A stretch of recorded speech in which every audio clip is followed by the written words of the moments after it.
Good morning, everyone. Welcome you all to the International Conference on Clinical Nutrition and Dietary Lifestyle organized by BioLeaks Worldwide and Universal Society of Food and Nutrition.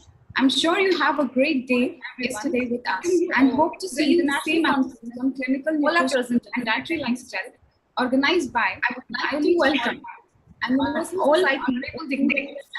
I'm sure you have a great day. I'd like to welcome us and hope to see the same conference on clinical nutrition and dietary lifestyle organized by BioLeaks Worldwide and Universal Society of Food. I'm sure you have a great day. I'd like to welcome us and hope to see the same conference on clinical nutrition and dietary lifestyle organized by BioLeaks Worldwide and Universal Society of Food. I'm sure you have a great day. I'd like to welcome us and hope to see the same conference on clinical nutrition and dietary lifestyle organized by BioLeaks Worldwide and Universal Society of Food. I'm sure you have a great day. I'd like to welcome us and hope to see the same conference on clinical nutrition and dietary lifestyle organized by BioLeaks Worldwide and Universal Society of Food. I'm sure you have a great day. I'd like to welcome us and hope to see the same conference on clinical nutrition and dietary lifestyle organized by BioLeaks Worldwide and Universal Society of Food. I'm sure you have a great day. I'd like to welcome us and hope to see the same conference on clinical nutrition and dietary lifestyle organized by BioLeaks Worldwide and Universal Society of Food. I'm sure you have a great day. I'd like to welcome us and hope to see the same conference on clinical nutrition and dietary lifestyle organized by BioLeaks Worldwide and Universal Society of Food. I'm sure you have a great day. I'd like to welcome us and hope to see the same conference on clinical nutrition and dietary lifestyle organized by BioLeaks Worldwide and Universal Society of Food.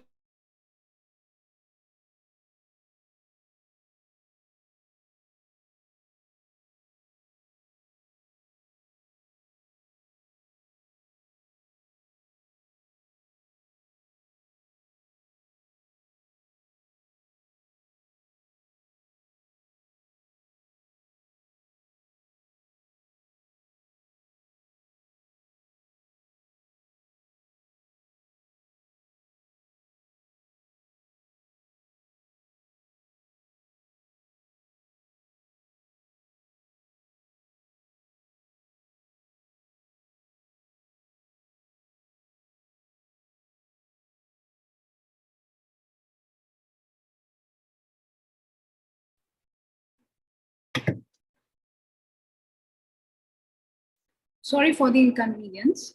I would like to welcome our honorable keynote speaker, Wanda Gente, ma'am, MD, MS from Public Health Educator and a Workplace Wellness Program Consultant, United States. I would like to welcome Dr. Jisho Malki, R&D Manager, Golrang Industry Group, Iraq. I would like to welcome our guest speaker, Mrs. Hasnani Lakshmi Narayan, Young Nutrition Ambassador at Government of Tamil Nadu, India.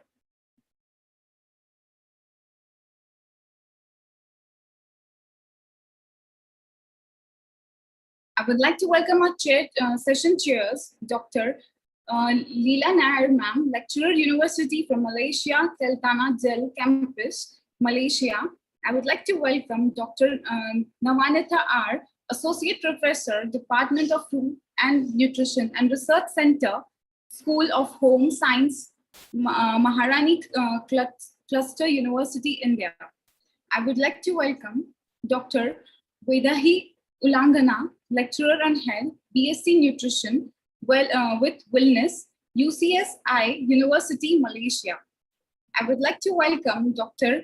Vijayanathi Kangur, Associate Professor from VHD Central Institute of Human Science, Maharani Cluster University, India. I would like to welcome Dr. Neeta Patan, Assistant Professor, Department of Food and Nutrition, School of Home Science, Maharani Cluster University, India. I would like to welcome Abdul Razak Sir, Lecturer from UCSI University, Malaysia. I would like to welcome Kavita Shrara Ma'am, Lecturer, UCSI University, Malaysia. I would like to welcome Dr. Abdul Rahman Sir, Senior Lecturer, University Malaysia, Campus Malaysia. I would like to welcome Dr. Siti Nural Hudda Muhammad Azim Sir, Senior Lecturer, Faculty of Argo-Based Industry, University of Malaysia, Keltan Zel, Campus Malaysia. I welcome all once again to the International Conference of Clinical Nutrition and Dietary Lifestyle 2022. I hope you will have a great day with us today. I'd like to invite our keynote speaker, Dr. A.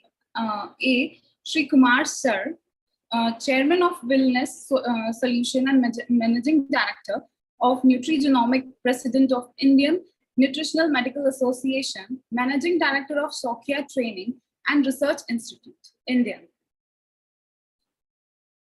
Sir, it's a pleasure to hear you. So, good morning. Can you hear me? Good morning, sir. Yeah. Can you hear? Okay. Yes, sir. Oh, all right. So good morning to all the viewers and delegates. And I take this morning lecture to welcome each one of you for this wonderful international conference on nutrition and diet. And as I have been introduced, I am the Managing Director of Nutrigenomics India, Wellness Solutions and Sokia Foundation. So I have been in this field for the last 20 years, especially practicing functional, nutritional and environmental medicine after getting my fellowship from Australia. So I'm practicing in India, Cochin. So I will go through my presentation in maybe in another 20-25 minutes. So I'll be presenting my slides. So I think all of you can see my presentations, and so I'm sharing the screen.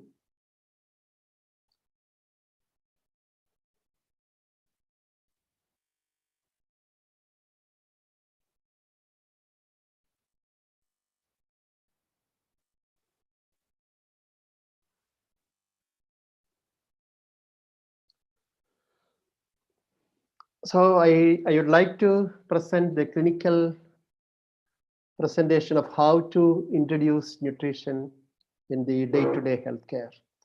So I have put this slide so to give the highlight and so brief introduction of how we can go through and what a change we have created in this whole world.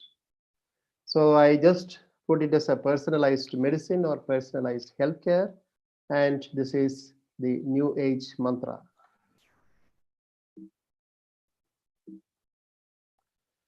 So first slide I say is the nutrition is going to be the medicine.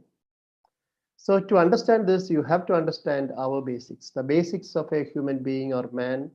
Especially when you say the man's basics, it is mainly at the cellular level. You can see the various biochemical reactions and the hormonal environment. So this has to be understood.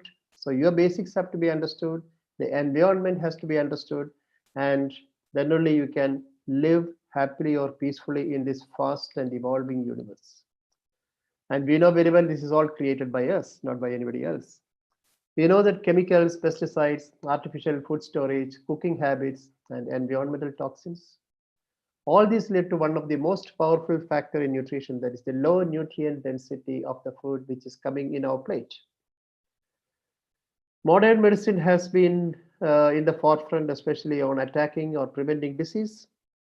But this is not coming to the expectation as we expect, because I think the rising in all this technology and scientific developments, only the technology has developed and the disease diagnosis might have developed and the attack form of medicine has been grown, but unfortunately that is not what we all need. I know that I am representing from the modern medicine. I am basically a head and neck surgeon. From there, I have taken a long step and maybe now into the clinical application of this nutritional medicine. So because of this, modern medicine has got a not coming up to the expectation. People turn their heads to traditional and alternate medical systems. And this has been re-emerging. And why? We have to understand that this because of the chaos created by all these things leading to fear, anxiety, and stress.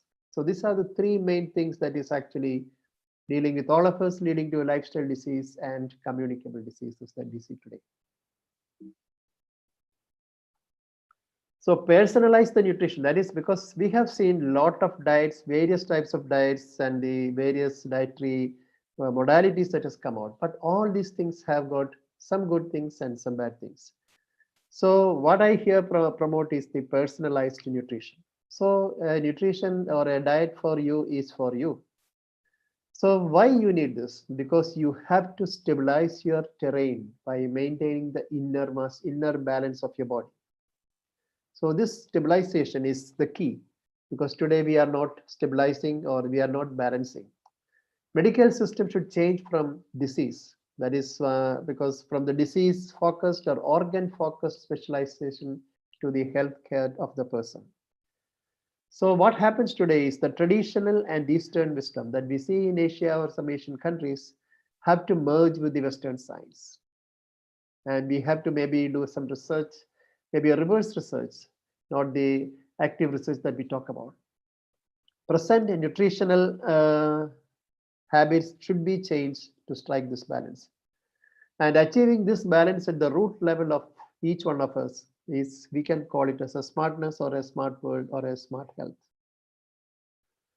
So dilemma to hope. So we have to understand that your health is your basic human right. So the basic human right is your health. And the question is, what is health? And we know very well health is defined as the optimal balance of physical, mental, social, and spiritual health as per the World Health Organization. Then the question is, what is this wellness? Because we all talk about wellness today. Is health the wellness? I will say no. Health is actually not only when you improve the health to the extent of that you are happy, then you have to sustain it.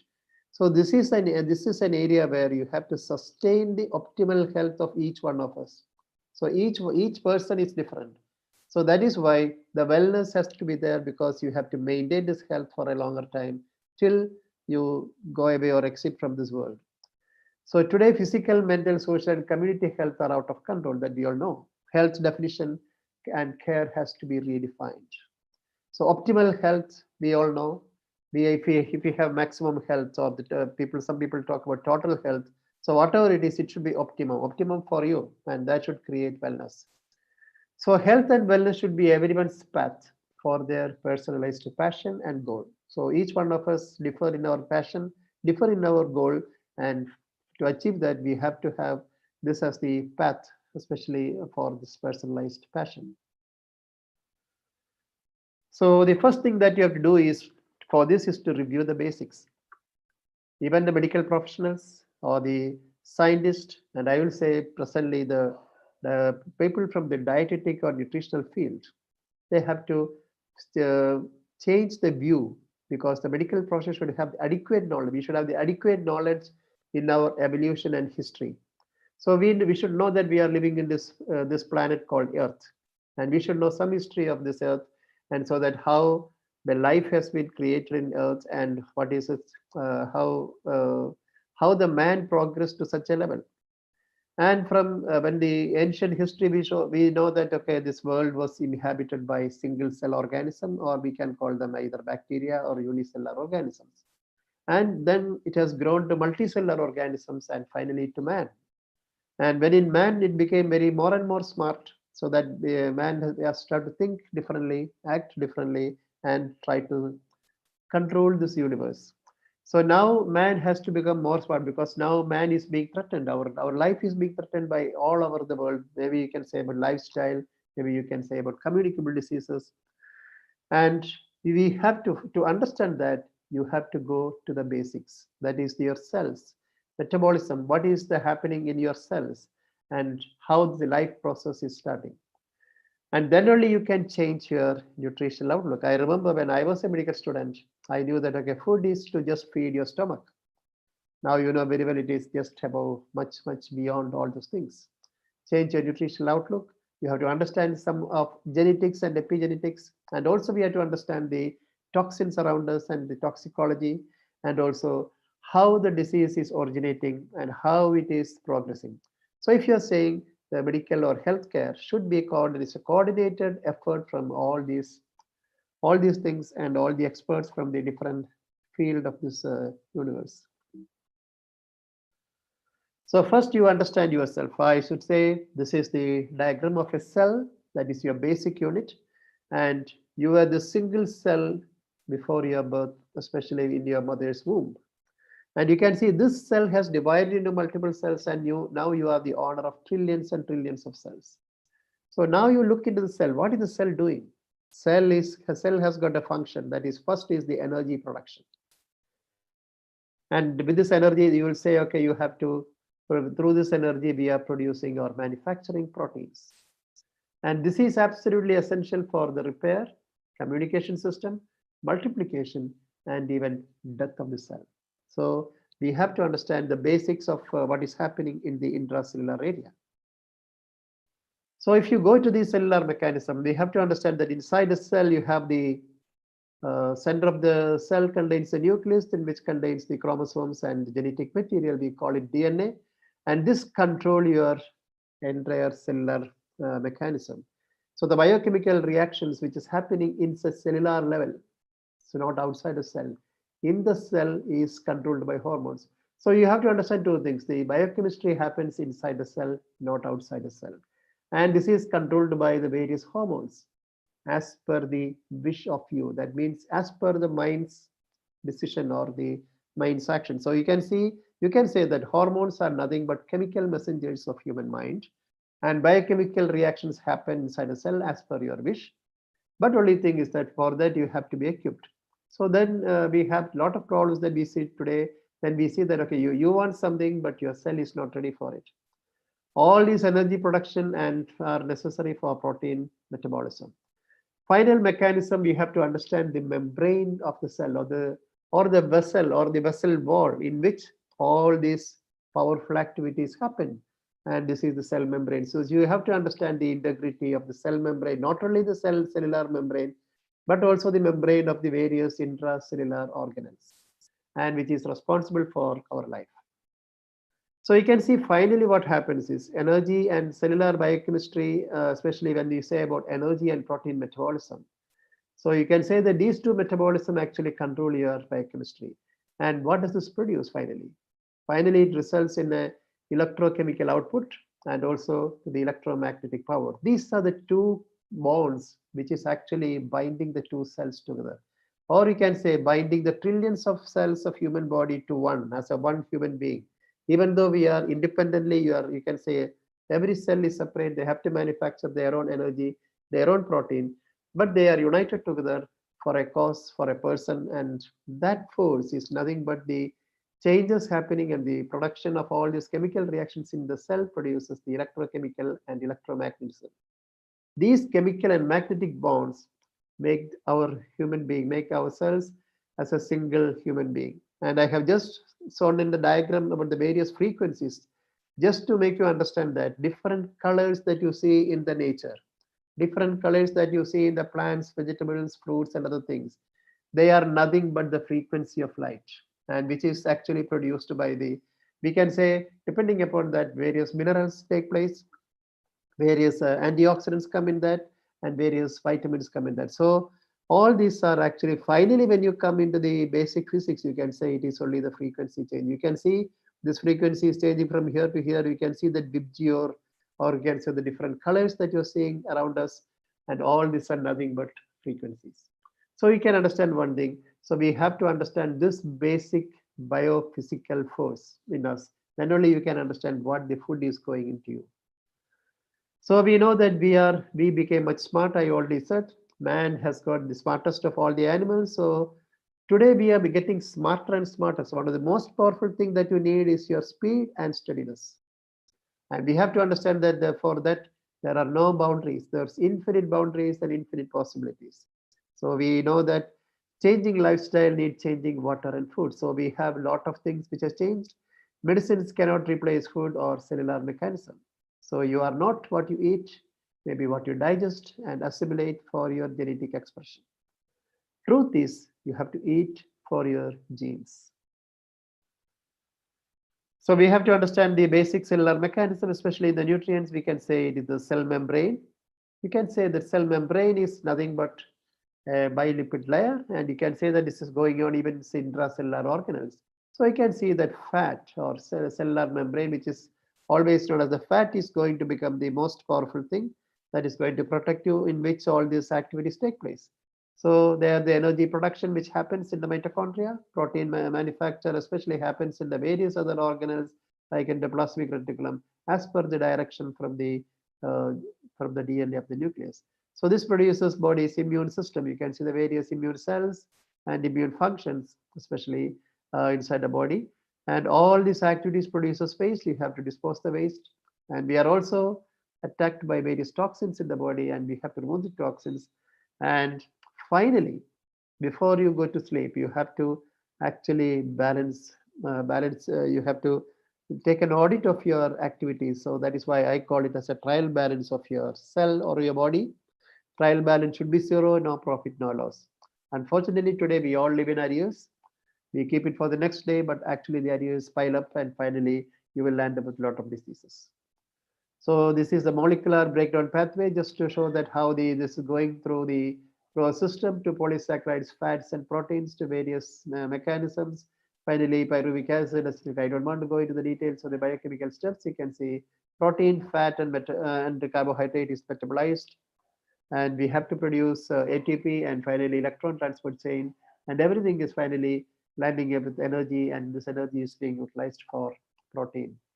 So the protein manufacture and all these things produces, as I already said, electrochemical and electromagnetic signals, and these signals are selectively altered by hormones and binding of other chemical groups. This is what happens today, because we know that our hormones or other chemical groups are being bound by some other things, so it is actually not behaving as it should. Enzymes are required for the removal or addition of charged ions, as you already know, and we represent as electromagnetic field.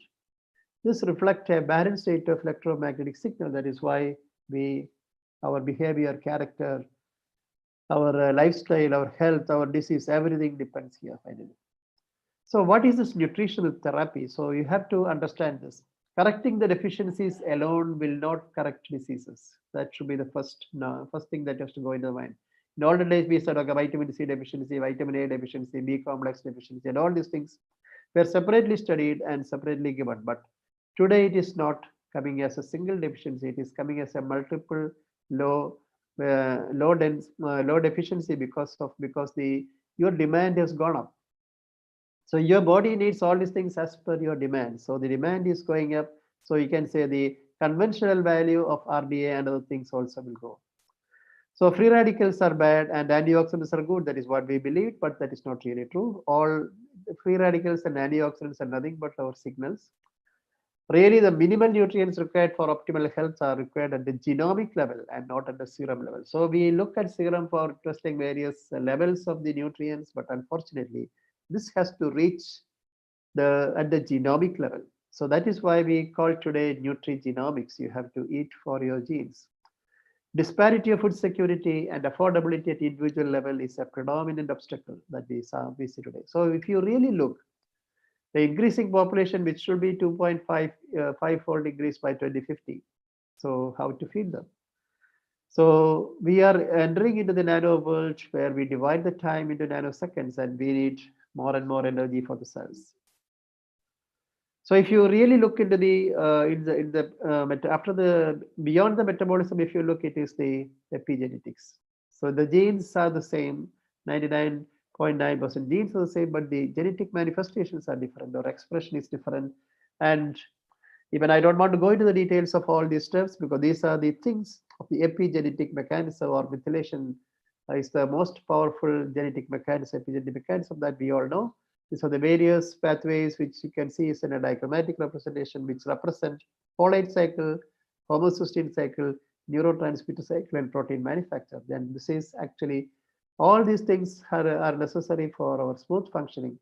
And whatever is your lifestyle and whatever is your ambition, you have to raise the standard of these cycles. So you have to give the adequate raw materials needed for this metabolism.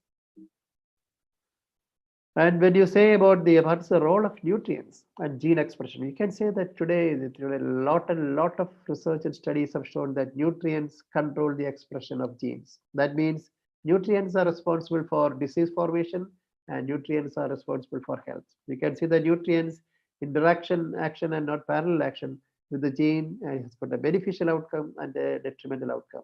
So you can see that beneficial outcome. So this has to be balanced. So nutrients to come to the genes and then has to balance the your epigenetic mechanisms. So what is the new age hope?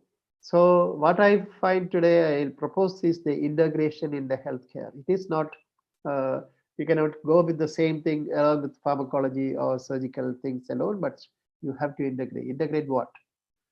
So integration of the best in science. Best in science is the dietetics, cellular science, molecular science, and all these things should be aimed to correct or balance your metabolism.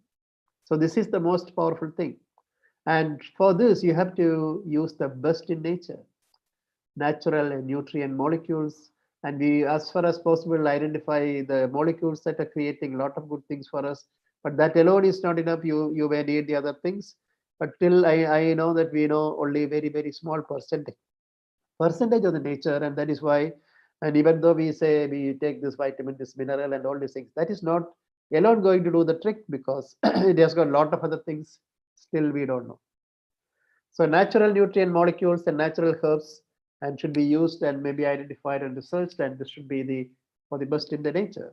But the best in medicine, I can say that if you really want medicine, and actually today we are using medicine for here only, extracellular medicine. That means modern and conventional medicines work outside your cell membrane.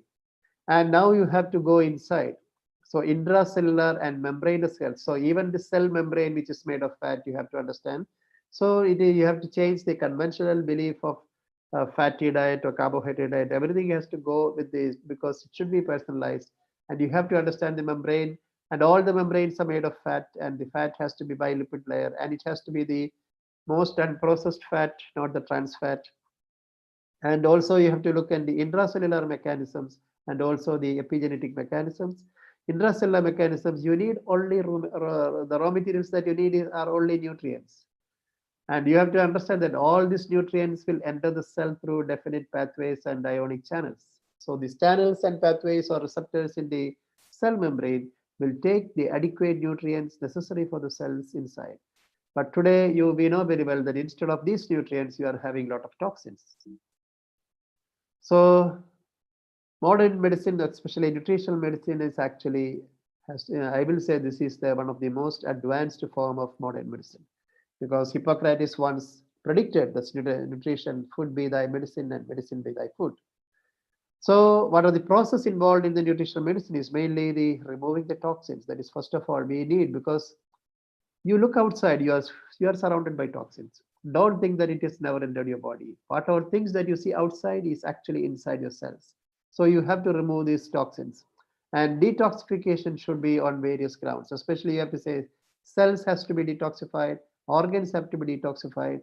Then finally comes the liver and colon and kidney. So you can say the detoxification happened intracellular and at the organs level. Then you have to find that, okay, you have to, when you are giving the nutrients, especially food or diet, has to be prescribed, personalized. I don't find anything especially called the particular diet for a particular person or a particular disease. So take the disease out, look at the person, look at his metabolism, look at his habits, look at his ambition, and prescribe the food. And we also give nutrients as medicines, especially I practice mostly injectable forms, capsules, tablets, syrups. But here the thing is only what we know we can give. We have still a lot of things to find out. And this can actually facilitate the recovery or reversal from most of the diseases, which I have experienced more than thousands of cases in the last 20 years. Physical workout, especially exercise, because today you can see a person was okay and doing good physical workout and suddenly collapsing and dying. So it has to be prescribed. I will say, when you say prescription, this has to balance with the nutritional intake. So these two things have to balance. Without that, this physical workout or gymnasium or anything will never work. It is not protein alone. It has got various other things that has to work. And even when you talk about yoga, meditation, or prayer, and all those things of mental relaxation, when you say physical workout and mental relaxation has to be at balance with the nutritional intake that you have. If you go for, I have seen a lot of patients coming to me with problem with actually gone for intermittent fasting or long fasting.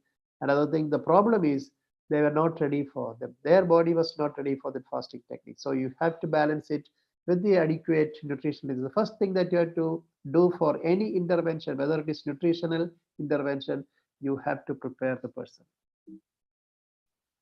So I don't want to go into the details of a lot of myths in the diet, and I will just put in the food for thought for all of you, because if all these are, I know, great, it will take long hours for discussion.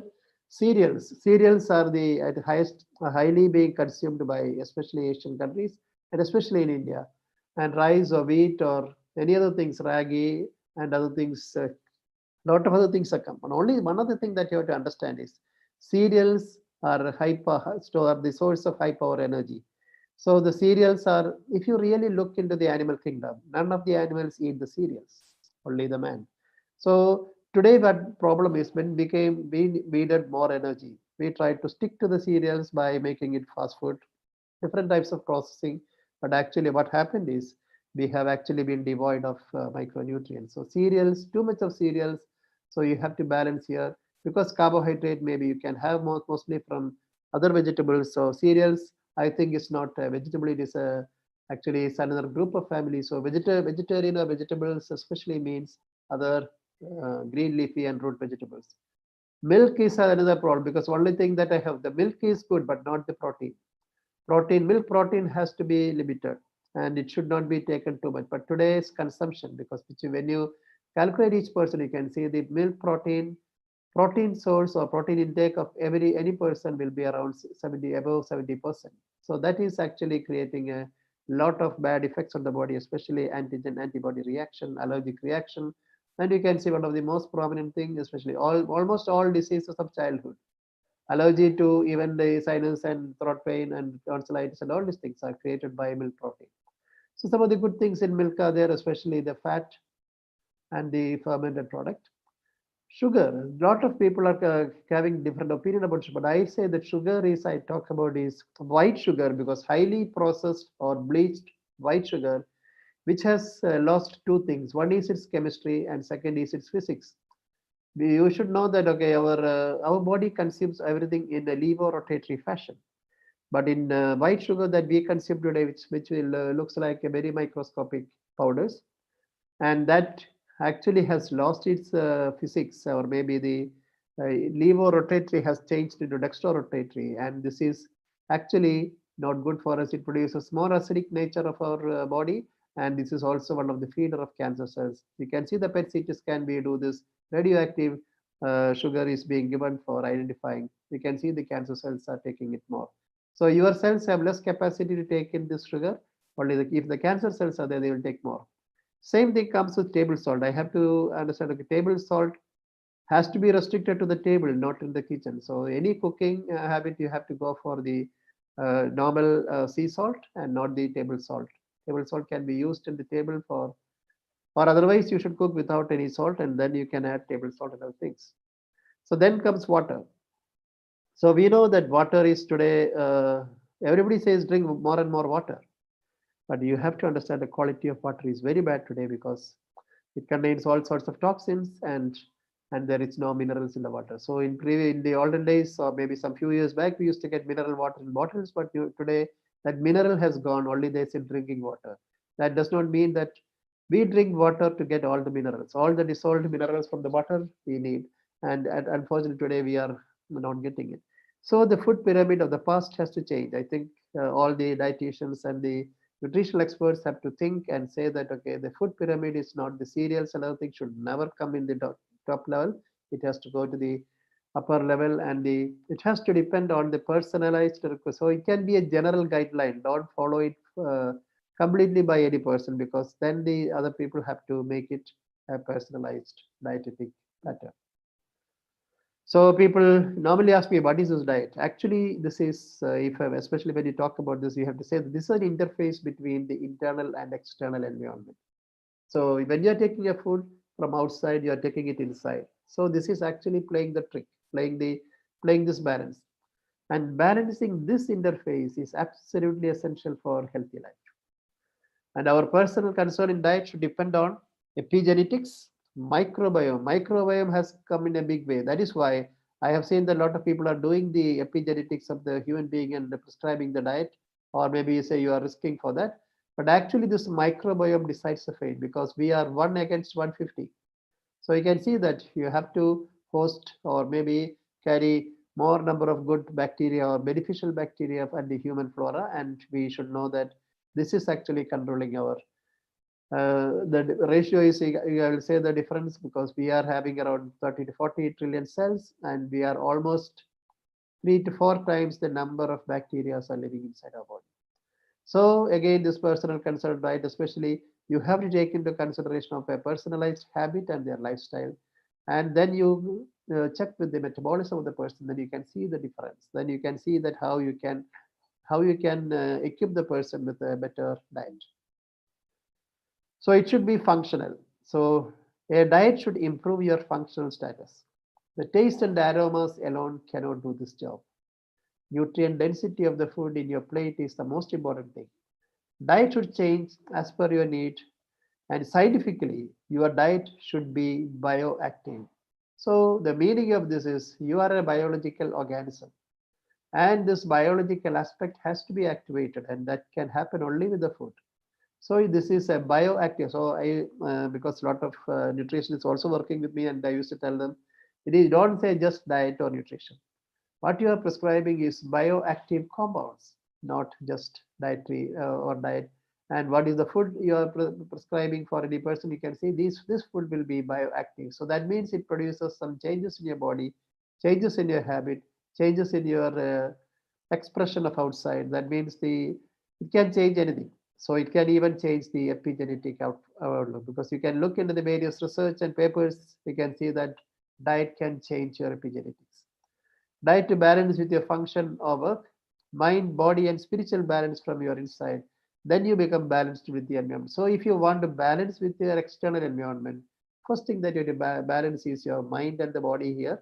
Then you can see that mind, body, and spiritual. So I will tell in a scientific format. You can see the nucleus, cytoplasm, and extracellular area.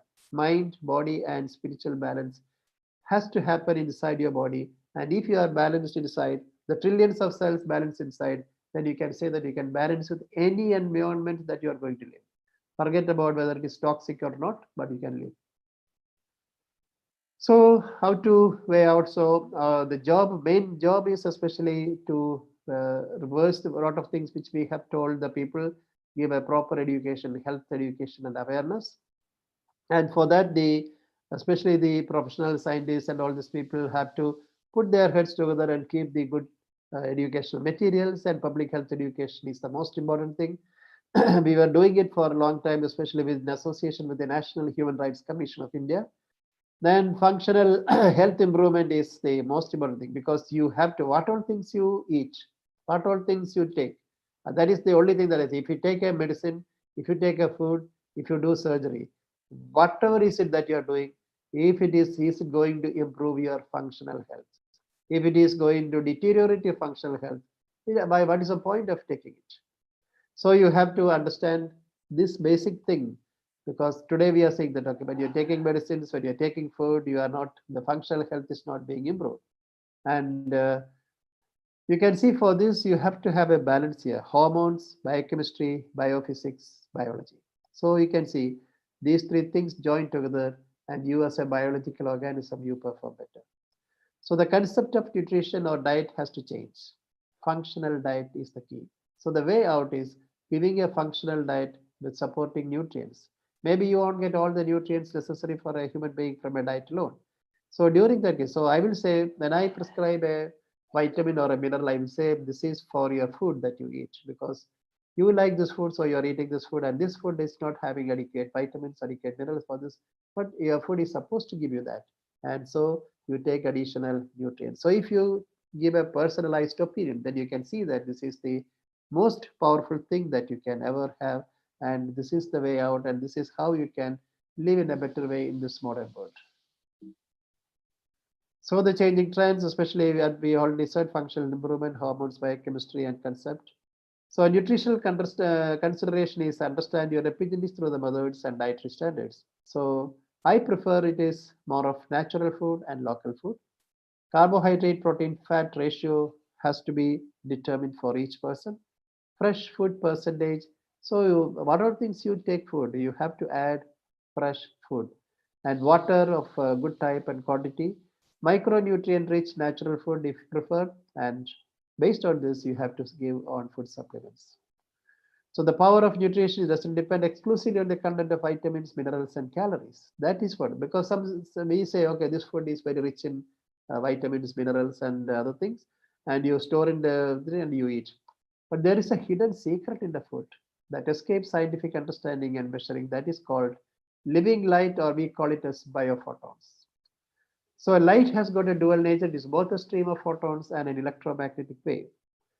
Billions of reactions take place in every single second, with all them being arranged by Biophotons.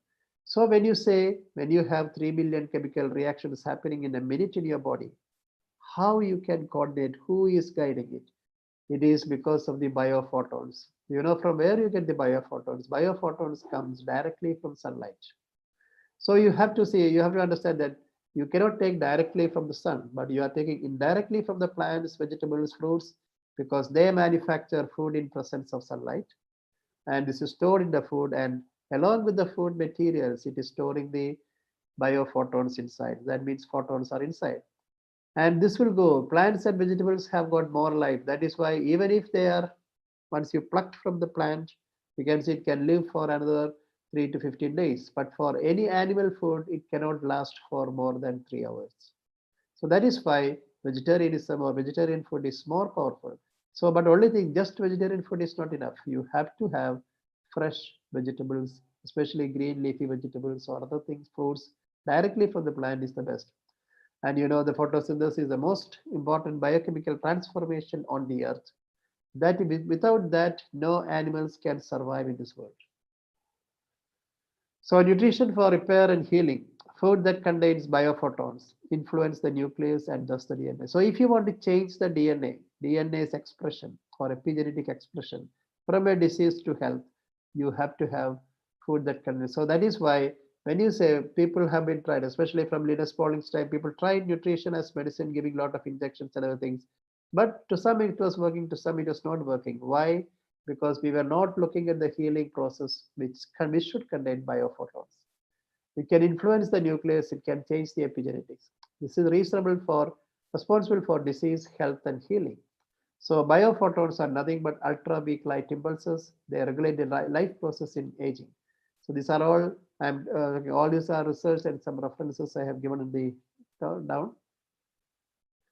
So integrative healthcare. So this is what I propose: best in molecular science, cellular biochemistry, nutrition, living food, detoxification, best in nature, natural and local food, then with the yoga meditation, and best in medicine, modern medicine, Ayurveda, natural, whatever it is, you need to have the good dietary protocols or nutritional standard.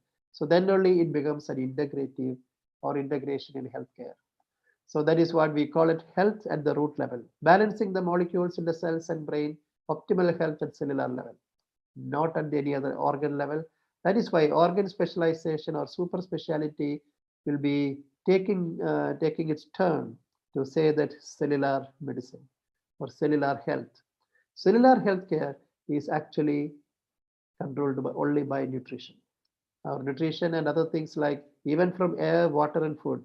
Why do you need air? Why do you need water? Why do you need food? Only the nutrients from these things are necessary for our life, and that has to be taken. So clinical application of epigenetics, nutrition, and environment is called nutrigenomics.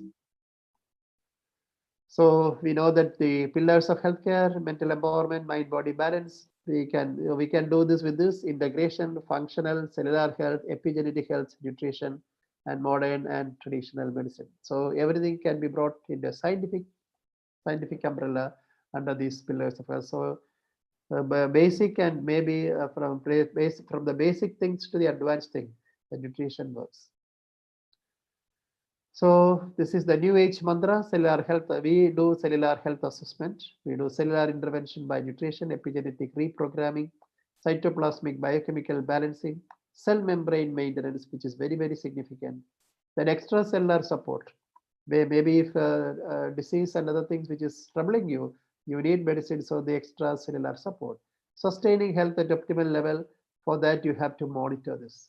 So monitor this health system, and this is the real new age healthcare and real holistic three-dimensional health. So I think I have touched on the various aspects of this, especially the role of nutrition or nutrients in this modern world, to maintain, not only to maintain a good life, but also to prevent, treat, reverse, and in also palliative care, and also to help a person to live in a better world in an elderly person. So every aspect of a human being has to be taken care of by this most powerful thing around us, that we can call it as the nutrients and nutrient support. Thank you very much for hearing and for this lovely morning. Thank you very much.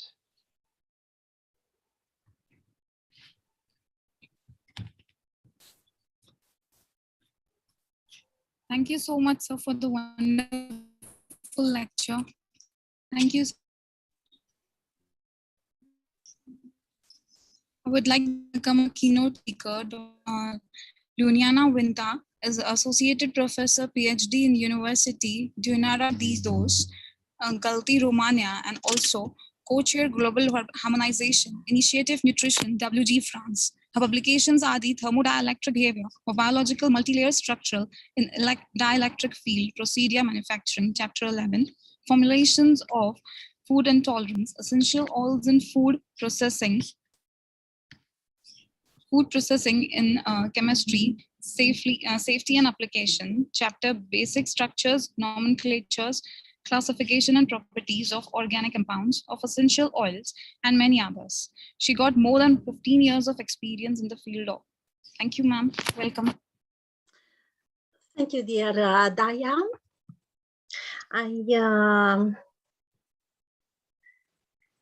I try to make this possible, my presentation from my screen. Please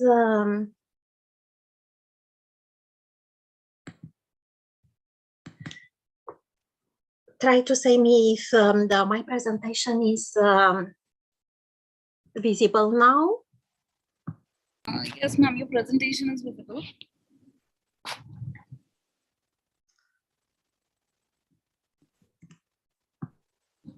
Just a moment.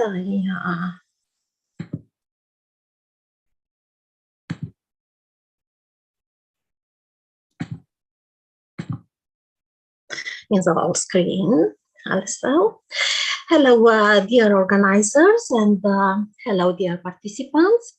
My name is Juliana Vintilă. I'm Associate Professor, PhD at the Dunărea de Jos University, Galați, Romania, and also co-chair of Global Harmonization Nutrition Working Group since 2014. It's my pleasure to address a welcome message to your conference participants and to invite you to join our Global Harmonization Nutrition Working Group for better nutrition in the nowadays global world.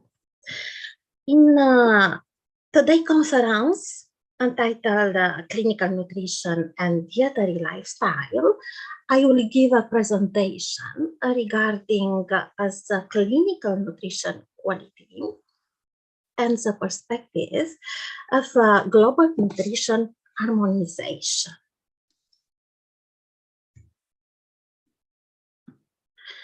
The nowadays modern life inside the consumerism societies involve less leisure time in exchange with higher families' revenues.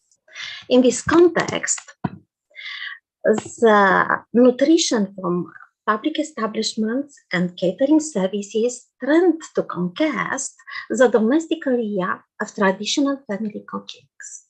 For this reason, in the current global food market, consistent and equivalent food standards are necessary to be harmonized for better nutrition worldwide. Fair assessing the food and also the menu's nutritional profile is the benefit of the final consumer for transparent and tailored food formulation and fair international trade. Public dietary standards need to be implemented also for quality nutrition in school, in all public establishments like universities, medical clinicals, and other public establishments. The stages involved by this process are well established in USA and are supported by science-based evidences regarding the dietary reference value for nutrients and also for energy daily intake in case of normal menus and the special diets also. In case of general population, the dietary guidelines are developed in most international jurisdictions in an easy to understand format, such as My Plate Plan, for example, in USA, with an image of correct repartition of food groups, for example, meat, veggies, and grains, for in a plate, in a daily plate, or number of serving daily recommended. Unfortunately, the compliance with this type of standards is under 60%, and for this reason, in the public health sector, the responsibility for correct and medical adjusted nutrition is increased because the quality of eating and hydrated process is directly correlated with the quality of medical recovery. For this reason, it's absolutely necessary to create and implement the clinical nutrition standards for all patients category, like we could find, for example, in Australia and in the Commonwealth, for instance, which give a pathway for continuous improvement of the existing catering systems using harmonized nutritional standards.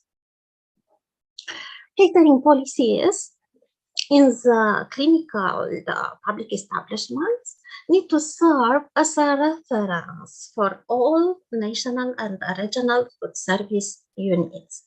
The assessment of the standard implementation level could be imposed at the national level in order to create also a pathway of clinical nutrition improvement, considering the mandatory dietary requirements for nutrients and also for daily energy intake.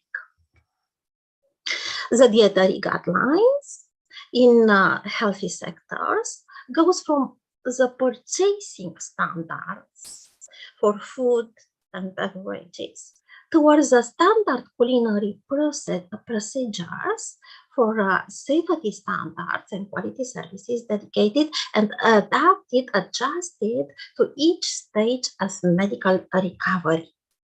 The USA example, for instance, is a reference one. The food service guidelines for all federal facilities, including clear standards of serving for each food categories, and as a current level of implementation. So this is as a standards and as innovative improvements which are created in the last version published in 2020. For a healthier food environment by improving the daily dietary intake in the general population that was clinical inpatient, we need also the harmonization of the nutritional standards at the continental and global level, and better compliance assessment with the dietary guidelines on the science-based developments. A clinical nutritional standard application will be presented in order to create a reference of developing and implementing standards in medical clinics. And my application realized in 2029 in a multi-clinical military hospital is originally introduced a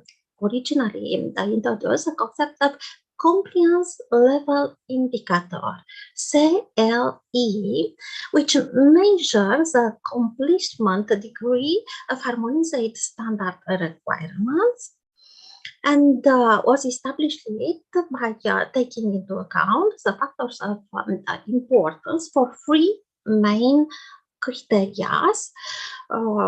These are the menu planning, the nutritional and energy intake, and also the quality of nutrition and hydration services.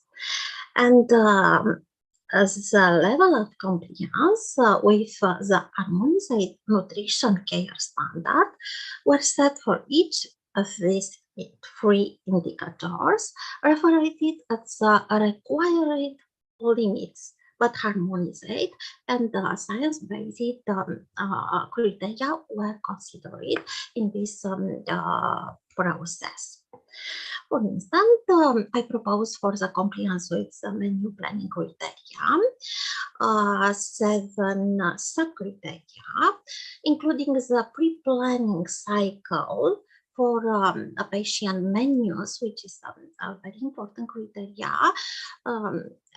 In average, this is 7 days or less, because it needs to be under the hospitalization period in order to do not create the monotony in the menu creation. The second is a raw food supply cycle, which depends on the food groups. Normally it is weekly, but there are groups of food groups like bread, which are purchased daily, or meats, refrigerated or fresh, 2 or 3 times per week.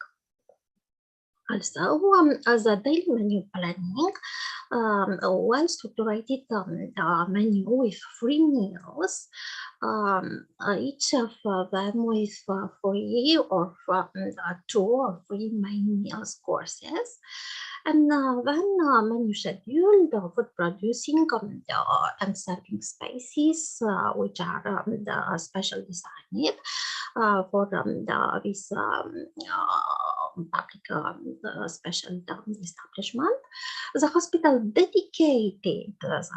does have dedicated to the catering production and services per patient, and there are specific standards. For example, a catering staff at 20 or 40 patients.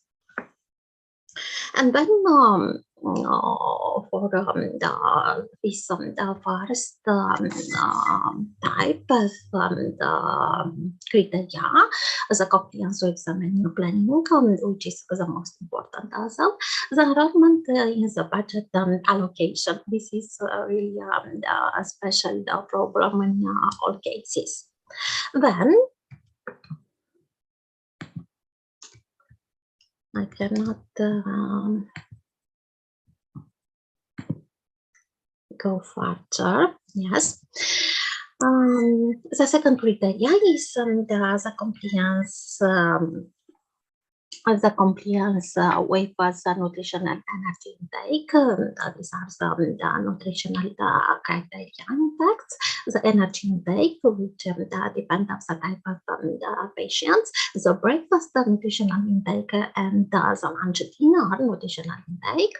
The snacks also, if is the case. The fluid provision, which is very important factors in the medical recovery. The food combination with a variety of the preparation methods, which is also very important. for different type of foodstuffs, meat and meat derivatives, milk and milk derivatives, starchy and fortified also foods, and not at least the nutrients, all over nutrient intake. And I propose also for the fourth criteria, the compliance with the standards of nutrition and hydration service. A service is not the least as important for me because there are correlation between the medical recovery and the varied and non-monotonous services, flexible services, which are adjusted to the volume requirements of the institution clients. Also, meal size, cater special meals, catering or personalized catering needs, cater diets also, and the catering quality assessment and the patient satisfaction also. And the results are these. There are the reference standard, current standard, and we could express it the similitude factor, and I propose these indicators in the harmonization pathway. The similitude factor kappa and the gap index G between the reference and the current nutritional standards applied to the hospital inpatients, but also this model could be used in all the types of catering establishments.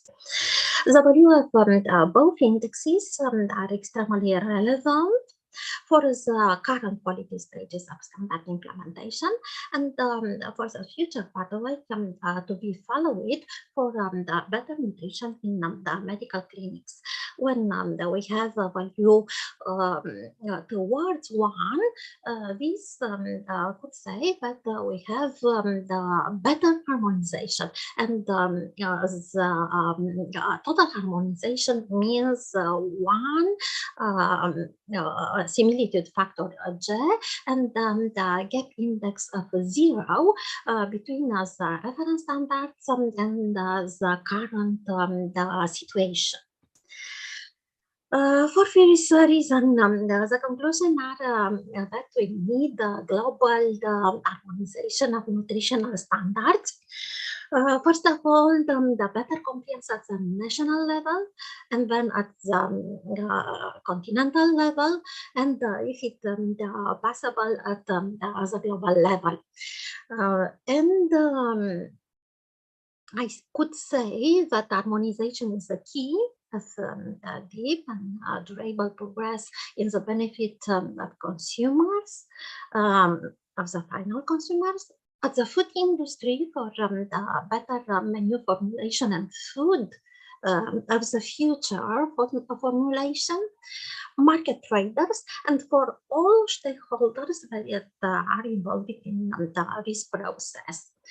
Harmonization is the ideal future solution and also a practical tool for improvement food nutrition and technologies and quality, but also for fair international trading process, avoiding inequities, which is created by the differences existing between the international law and the incompliance with the national, regional, federal regulations, standards, guidelines, and procedures. And I could say that harmonization requires strong willing, both scientifically first and politically also, as well as deep knowledge about the legislation and the difference between the current legislation from different jurisdictions, and as willing to make this effort to produce consensus, and it's difficult to produce consensus in nowadays world, to support supported by sound science-based evidences. After debate, negotiation, reformulation, and amendments of the current legislation. And for this reason, my proposals goes to science-based analysis in the first stage of the global legislation coherence, which need to change from the current descriptive policies towards the objective scientific assessment of global harmonization using these proposed harmonization assessing indicators. And the perspectives are good, I would say, if we create a consensus, and also our reference stay the sound science-based evidences, and goes to the following direction: daily reference value and reference daily intake, nutrients and energy harmonization, which is very difficult to realize. The labeling for the harmonization of the nutrition and health claims. Today we discuss about the front of the packaging labeling. This is a strong debate in Europe now these days. Also, we discuss about the harmonization of the nutritional standard for all the public services, because it's in the benefit of our children. For the schools, university, but also in all public services, for example, in the medical clinics. Also in nutrition advising, because we have also a debate in USA about the good willing of these procedures. Difficult is also to create harmonization in the scientific research methodology for supporting these standards in both in nutritional and health standards claim, with biomarkers of intake, outcomes indicators which are harmonized.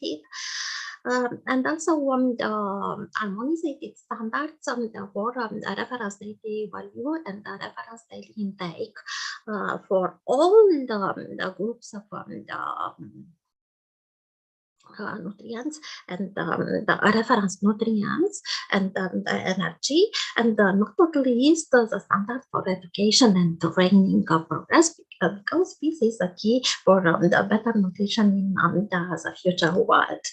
So thank you very much for your attention, and please consider to join our Global Harmonization Initiative Nutrition Working Group. Thank you very much.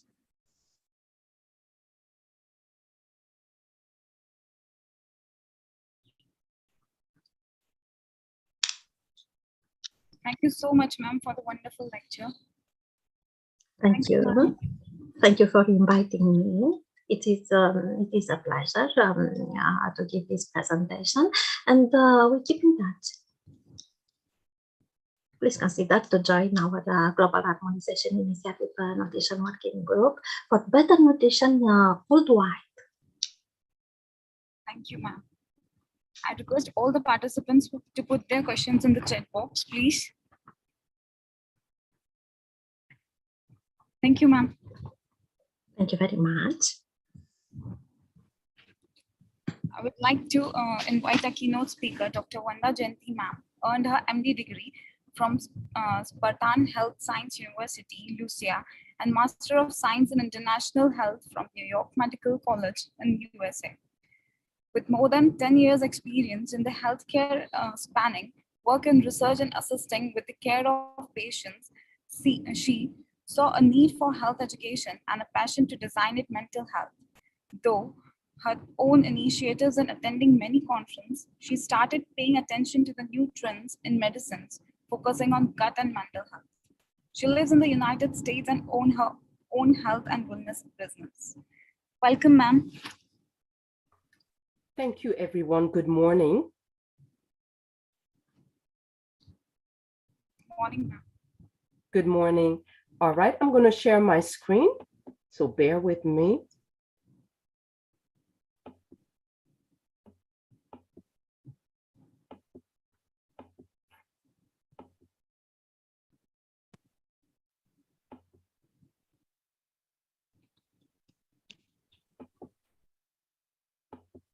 Can everybody see the screen? Yes, ma'am, it's visible. Thank you very much. So again, my name is Dr. Wanda Gente, and my presentation is on what the health does the gut-brain axis have to do with mental health. And as you probably know, with the pandemic, or even 2 years almost after the pandemic, we are seeing increasing cases of mental health challenges with a lot of people around the world. So what will this workshop cover? It's actually going to dive into what mental health is and making sure that we understand the difference between mental health and mental wellness, then the new science in mental health, the microbiome and the gut-brain axis, which is probably one of the most important part of this lecture, personal strategies that I will share with you, and also letting you know how a mental wellness company is addressing the mental health around the world. So what is mental health? For most people, immediately they jump into a definition that has to do with mental illness. Mental health has nothing to do with a mental illness. A mental illness is a diagnosis. Mental health actually includes 3 components, which is cognitive, behavioral, and mood. But also, I want to show you these additional components that actually make up your mental wellness. You see? So I wanted to put both words together. They're not interchangeable. Mental health is part of your health, because when we speak about physical health, which is all that we do as physicians, but we tend to not really address the mental health. So that mental health is part of our health. Mental wellness is our state of being well in terms of how do we function every day with all the stresses of our life and our interpersonal relationship. So you see here that there are 6 components. Some people have 7. We have the focus. Some people don't have focus because they have external or internal factors that prevent them from focusing on a particular task. Then we have pressure management, confidence, stress resilience, how to bounce back, the ability to bounce back from different circumstances, especially when it's affect us very differently, not in a positive way. Mental performance, and then physical performance. So those 6 elements make up your mental wellness, which is your state of being mentally fit, and therefore is included in the mental health. So mental health, part of your health, and then your mental wellness, your state of being with your cognitive, behavioral, and emotional. So there are 3 important facts about mental wellness. One is what is in your head is also in your gut. Number 2, we have a second brain. Probably many of you have heard of that second brain being and located in the small intestine. That second brain actually includes the microbiome, which we will see in a few minutes. And that microbiome plays a major role in mental wellness. Many in the medical field may or may not know that. You may have heard of the microbiome, I'm sure you have, but you may not have heard of the gut-brain axis, which we will go into in the next few slides.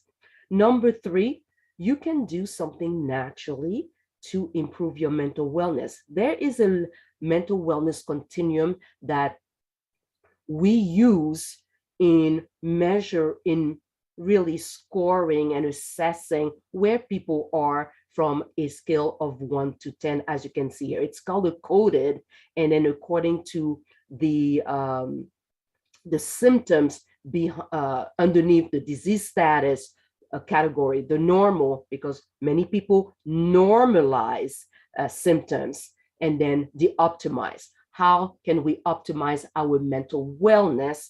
We can absolutely do that. So, of course, what's the new science behind mental wellness? We have all focused where? In addressing mental wellness problems and answers, just really thinking more about the nervous system than anything else. And we've been relying on what in terms of treatment protocol? The SSRIs, antidepressants, antipsychotics, to the point that we are really not addressing the missing link. And you may say, what is that? I will tell you in just a few seconds. So here's the question. Is this the right solution for you, for a family member, or even your patient? Oops, let me go back. So the recent scientific discoveries, one is that science tells us that we have a second brain. We've known that, but now the research is showing how the second brain really plays a fundamental role in our mental health. And that is via the microbiome.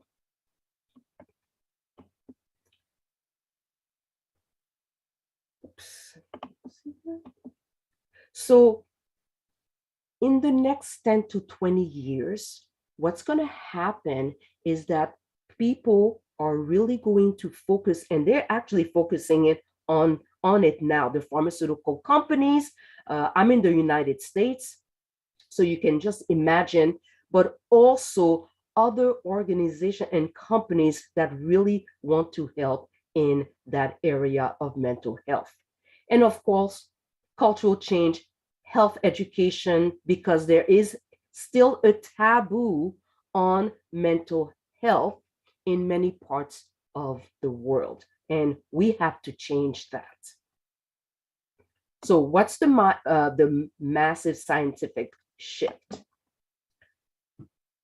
Well, Hippocrates, centuries ago, said that all disease begins in the gut. And we heard one of the keynote speakers mention that. And it is true. And some of you may say, how is that possible? Well, we will see what actually does the microbiome do and what is the gut-brain axis. So if you look at the image on the right side, it shows you what probably most of you know, the digestive system, but we are really focusing on the area of the small intestine and the large intestine, the colon. But did you know that 90% of your cells in your body are non-human? We are actually more bacteria than anything else. You see the numbers here, bacterial genes, approximately 20 million, human genes, approximately 23,000.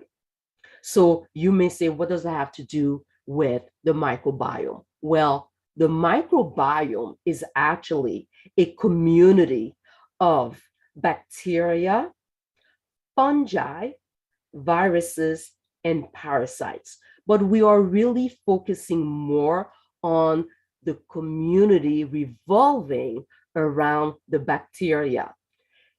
We have two categories if I may say it that way, of bacteria. We have the beneficial ones and we have the harmful ones, and they live symbiotically with us. Now, some of you may say, what? What do you mean by beneficial and harmful? Because when we eat, what we breathe, toxins are all around us. We consume that.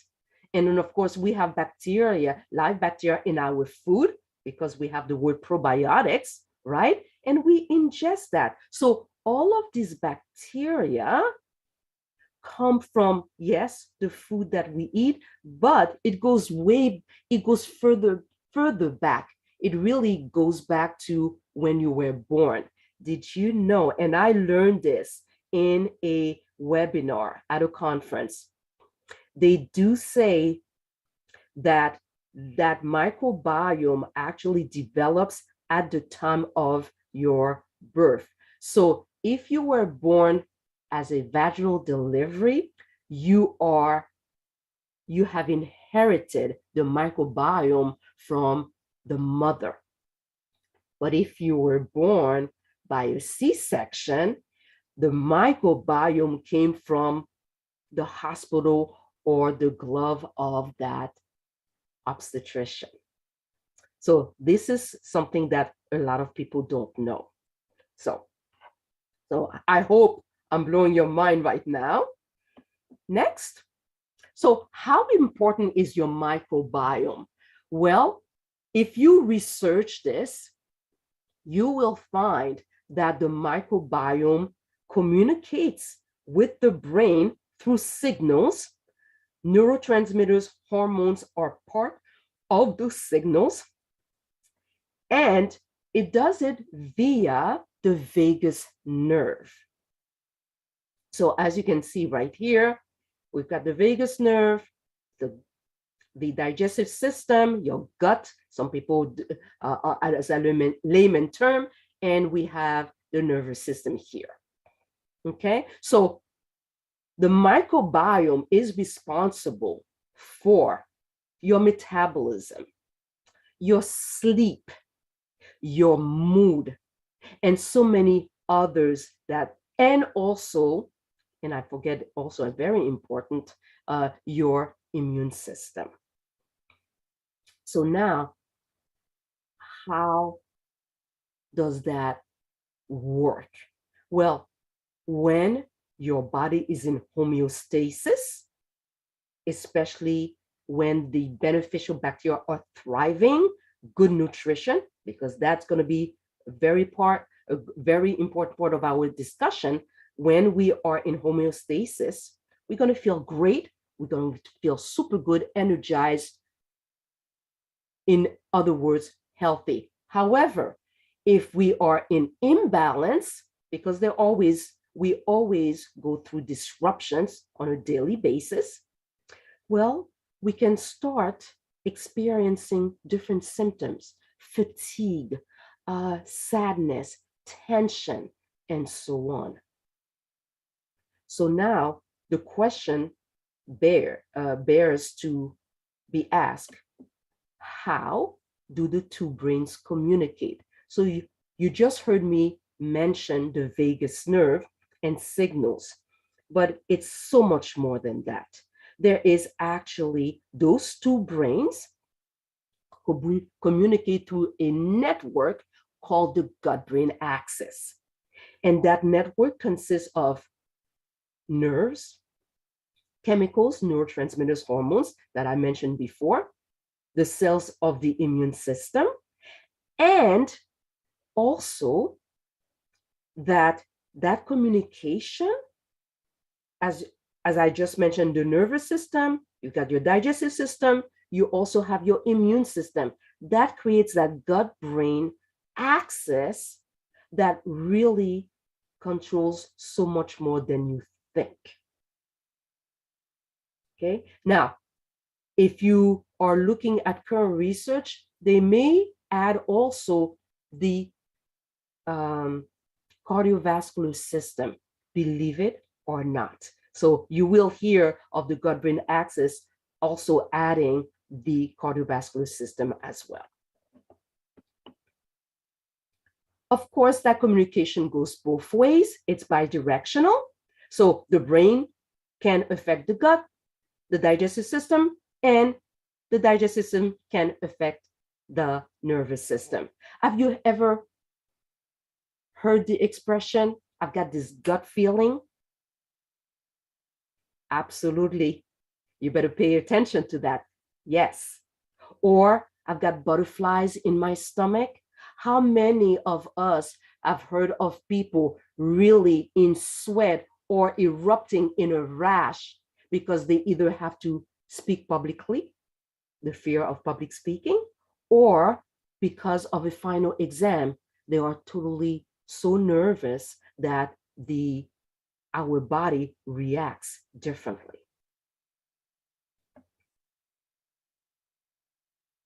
Oh, and by the way, I did want to mention right here that in the lining of your digestive system, particularly in the small intestine and also the large, 95% of the neurotransmitter serotonin is produced by those bacteria. 75% of dopamine is also produced by those bacteria in your digestive system. So I know that whenever I do this presentation, a lot of people had no idea. So you can imagine now, for those of you who are in the mental health field, how this can absolutely change how you treat your patients. We all know people who deal with different illness, different conditions, depression, anxiety. By the way, 1 in 5 people deals with depression and anxiety on a daily basis. Globally, the WHO has said that the number one challenge is actually depression globally.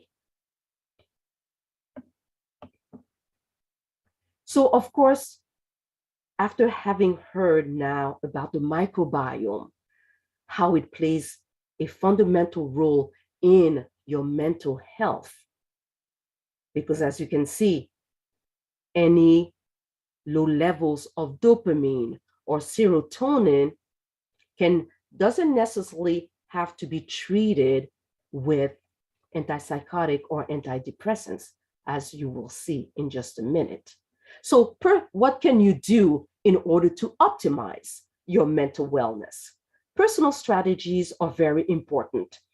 3, as a matter of fact, can absolutely help you rev your mental health. Balance your gut with good nutrition.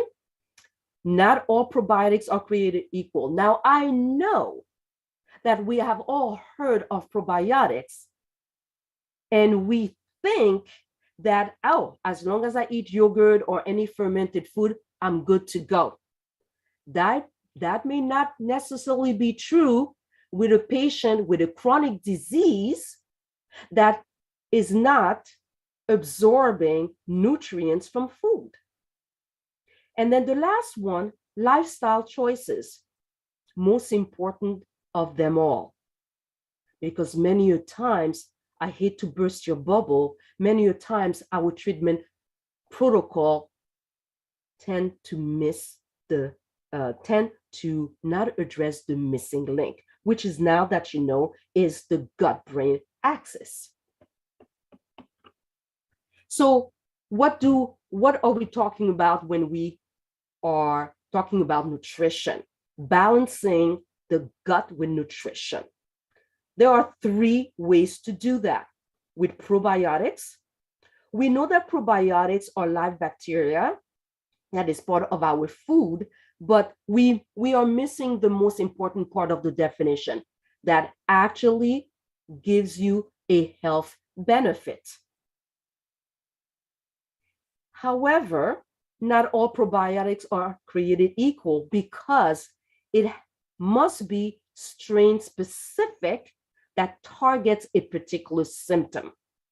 And you'll see that in the next slide. So some examples of the probiotic foods that can optimize your digestive system and your mental health would be yogurt, kefir, kimchi, kombucha, and so on. And also probiotic supplements that can absolutely help here. Then we have prebiotics. Now, you may or may not have heard of prebiotics, but prebiotics are actually the food source for these bacteria that live in the digestive system. And in this case, it's really mostly the fiber content of our food. Some examples here: asparagus, bananas, green leafy vegetable. You can read it for yourself here. Leeks, onions. So if you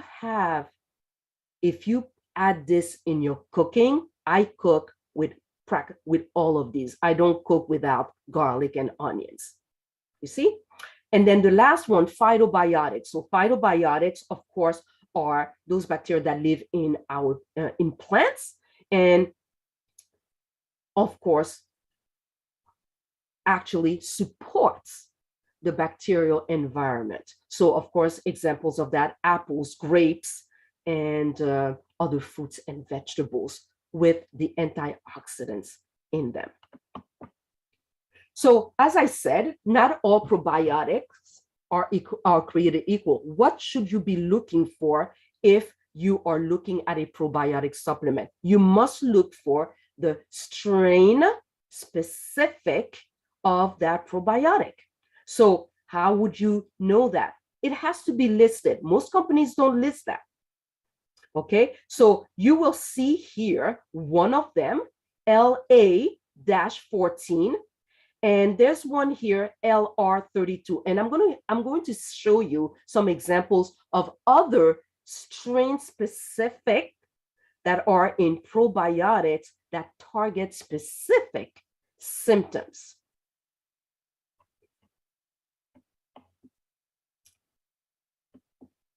So here we are. The probiotic strain matters.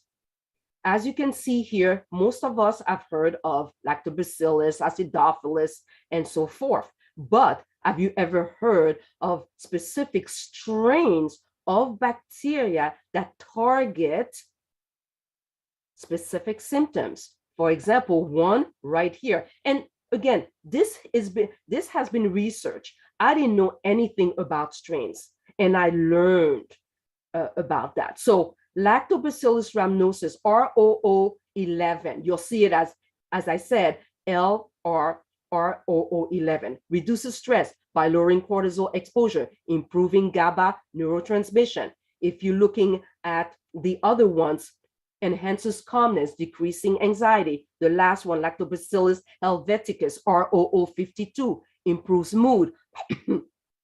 As you can see, that last one, decreasing neuroinflammation and increasing serotonin. Interesting, isn't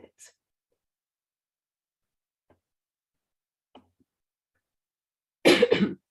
Excuse me. But now we look at what can we do lifestyle-wise. Sleep, extremely important, more important than you realize. A lot of people dismiss that as a badge of honor. Oh, I only slept 2 hours. Actually, this can be detrimental to your mental health because you can be irritable, and you may not know that it's because of your lack of sleep. You may have slept 4 hours and you think that you're great because you either drink coffee or you self-medicate in order to up your energy, right? But sleep is so important, and it has been related to weight gain and also, of course, more stress. Mindfulness, yoga, Tai Chi, meditation are so important to calm our brain because we constantly are in this mode. Snap, snap, snap. We think every day of our lives. Physical activity, we cannot emphasize this more. Physical activity absolutely, as we know, releases endorphins in our brain and make us feel better. Why not try that?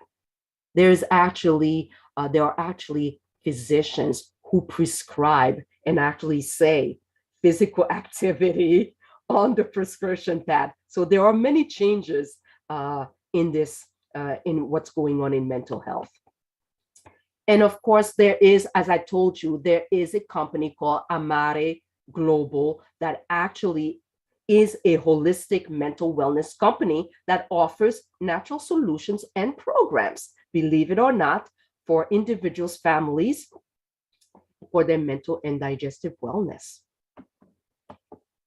And this is actually some of their supplement. They actually won as a finalist for their innovative ways of addressing mental health. You should really make sure that you are aware of this company. And of course, and this is it. So thank you very much for the organizers of this conference.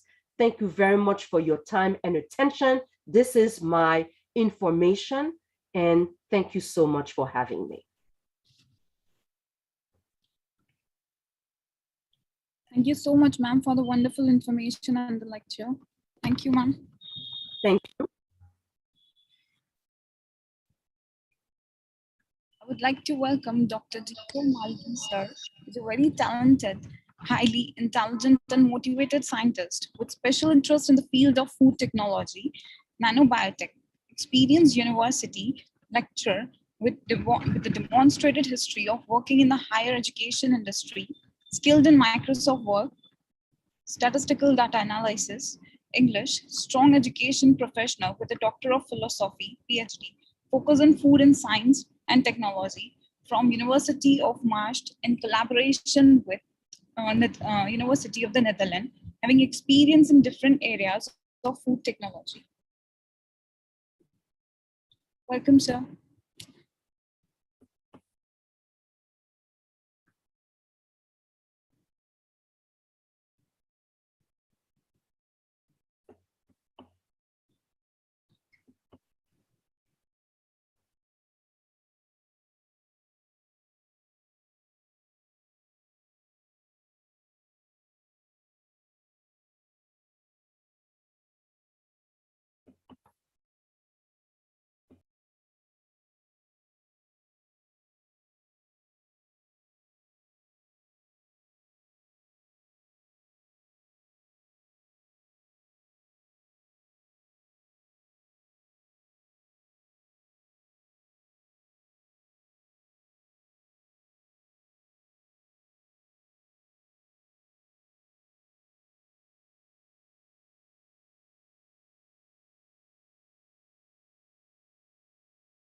Sorry for the inconvenience.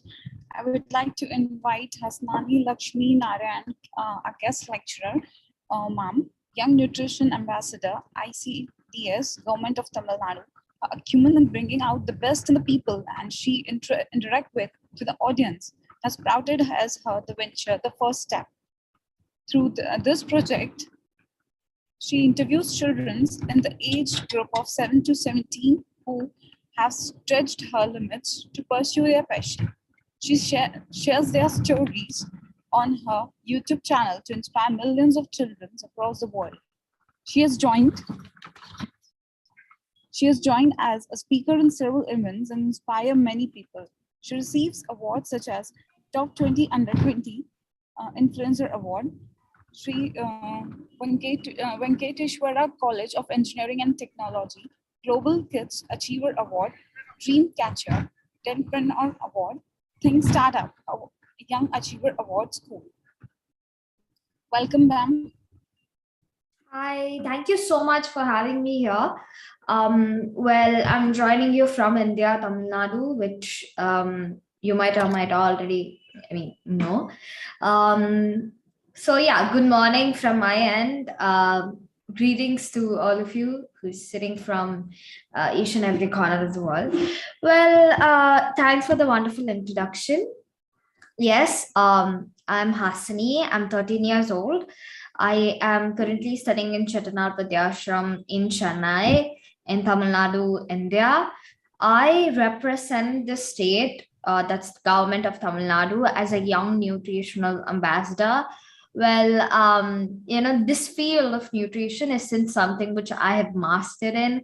So I'm not sure if I can really talk about in depth of, what I can, pass on, like in form of a message or something like that.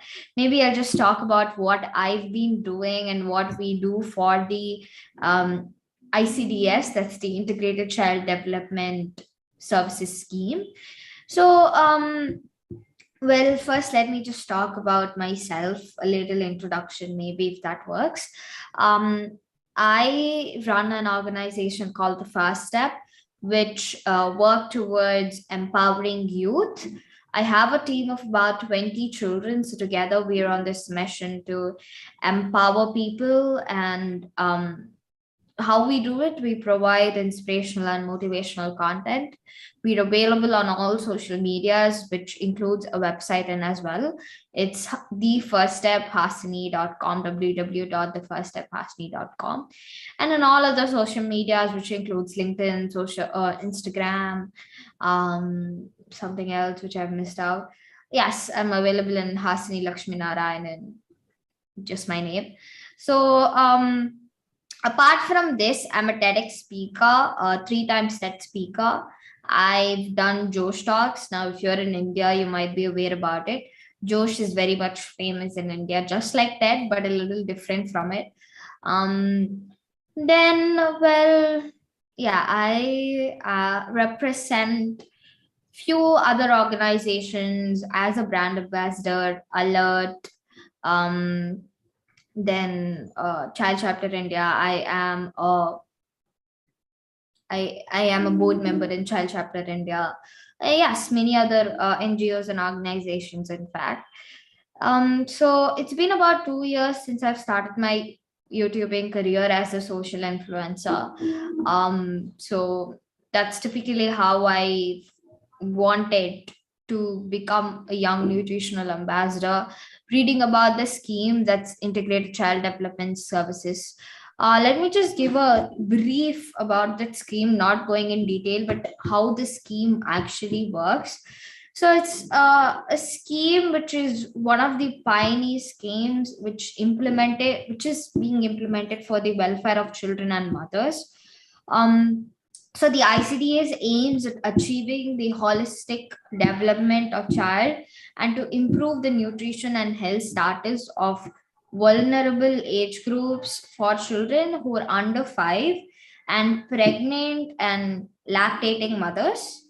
This also focuses to reduce malnutrition, which is typically, not very balanced nutrition. Also, morbidity, mortality, and school dropout of children in, with many more other related departments. So this was launched in about 1975 in Chennai. And yes, from then they've been doing so many other projects to improve and provide nutrition for adolescent girls, for 0 to 6 age children, and also their mothers. So I'll tell you the aims of what ICDS is being currently working on. It aims to improve the health and nutritional status of children from 0 months to 60 months, preventing the nutritional deficiencies in children below 3 years old, achieving holistic development children in through preschool education, preventing infant and maternal mortality, improving the nutritional status of women and adolescent girls through nutritional and health education.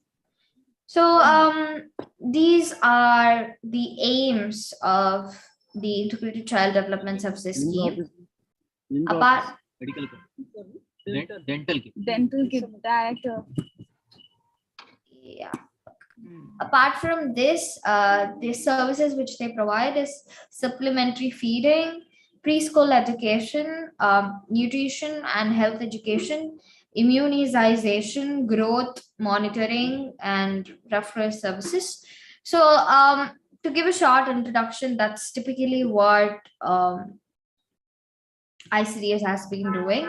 And what I do as a young nutritional ambassador is I spread awareness through using the key to tomorrow's door, that's technology. So what I do is I call upon an expert every week and we take upon a particular topic. Let's say body shaming, obesity, overweight, and the reason why it's too much increased in India for the past years. So we take a particular theme, we call upon a professional, be it a nutritionist or a pediatrician, let's say. So we join on a Zoom call, we go on live in two huge media platforms, one being it the Hindu.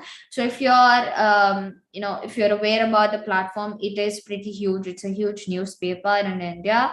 So so we have Hindu as a media partner. Second, we've just partnered up with few hospitals. So yes, it's a huge, pretty typical huge event. So that's about ICDS and what I've been doing since then.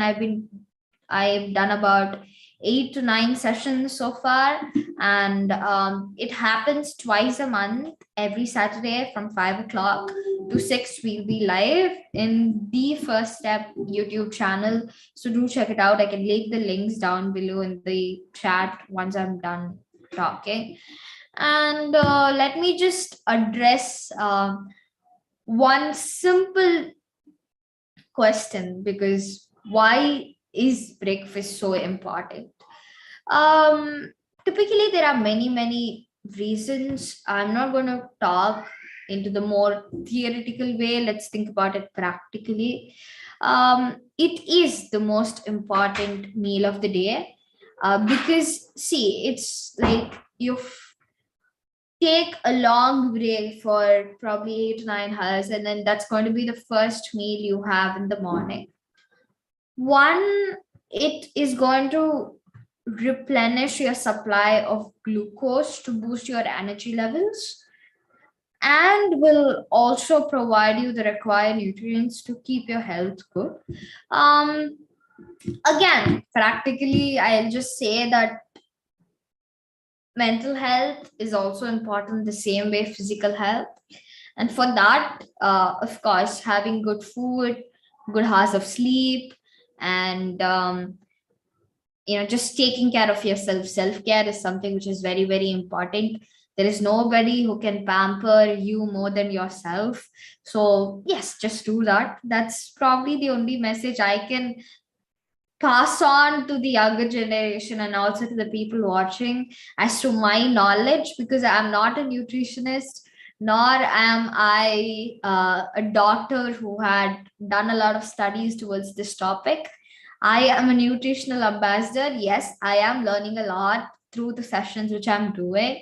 And yes, you can get to know more about it through my YouTube channels and my LinkedIn, Instagram, and more social medias. So yeah, I guess that's about it. Thank you so much for the opportunity. Glad to meet new people. A big hi and love from me from India. Thank you so much for the opportunity once again. Signing off, this is Hasni Lakshmi. Yeah. If there is any questions, do let me know. I'm free to answer it.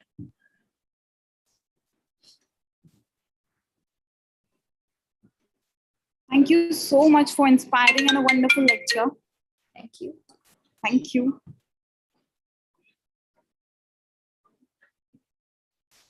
Any questions? Hi, Hasini. Hi, I'm ma'am. also a mother of a 12-year-old daughter. I That's just want to know, amazing. people are behind BTS. Why are Okay. you going in a different direction? Okay, K-pop. K-pop is, first of all, I hate K-pop. I mean, it's not like I am this because I hate K-pop. There are people who love K-pop and who are very much successful being 13 years old. Disclaimer.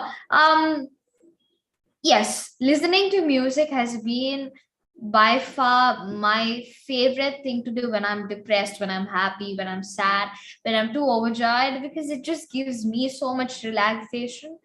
And the same way, people have obsessions over K-pop, which is okay, but just to ensure that that doesn't take them to more of like, they're too obsessed that K-pop shouldn't influence the kids is the only thing which I want to say. Take out the positive inputs. Now BTS is one brand, particular boy band which got successful overnight. I mean, of course, they've been there for about 9 years consistently and stuff. There are a lot of inputs to learn. Just ensure that they don't get influenced to K-pop. Now, how am I like this? It isn't new for me. I've interviewed about 100 plus children who even wiser than me. I just don't know. I just pursue what I love and what I cherish. But then, of course, it isn't always necessary that you have to bloom too early. Every bud takes its own time. I just realized that I might have bloomed a little early. It isn't necessary that all of us have to, right? We take our own times. We have a lot of time to explore. It's just me. I wanted to do it right now. I am doing it because I wanted to learn a lot of inputs. I feel like it will help me a lot down the lane when I move across into future. But it's definitely good if you can experiment a lot in your childhood rather being clueless in your future. And I want to become an entrepreneur, a successful business tycoon.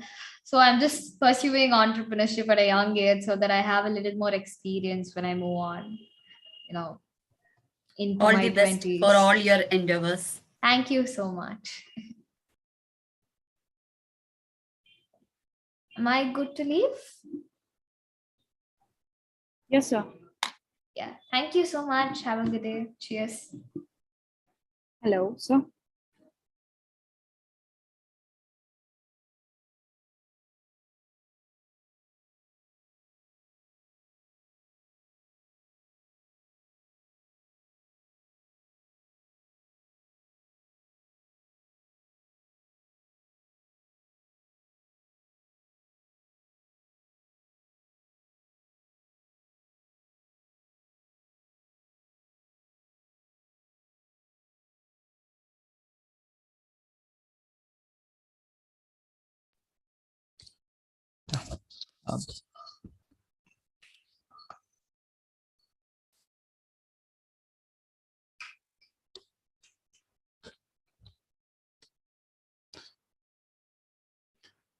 Thank you so much, Hasani, for joining us.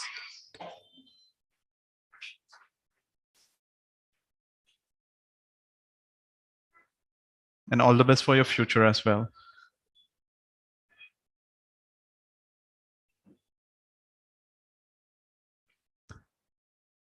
Okay, and actually we are having 2 questions to Dr. Wanda.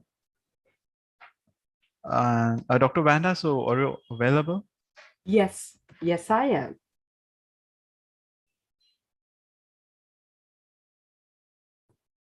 So the first question is, what happens when we take antibiotics for 5 days?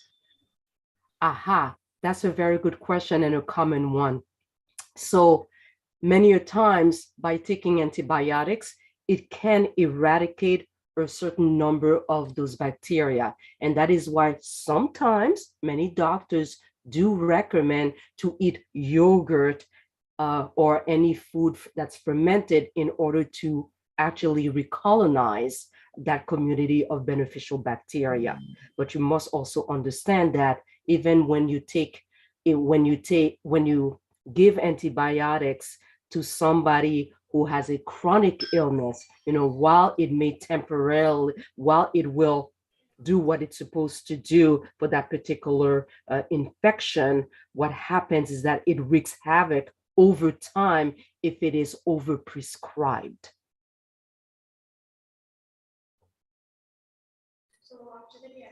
So hence the importance of probiotics for people with chronic conditions when they are prescribed antibiotics.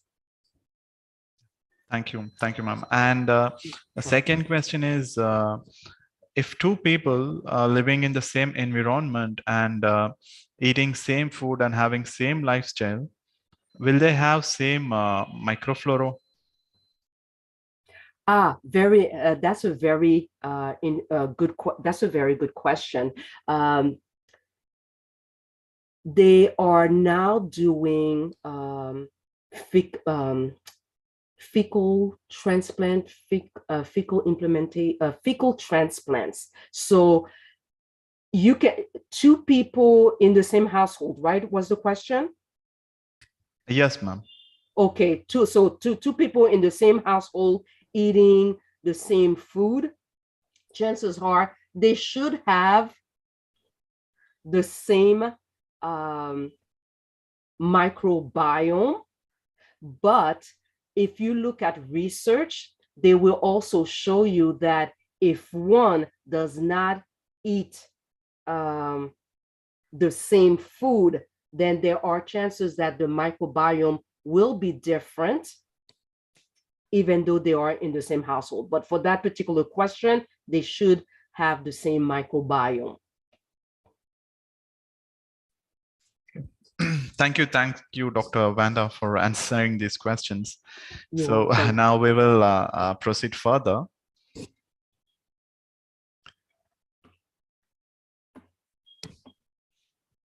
Now we will proceed with the other plenary presentations. And so we will be opening the breakout rooms in our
Oh, there's another question to Dr. Wanda. Yes, I see it. So the question is, so after antibiotic treatment, will the microbiome form newly or return to the pre-existing one at birth? Well, again, so after antibiotic treatment, that really depends on the nutrition, your continuing, daily diet. So it's not a question of returning to its original. It really has more to do with what the antibiotic can eradicate in terms of the species of bacteria that actually live there. So really, in this case, it's really what you are eating, what your food is contributing to the food source of those bacteria. So it doesn't really go back to its prior formation. And actually, there are companies who are actually looking at people's stool in order to identify the bacteria that actually form the stools. And they have also seen that many people are missing certain bacteria that are needed to help them with some of the symptoms that people are experiencing with chronic conditions.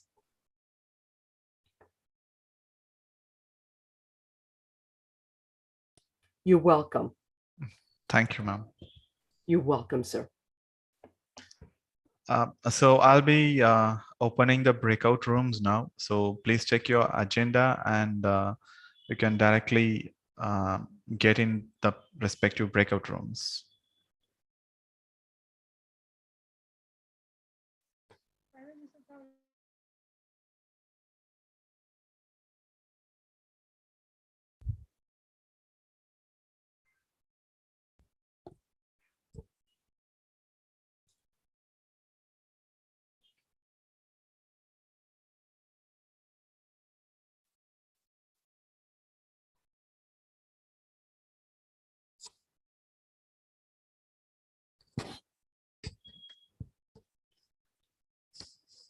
I request the moderators and session chairs to stay in the main hall. So I'll give the co-host access to them, and then they can go back to their respective halls.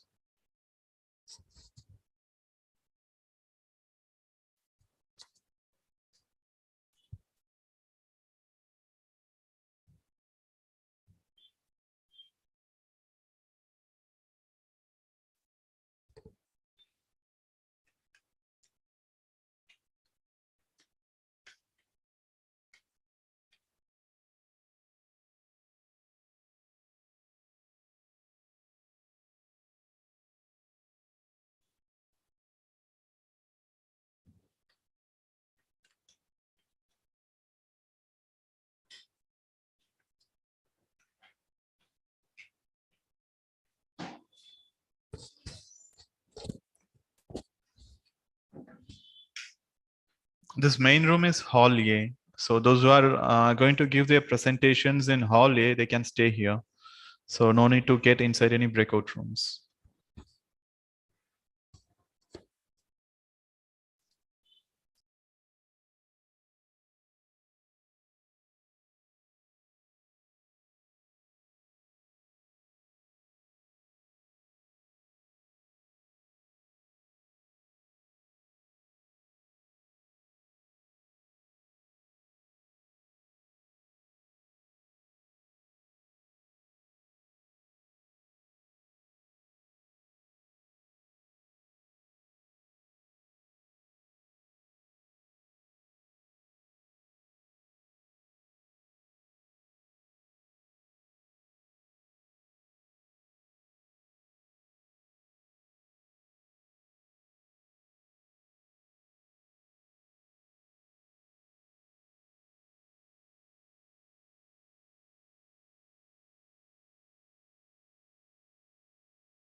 Please, everyone, switch on your cameras to take a photo.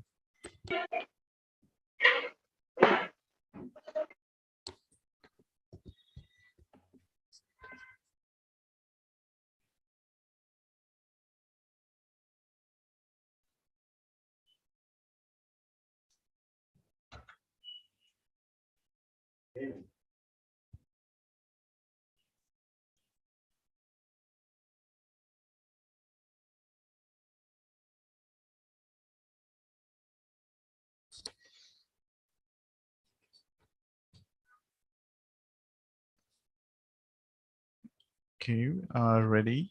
3, 2, and 1.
Thank you so much. And so those who are in the main hall, and if you're having your presentations in another hall, please join your respective halls.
Welcome, everyone.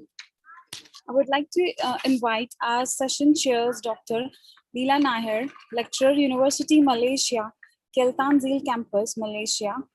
I would like to invite Dr. Navitana, our associated professor, Department of Food and Nutrition and Research Center School of Home Science, Maharani Cluster University, India. Welcome, ma'am. Thank you, Ramya. Shall we start with the presentation? Yes, Ms. Ramya, I think we can start. I would like to invite our first author, Dr. Simran Sharma, e-poster presentation from Manav Rishna International Institute of Research and Studies. Rachna Sharma. There is a small announcement with all participants. For e-poster presentation, we have a 5 minutes of presentation, and for the oral presentation, we have a 10 minutes of presentation. Thank you. Simran Sharma, ma'am, are you there? Ma'am. Yeah. Shall I start? Yes, yes. Okay.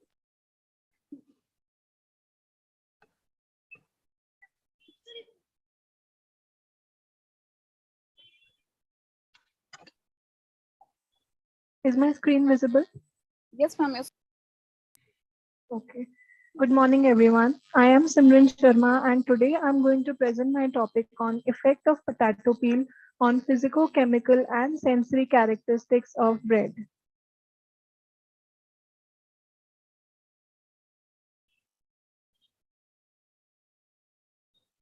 As we all know, potato is the fourth most produced edible crop after rice, maize, and wheat, with an estimated annual yield of 370,000 tons in 2013, of which between 20 to 30% by weight can be discarded during post-harvest processing.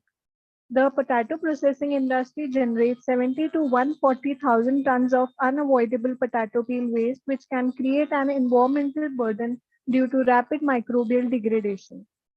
Traditionally, potato peel waste is used for producing low-value animal feed, fertilizer, or being the raw material of biogas, which cause waste of abundant nutritive.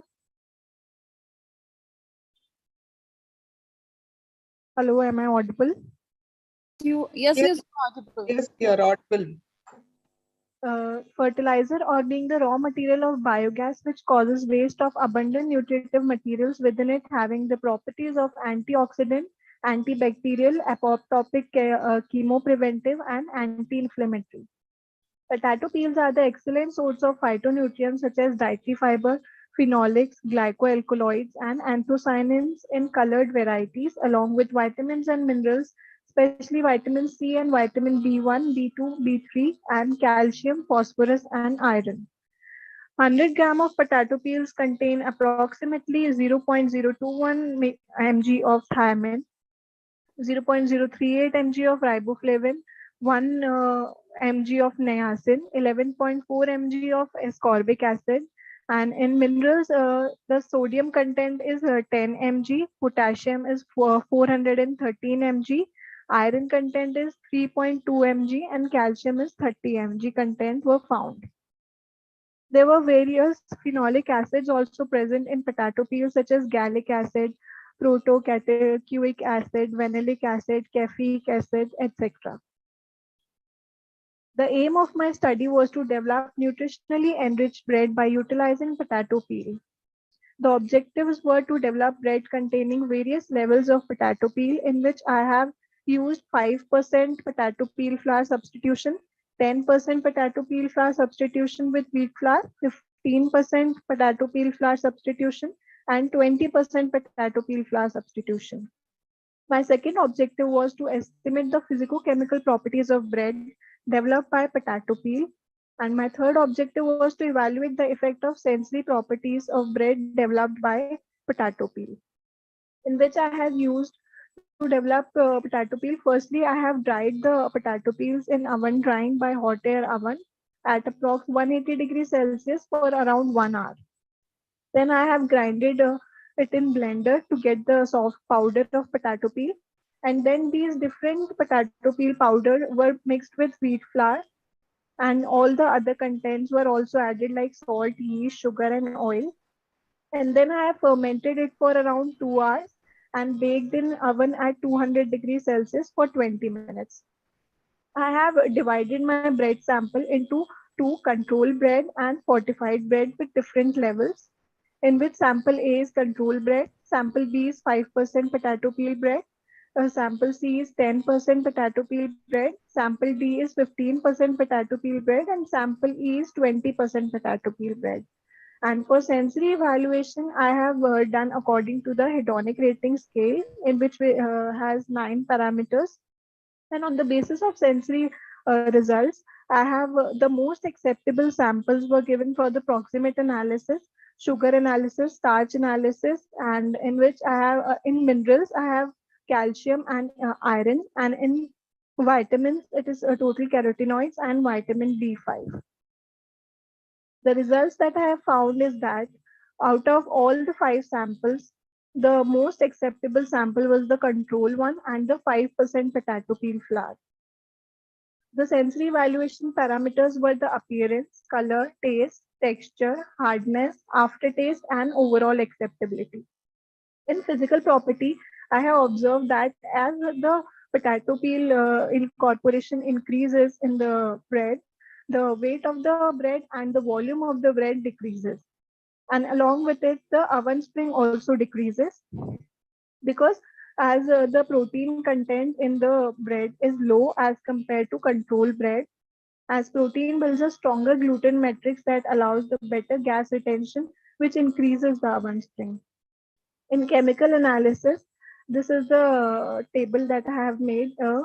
I have got the moisture content which is higher in sample B, which is 5% potato peel bread, and the protein content was lower.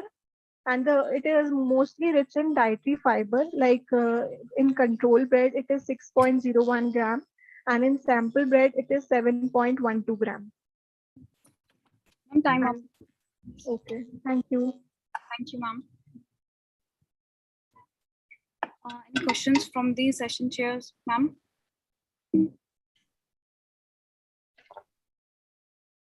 Simran? Yes, ma'am. This is Dr. Navneeta here. Okay. What about the texture? Texture, how did you feel? Compare the chewiness and, the texture, overall texture. Yeah. Yes. I have observed that as I was increasing the content of potato peel flour in bread, you told me that. Yeah, Yes. the texture was not very good as I was increasing the potato peel. How did you arrive at the percentage? That is that 5%, 10% you've mentioned, right?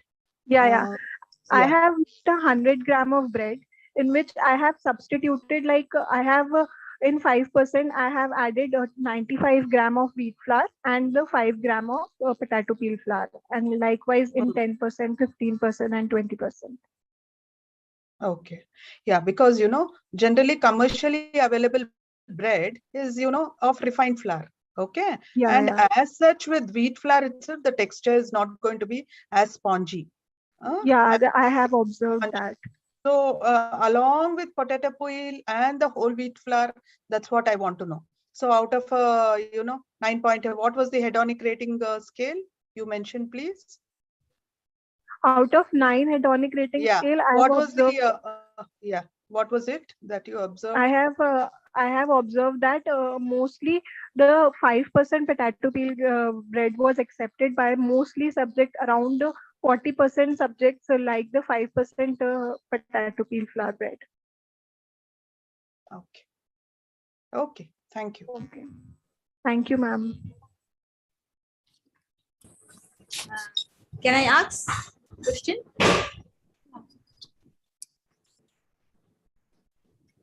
Hello?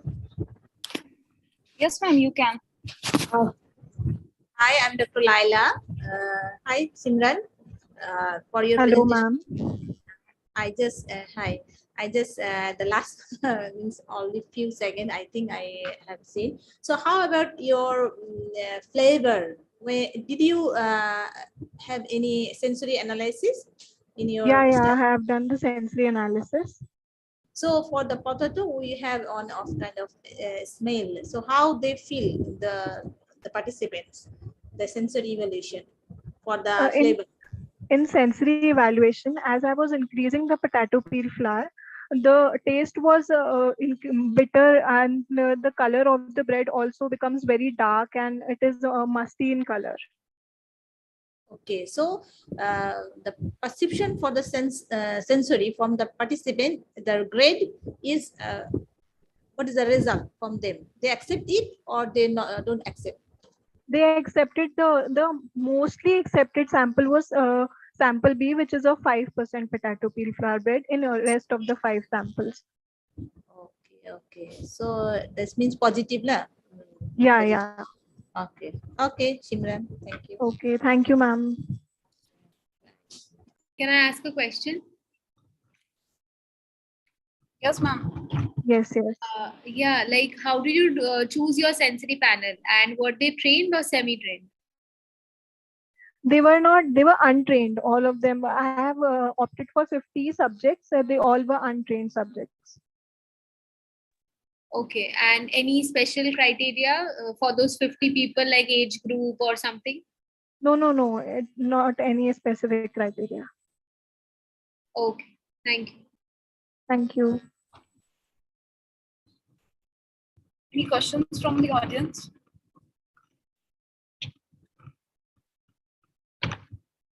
Shall we move to the next presenter, ma'am? Yes, we can move to the next presenter, Ms. Ramya. Thank you. I would like to invite Dr. Sandhya for oral presentation on effective of drying methods on quality parameter of stevia leaves from Punjab Agriculture University, Ludhiana, Punjab.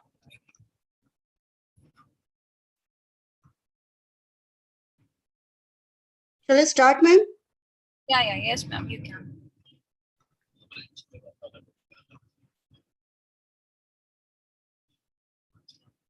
Is my screen visible?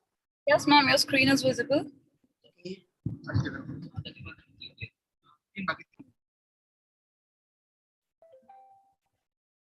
So a very good morning to all of you. As we are discussing about dietary lifestyle, stevia can also be one of the topic, as it is a very good sugar substitute of the table sugar. So here my topic of presentation is effect of drying methods and quality parameters of stevia leaves. Stevia reboidiana bertoni belongs to Asteraceae family, and its extract is approximately 200 to 300 times sweeter than sugar. So basically the question arises, is stevia really healthy? In addition to its hypoglycemic property, like the stevia plant also exhibits antibacterial, anti-inflammatory, hypotensive, antiseptic, and many more properties. It may alleviate blood pressure. It may boost bone health and reduce risk of osteoporosis. It also helps in weight loss. It may have anti-cancer abilities. It helps in improving the cholesterol levels. It also helps in managing diabetes. So very sweet news for the diabetic patients. It is useful in treating eczema and dermatitis. And it also helps in preventing cavities and gingivitis. So stevia leaves contain some sweet compounds like steviosides and ribosicides that can be used as sugar substitutes. Because of its low caloric value, hypoglycemic action, antioxidant, antimicrobial actions, it helps in controlling the obesity, diabetes, hyperextension, cancer, dental caries, etc. Basically, stevia can be used in different forms. Stevia leaves can be used fresh also, in dried form, in grounded form. Grounded stevia leaves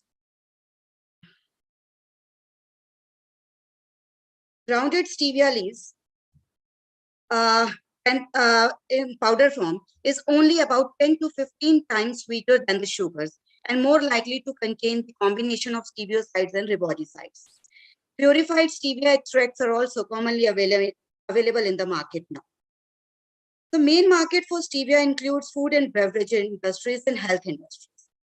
Fresh and dried leaves can be used in herbal teas, tea bags, and stevia plant leftovers can also be utilized for animal feed and fertilizer.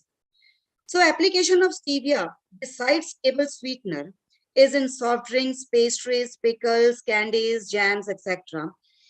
These are few of the applications. Stevia is used in these forms. It's already in the market. It can be used in beer, fruit wine, liquors, etc. as it tastes better. And it also removes the hot taste from the wine.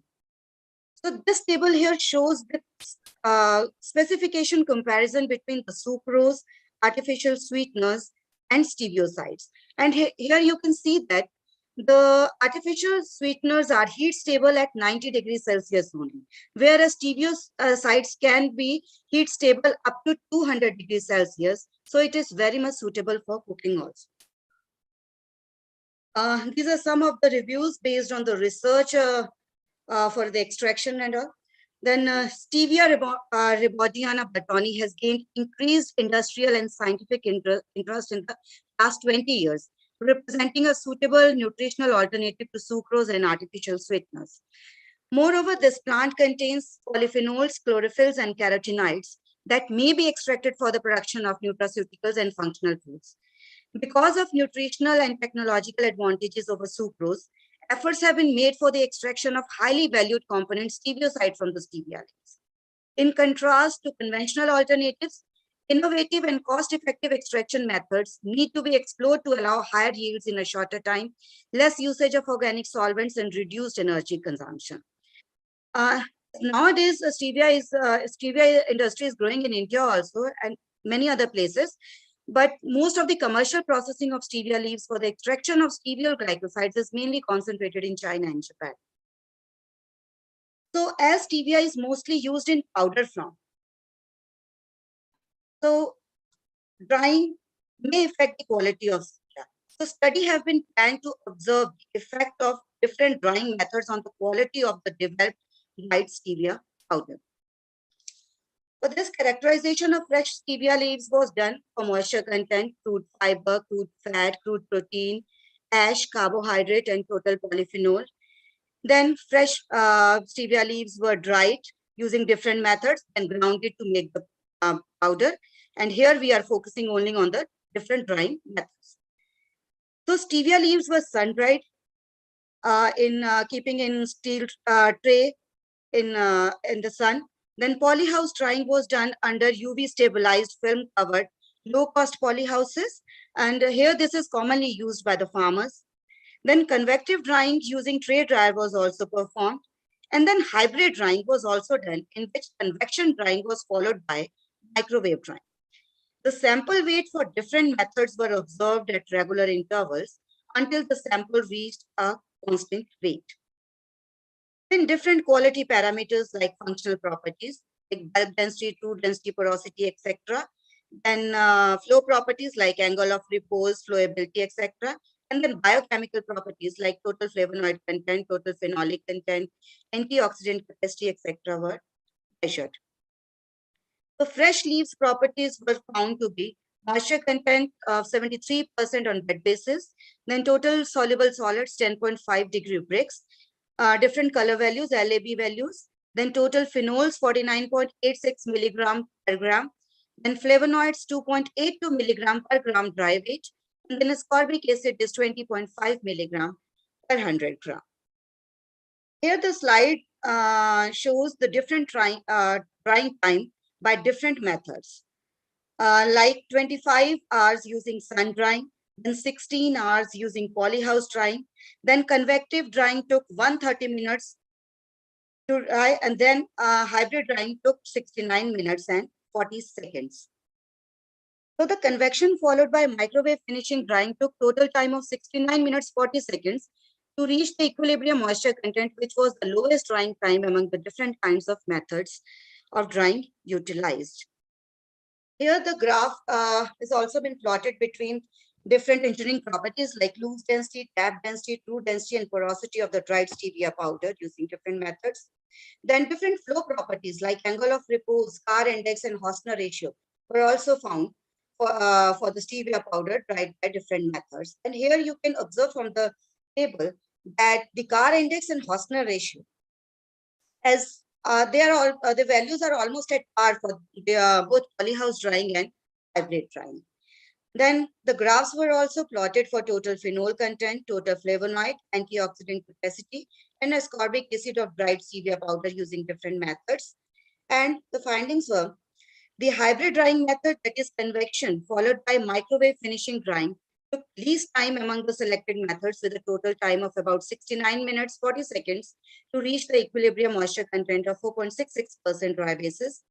Though the ascorbic acid content was highly preserved in polyhouse drying, the retention of ascorbic acid was maximum in hybrid method, that is about 80%. Then the total phenol content and flavonoids was significantly affected as compared to fresh leaves samples, but results were comparable for all dried samples irrespective of the drying methods. Moreover, hybrid dry samples and polyhouse dried samples showed lower Carr index and lower Hausner ratio of a material, indicating better flow properties. So overall, hybrid method drying was considered superior in terms of low drying time and better retention in the quality parameters. Thank you. Thank you, ma'am. Any questions from the session chairs?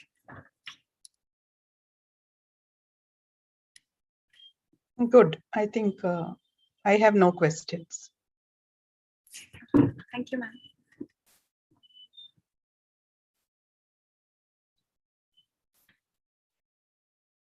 Any question from the Lalia, ma'am?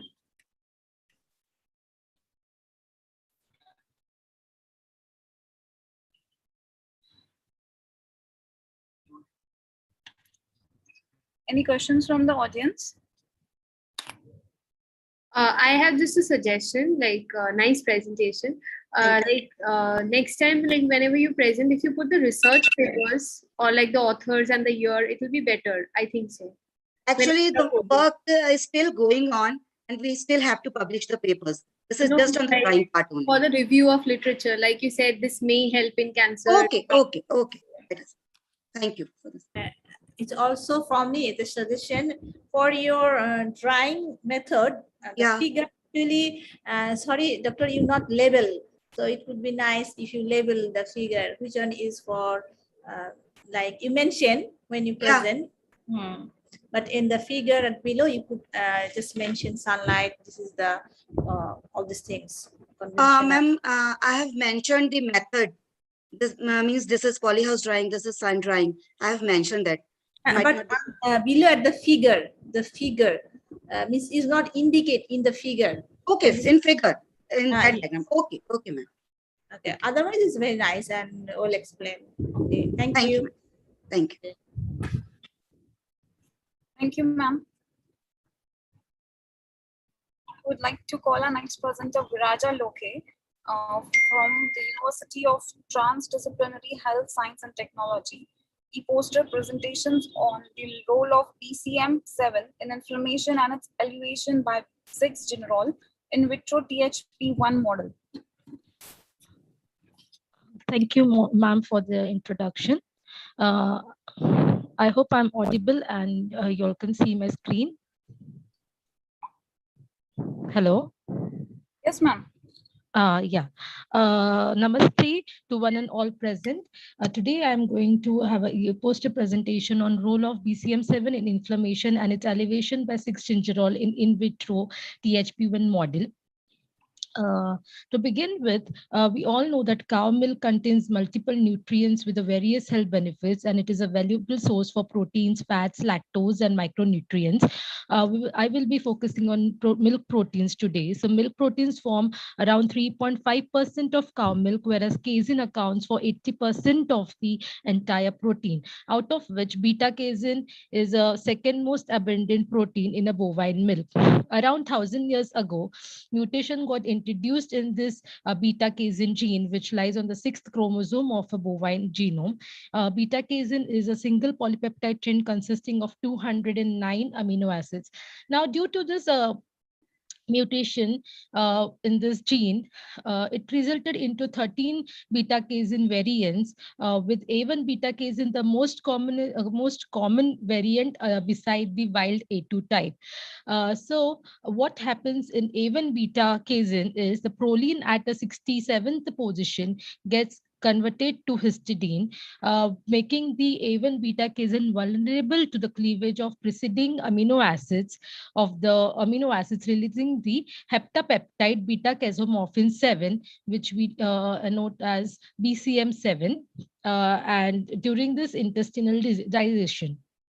Now, this BCM7 has been said to have a opioid-like activity, and Bob Eloyd in 2003, through his epidemiological studies, showed that the relation between this consumption of A1 milk, A1 beta-casein milk, and diabetes mellitus in children under 15 years.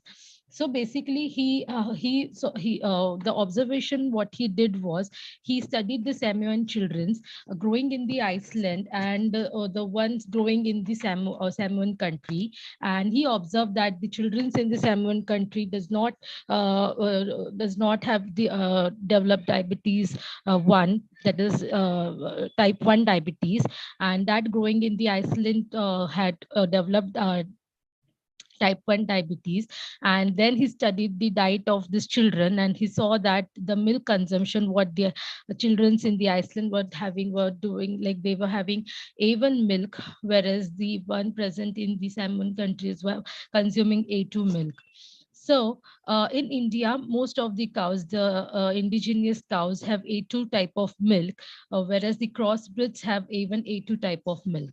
Now, since this BCM7 has been attributed to various diseases such as sudden infant death syndrome, schizophrenia, autism, diabetes, and ischemic heart disease.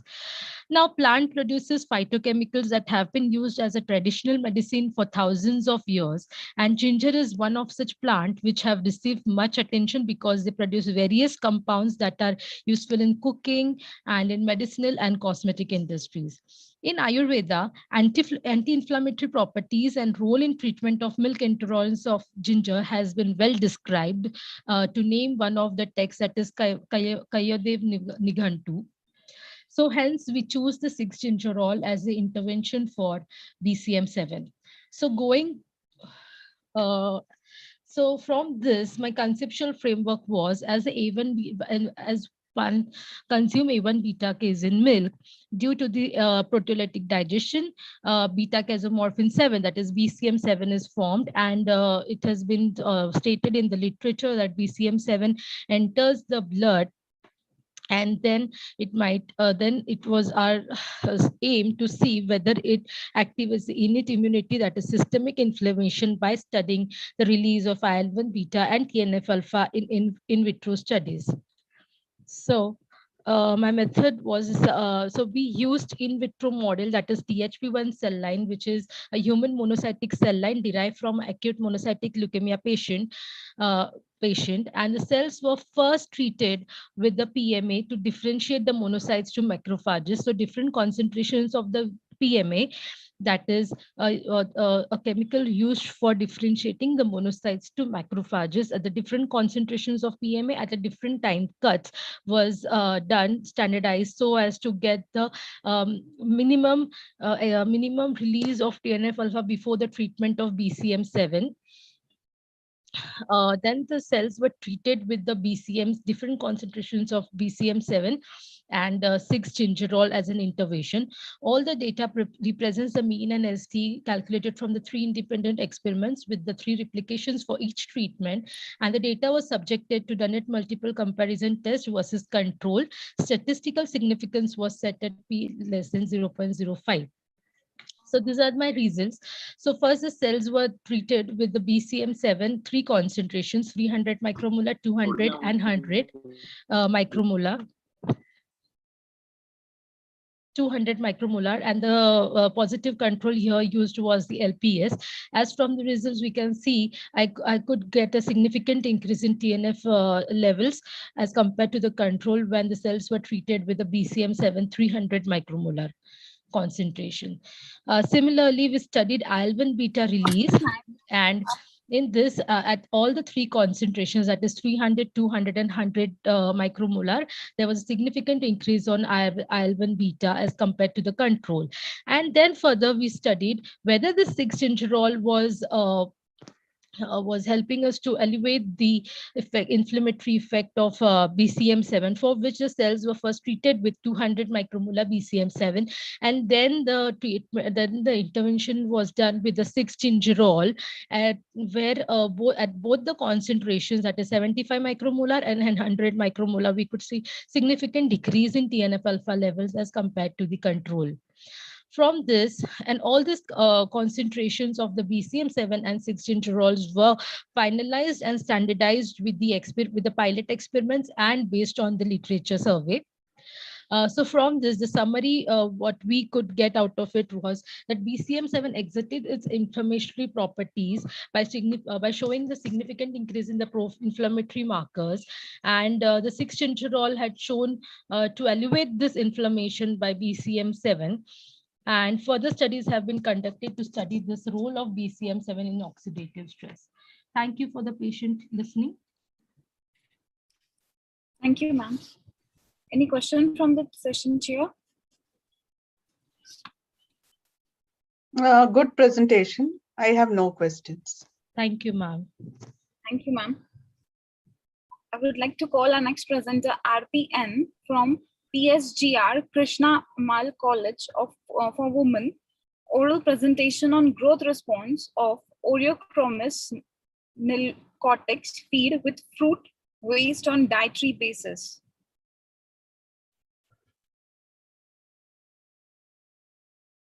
Aarti ma'am. Good afternoon, ma'am. Yes, ma'am. Good afternoon. Yes, ma'am. I'm presenting, ma'am. Once again.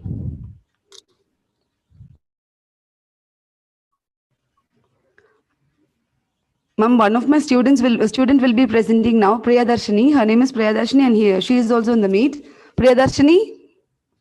Yes, ma'am. Start presenting, ma'am. Yeah. Yes. Thank you, ma'am.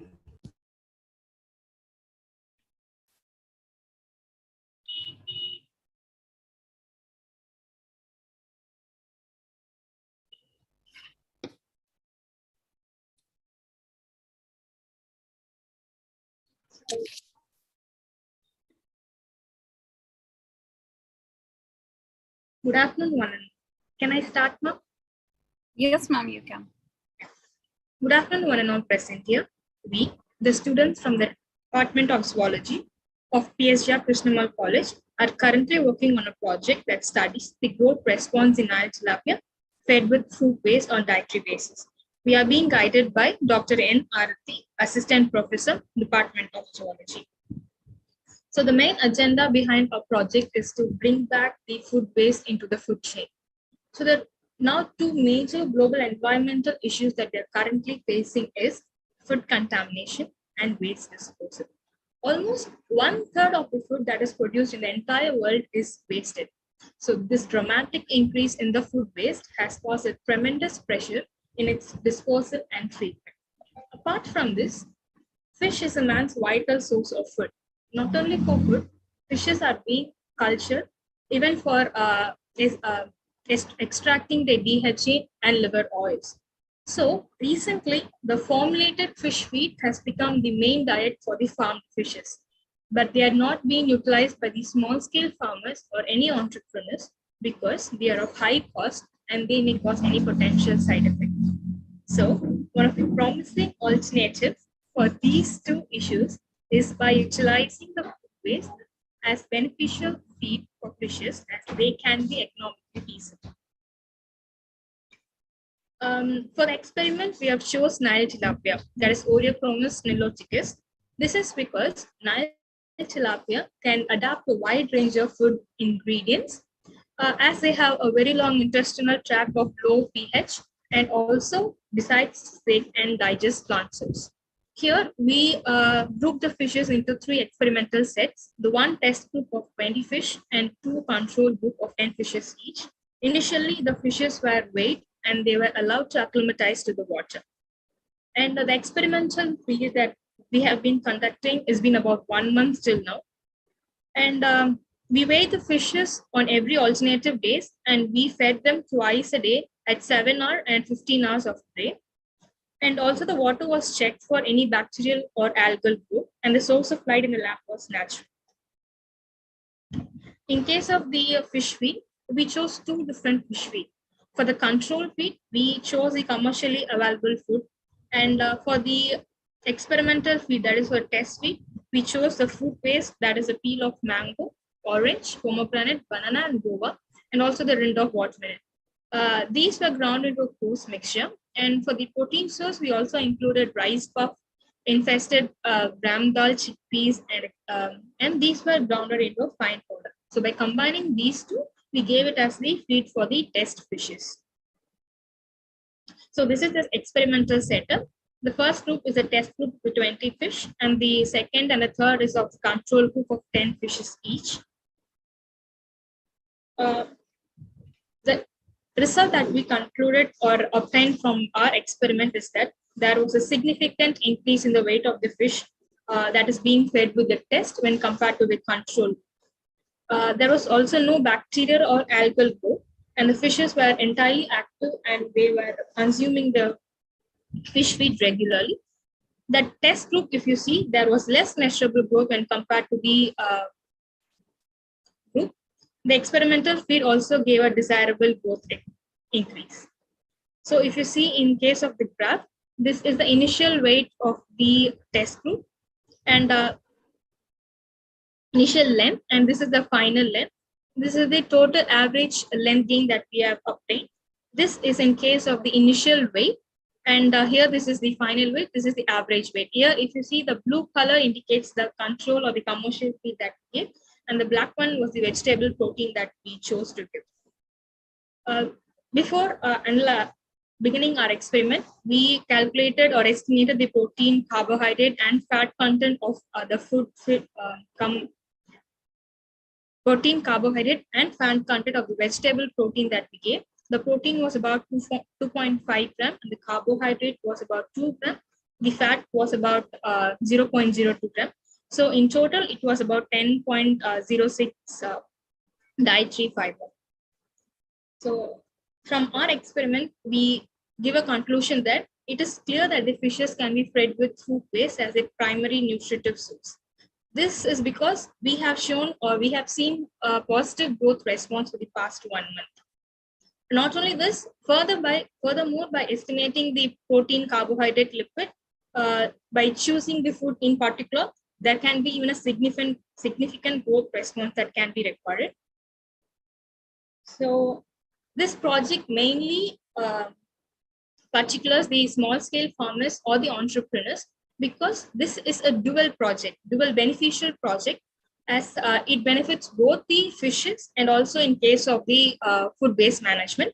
So this can be done in an improvised way by understanding the biologically active ingredients in the food base and also estimating the serum level of the fishes. So I conclude that this is a promising field in case of this project, as this is also an economically feasible project of low cost and they're also economically friendly. So I thank everyone for your patient listening and giving us this wonderful opportunity to present ourselves. Thank you. Thank you, ma'am.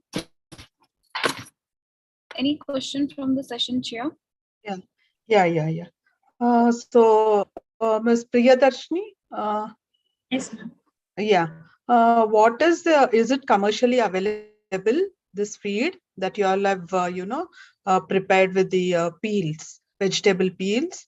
And what is the cost in comparison to the commercial feeds that we get? Okay. What is, the cost that... Yes, ma'am. In case of the right. commercial feed, it was nearly about 100 or 150. But the feed that we chose, that we gathered from a household thing. We usually take in fruits and all these things, so they can even be used as a feed. And not only besides the food waste, if you go to these shops which is being infected rice gram or thing, they gave us for a minimum rate, that is we got it for half a kg, and they just cost us about 15 rupees, whereas the actual rate was about 30. So that is a less cost efficient project that we chose here. Sorry to interrupt, ma'am. Actually, After it is made, what is the selling price, or is this product commercially available now? That's what I want. Ma'am, this is not the commercially available one. Just we are formulating a feed that can be formulated in the form of vegetable waste. Only the waste materials we have collected from the fruit shop and the juice shop and other things. We have collected the waste materials. Along with that, the infested grams, what we will be throwing out, those wastes are collected and it is ground into powder, and as well as the vegetable waste is also grounded. These two are mixed and it is fed as a feed for the fishes. And it was showing a good increase in the weight also. So still there are many things to formulate. As they are the first MSc students, they have done this. And it to go a long time, ma'am. Because, if the shelf life is stable, it can be commercially available, right? So yes, also the cost calculations, all that also matters. Yes, Definitely, the raw ingredients are, it is cost effective, but still all these logistics would really make it more successful to be commercially, viable. Yes, ma'am. Yeah, surely we will do project. everything, ma'am. Yes. Thank you so much, ma'am, for your encouraging words for the budding students. Thank you so much. Yeah. Yes. Thank you. Thank you, ma'am. I would like to call our next presenter, Grace ma'am, Mary ma'am from Women's Christensen College, oral presentation on a review on health benefits of fermented foods and beverages, a narration of fermented rice as an emerging product of interest.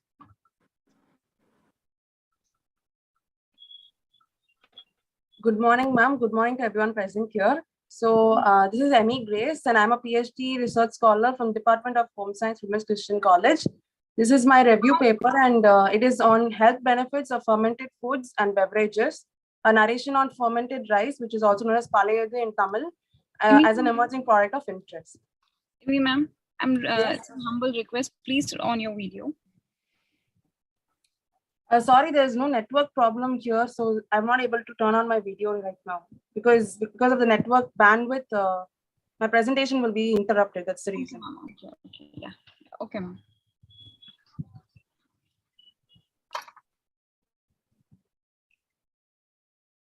So the introduction of my topic was the most recent and the ancient economical process of food preparation we know is fermentation, and is defined as the process of preservation of foods which involves the growth and the metabolic activities of microorganisms.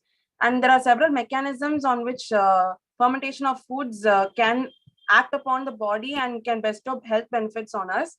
And the presence of potential probiotic microorganisms is one of the type. Metabolites obtained through the fermentation is another process, and the reduction of toxins and other anti-nutrient components such as reduction of phytic acid concentration in fermented soybeans or fermentable carbohydrates in fermented sourdough. So this is better tolerated in people with IBS and other gastrointestinal diseases. Fermentation process enhances certain properties of foods like organoleptic properties, increase in shelf life of highly perishable food products, digestibility of carbohydrates and proteins, and an increase in the bioavailability of minerals and vitamins in those foods. The need for my study was fermented foods were considered ubiquitous in the diet due to its health promoting sensory and nutritious qualities. So well established in a precise association with our health, and the consumption of fermented products are not widely available. So another factor that paved the way for this study was the growing interest on the consumption of these fermented foods and beverages in India and other countries. These fermented foods and beverages were considered to be rich in many nutrients like essential fatty acids, proteins, vitamins, minerals, essential amino acids, and soluble fiber. Very few studies had been carried out on the health benefits of fermented rice, and therefore this review is essential to understand the common fermented foods and beverages and those related health benefits of these products on human population. The objectives of my study was commonly available fermented foods and beverages in India and other countries were reviewed. Studies pertaining to health benefits of fermented foods and beverages were tabulated, and studies on the health benefits of fermented rice were described in the narrative form. So methodology adopted was the primary research articles taken from Google Scholar, PubMed, ResearchGate, and Scopus sites with the keywords such as fermented foods and health benefits of fermented foods. From the time frame of 2006 to 2021 was the search strategy, and a total of 32 articles were found to meet the inclusion criteria of the study. So the tabulated results and discussion were, there were 32 articles which were meeting our criteria for the selection. So fermented milk with lactic acidophilus 145 and Bifidobacterium longum was the fermented food given to 34 women aged 18 to 65 years. This was a double-blind placebo-controlled crossover trial. And the consumption specification was Group A was given 125 grams of fermented milk 3 times a day for 4 weeks, whereas Group B was given 125 grams yogurt 3 times per day for 4 weeks. And there was a washout period for 1 week, and the intervention was swapped between the groups for another 4 weeks with the same specifications. So the health benefits reported were the levels of LDL cholesterol had been reduced in hypocholesteremic women with a baseline of total cholesterol above 190 mg per dl through fermented milk consumption. Another study, which was fermented milk with lactic helveticus. It is a double-blind randomized placebo-controlled trial where 94 borderline hypertensive people were taken in the study. Group 1 was given 300 ml of the fermented milk, and Group 2 was given 150 ml. Group 3 was given a placebo for 8 weeks. The health benefits noted was sympathetic activity in hypertensive people was reduced, but this combination did not show any change in the AC inhibitor activity. Next is on the cheese, which is naturally rich in the conjugated linoleic acid. This is a crossover dietary intervention study. 10 participants were 6 females and 4 males aged between 45 to 55 years were taken. 200 grams per week of CLA enriched cheese. Control group was, that was a control group. For 10 weeks it was given, and 200 grams per week commercial cheese, which is a placebo group, for 10 weeks. A reduction in the platelet aggregation and the anti-inflammatory parameters like interleukin 8, interleukin 6, and TNF alpha was reported. The cheddar cheese, which is naturally enriched with the GABA-producing lactase. This study involved 23 men aged between 23 to 63 years. It is a placebo-controlled study. Experimental group were given 50 grams per day of cheddar cheese containing 60 mg of GABA, and the control group was given placebo cheese for 12 weeks. A significant reduction was observed in mean and systolic blood pressure. For kefir, uncontrolled non-randomized intervention study, 20 patients with a functional constipation as per Rome 2 criteria was employed, and kefir was given 500 ml per day for 4 weeks. The stool frequency was increased and the bowel satisfactory scores were improved. No strain or laxative use was experienced and used. Another study on kefir, it was randomized double-blind placebo-controlled trial where 60 diabetic patients aged 35 to 65 years were taken. Experimental group was given 600 ml per day of kefir, and control group 600 ml per day of conventional milk for 8 weeks.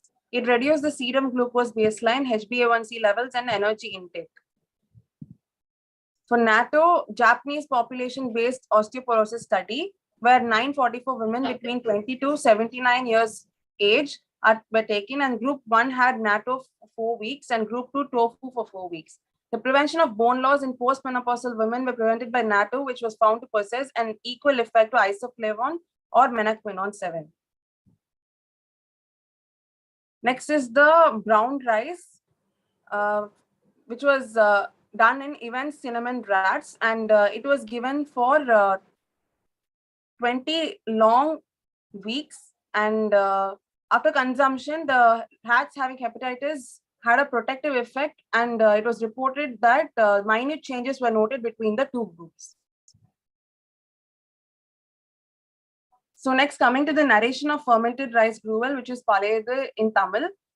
This is a porridge which has many native names throughout India as listed on the tabulation. And the process of preparing fermented rice gruel is by soaking the cooked rice overnight. And then this is used to consume as a breakfast with shallots, chilies, curd or yogurt added to it. This process of overnight soaking actually helps in the development and the growth of various probiotic bacteria like lactic acid bacteria and the bifidobacterium. And this increases the nutritional factor of the rice. And the bioavailability of the minerals, including many of the vital micronutrients like iron, calcium, potassium, magnesium, are increased after 12 hours of fermentation of this rice. So the nutritional changes observed in the fermented rice gruel, as reported by few studies conducted before, where the carbohydrates present in the rice becomes available and easily digestible. And also protein availability was increased, and it had a higher content of fiber, vitamin and mineral contents. And it also was found to reduce the anti-nutritional factors that were inhibiting the absorption of these vital nutrients.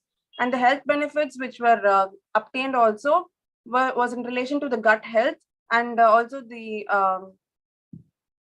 it gave antimicrobial properties, so it was useful for curbing inflammation as well, and also for peristalsis and the digestion process. It prevented diarrhea and also reduced cholesterol levels, and also it was used for various cancers as well as for gastrointestinal problems. And recently, the American Nutrition Association also are keenly focusing on studies related to the fermented rice due to its immense presence of nutrients. The sensory changes observed were also, it increased the palatability of the food, and also the consumption of this food was enhanced due to its aroma, taste, and flavor. So to conclude my review study, this study was conducted for the past 15 years, and it has observed that fermented foods and beverages has been traditionally consumed throughout the world, and majority of the health benefits conferred were in relation to gastrointestinal diseases, cardiovascular diseases and hypertension, and management of body weight. Though most of the studies were conducted in animal and in vitro studies, further elaboration of these clinical trials will be required to associate these health benefits with human population on a larger scale. The fermentation of foods has also been shown to increase the nutrient content when compared to its non-fermented counterparts, especially fermented rice that has been identified as a traditional Indian food that has an emerging interest due to its vast benefits and properties. So the consumption of each fermented food and beverage in which these health benefits will be obtained are also to be further scrutinized, and this will help us to consume these superfoods on a regular basis. And areas of reproductive health can also be focused on the future studies. Thank you.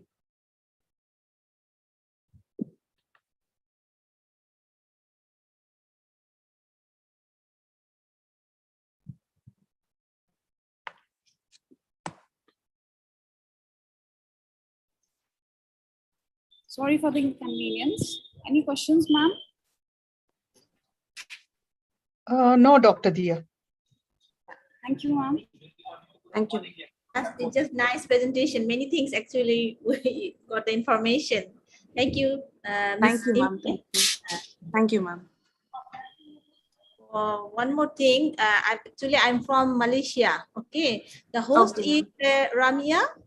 Sorry, is it? I'm not mistaken. Who is the host for this session? Yeah, ma'am, Dr. Priya Della. Okay. So actually, we need at the end of this presentation, we need to take the screenshot, because we want to also publish in our faculty. Okay. Definitely, ma'am. Okay, thank you. Sorry for the interruption. Okay. No issue, ma'am. Thank you so much, ma'am.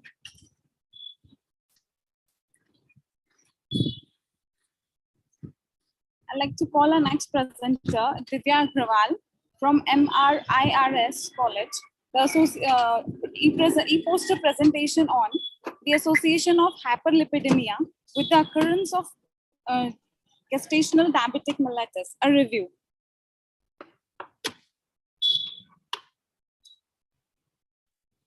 Good afternoon, ma'am. Good afternoon. Is my screen visible? Yes, ma'am, it's visible. Okay, ma'am. So good afternoon, everyone. Today I'm going to present on the topic, the association of hyperlipidemia with the occurrence of gestational diabetic mellitus, a review.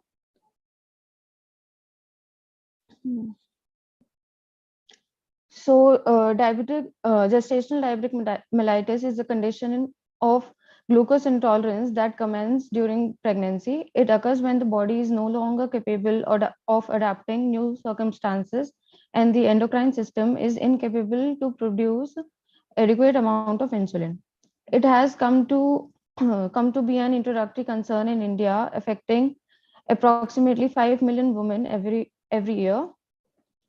Current literature exhibit that pre-diabetics and diabetics affect around 6 million births in India alone, of which 90% are due to gestational diabetic mellitus.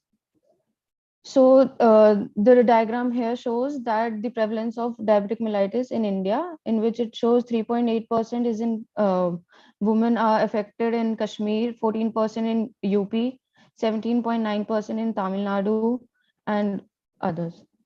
So hyperlipidemia especially is a well-known risk factor for metabolic syndromes. Hyperlipidemia is common in the second half of the pregnancy as a physiologically required mechanism to maintain stable fuel supplementation to the fetus. So the main objective of the study is to examine the association of hyperlipidemia with the occurrence of diabetic mellitus.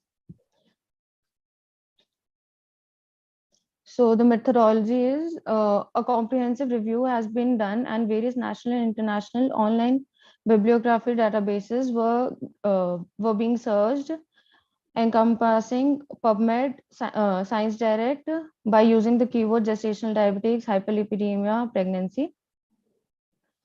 So the result and discussion of my study was that women with history of gestational diabetes have significantly an elevated risk of dyslipidemia defined by triglycerides, LDL cholesterol, and higher density lipoprotein cholesterol. Patients with gestational diabetes indicate boosted triglyceride amounts during pregnancy. Random meta-analysis was study estimates that significant higher that women with gestational diabetes have significant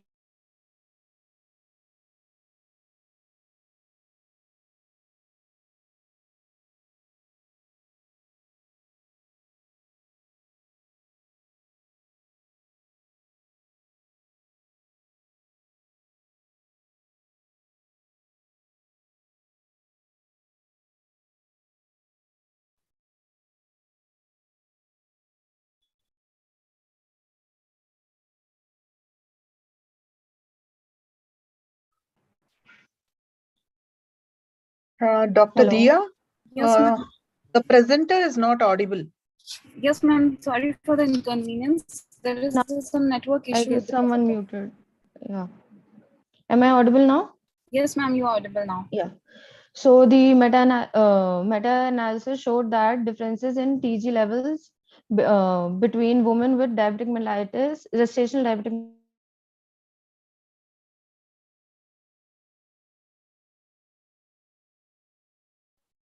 gestational diabetic diagnostic criteria. Both hypertriglyceridemic and highly increased TG levels during gestation result in the risk factors of GDM. So these are the references. Thank you. Divya, ma'am, your screen is not visible. Screen not visible. 1 second, ma'am.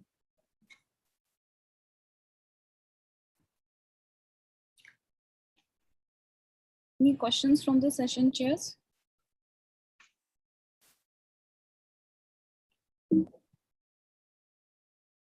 I don't have any questions, please. Thank you, ma'am. Can we move to the next presenter, ma'am? Yes, please. Yes, ma'am. I would like to call our next presenter, Ayushi Agrawal ma'am, from Manav Research, Rachna Institute of Research and Studies, Faridabad, e-poster presentation on hidden hunger and its intervention to combat the macronutrient deficiency. हाँ ना हो गया अब वो मैं दे रही थी तब भेज दो हो गया मेरा भेज दो हाँ Divya ma'am, please mute yourself.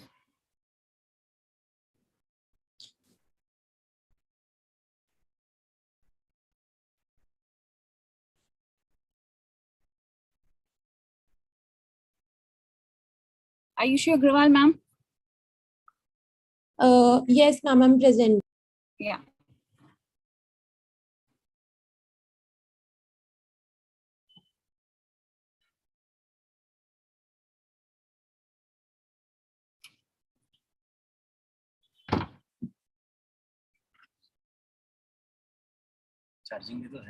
Ma'am, I'm not able to share the screen. I don't know what's happening. Ma'am, just copy your presentation on the desktop and start sharing it. If it is in pen drive, so just copy it on the desktop on your computer or laptop. Dr. Dia, I think in the meanwhile, you can call Ratika Jain. Okay. I would like to call our next presenter, Ratika Jain ma'am, from Manav Rachna Institute, International Institute of Research and Studies, oral presentation on behavioral factors and its association with cardiovascular risk factors among early adults in urban areas. A review. Ritika Jain ma'am? Yes, ma'am, just a minute. Yeah.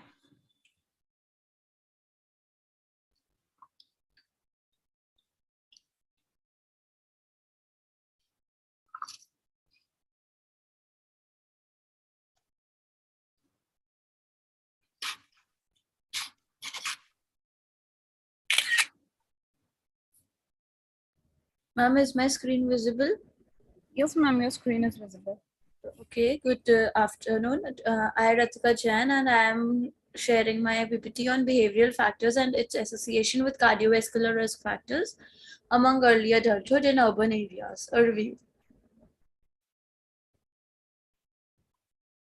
So, introduction. Cardiovascular disease are a group of problems of the heart and blood vessels.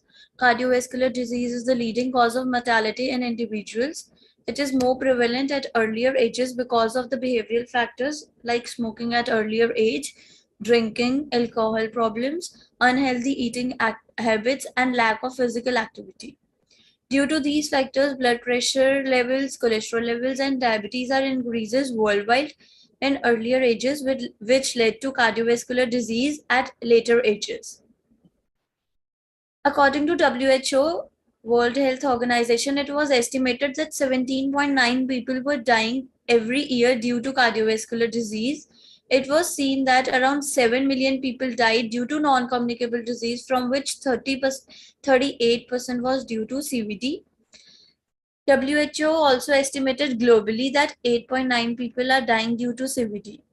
In India, it was estimated that 62.5 million people are dying due to CVD, and it is 60% larger than the United States. So next is methodology. Many research papers from Google Scholar were searched, and then further many papers were shortlisted. Those papers were read thoroughly and all the things were noted. Then results and conclusions were studied. So next results. In this result, we can see the prevalence of cardiovascular disease, and we can see that BMI and the in the BMI with low high BMI, the people are suffering from smoking problem. The people who do smoking and have less physical activity are more prevalent to cardiovascular disease, and their blood pressure is also is seen to be high. And next, we have seen the risk factors that with poor diet, there is weight gain problem and obesity is seen. And due to this, there is the premature CVD risk factor is there. And there is a change in lipid levels also, LDL and HDL levels are also triggered. And next, we have seen a progressive increase in the change to weekly smoking status was observed across the smoking status categories.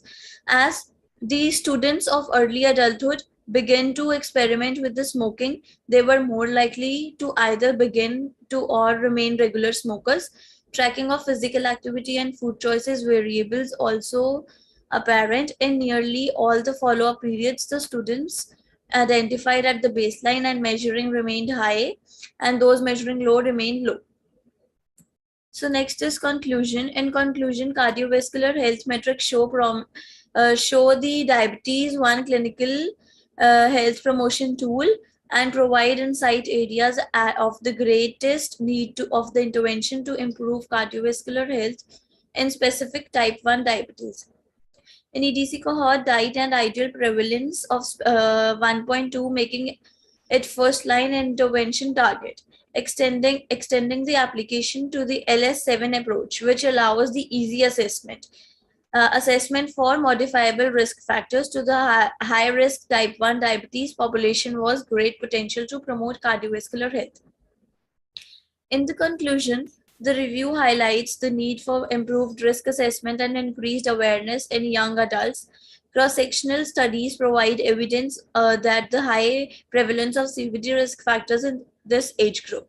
It is well established that these risk factors are associated with the pathological changes and sustainably increase the lifetime CVD risk until the successful prevention strategies are the part of the public health education about screening, assessment, and treatment. Targeting young adults at a time in their lives when lifelong habits are being developed and critical to prevent disease progression. Next, these results indicate that there is evidence of early consolidation and tracking of physical activity, food preference, smoking behavior. The early consolidation of health behaviors implies that intervention should be prior to 6th grade. Behavioral patterns are resistant to change. The smoking results suggest that students are getting difficulty in quitting smoking. Thus, youth smoking sensations or interventions were warranted. Thank you. Thank you, ma'am. Any questions from the session chairs? Ritika, Ms. Ritika, a little more care has to be taken when you are, calling out the words. Okay. Few words, were not pronounced or, spoken out correctly. Okay. Yeah, care has to be taken about that. Okay, ma'am. Yeah, good. You have taken up a, review kind of a work. Yeah, but when you're presenting, it could be little more in bullet points instead of big paragraphs when you're concluding and things like that. Take care when you're, calling out the words or pronouncing the word. Okay. Okay, ma'am. Okay. Yeah. Thank you, ma'am. Shall we move ahead, ma'am? For the next presentation? I'll present now. I guess it's working. Yeah.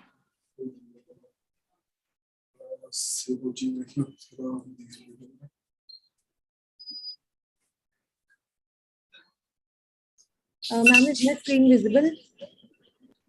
Yes, ma'am. Your screen is visible, ma'am. Okay, ma'am. Good afternoon, everyone. My name is Ayushi Agarwal, and I'm from Manav Rachna International Institute of Research and Studies. And today I'm going to present an e-poster on hidden hunger and its interventions to combat the micronutrient deficiencies. A review. So, hidden hunger is a type of undernutrition that develops when vitamin and mineral intake and absorption are insufficient to support a healthy development. Poor food or higher micronutrient needs during particular life stages, during the infancy or lactation, and health concerns such as illness and infections or parasites are contributing factors. The main causes which I observed while researching is first is the poor diet, that is basically which supply a lot of energy but few necessary vitamins or minerals, that is staple diet, maize, rice, wheat. Second is cost, cultural preferences, peer pressure, as well as regional, environmental, and seasonal considerations. Next is poverty, which is a major factor restricting access to appropriate nutritional food, which is a major factor for micronutrient deficiencies or malnutrition in urban slum area. Impaired nutrient absorptions or utilizations, examples are infections or parasites. Next is some common micronutrient deficiencies and their risk associated. First is iodine. The risk includes goiter, irreversible brain damage, infertility. Next is iron. As we all know, anemia, poor motor and cognitive development, higher maternal mortality risk, low birth weight. Vitamin A, severe sickness from common illness such as diarrhea and measles, night blindness, and visual impairments, maternal and childhood mortality. Next is zinc.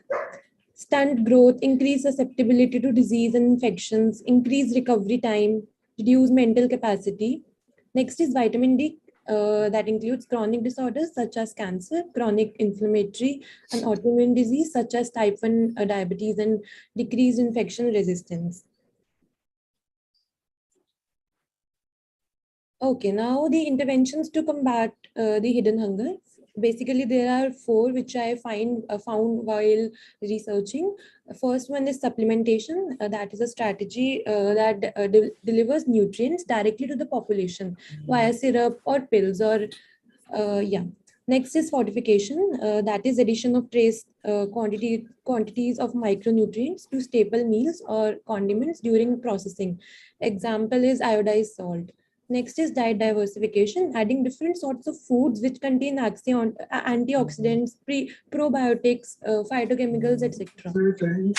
Last is biofortification, that is developing foods with micronutrient content using traditional or transgenic methods. Examples are vitamin A orange, sweet potato, or vitamin A maize. So in last, I would like to conclude that the main objective should be to eat a well-balanced diet that includes both macro and micronutrients. Early diagnosis and successful treatment of clinical deficiencies were aided by a combination of food fortification, dietary diversity, biofortification, and supplementation. Thank you. Thank you, ma'am. Any questions from the session chair? Miss Ayushi? Yes, ma'am. Yeah. Please, it would be nice if on every slide, this is a review research that you have done and you have presented, right? So it would be nice, like if you could put on the slides, you know, in the footnote, the, what do you say, references. Okay. I'll yeah. keep that in mind. Yeah. It could be a single reference. It could be multiple references. Probably in a short, you can put it on the slide, and towards the end, you can give the detailed references. That is, you know, yeah, that's important. More so when it's a review paper. Okay. Yeah. You could also do the numbering, things like that to make more systematic. Okay. Yeah. Yeah. Yeah. Good presentation. Thank you, ma'am. Shall we move to the next presenter, ma'am? Yes, Dr. Dia. Yes, ma'am. I would like to call the next presenter, Anu Sharma, ma'am, from Dr. Yashwant Singh Parmar, University of Horticulture and Forestry. E-poster presentation of mushrooms as nutritional and therapeutic agents. Anu Sharma, ma'am. बेवकूफ है तो मैं क्या करूं इसका कहां से पढ़ूंगा Gaurav Goyal, sir, please mute yourself. Sorry?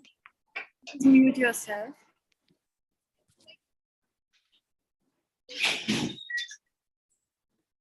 Anu Sharma, ma'am. Am I audible?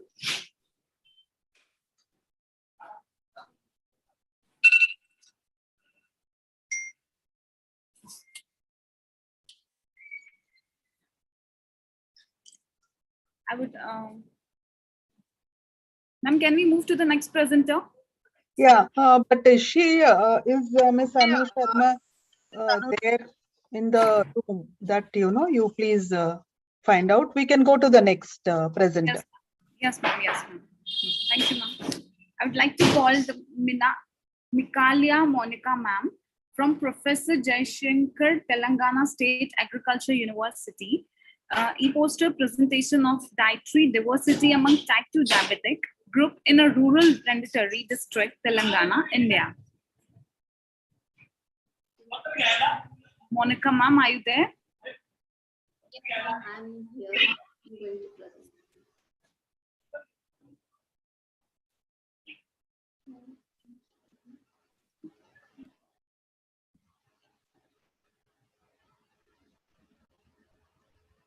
Good afternoon, everyone. I am Dr. Monica from Professor Agriculture, Telangana State Agriculture University. I have done my research. The dietary diversity. Am I audible, ma'am? Ma'am, you're not properly audible. Please increase your voice volume. I muted myself because some network problems. It may not be comfortable to present my presentation, ma'am. That's why I muted myself, my video. May I continue, ma'am? Yes. You can continue, ma'am.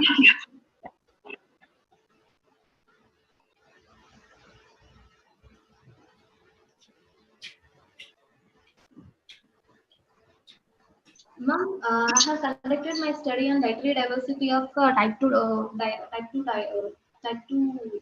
diabetic patients who are around the university campus. I have collected 60 members of the diabetes 3 villages.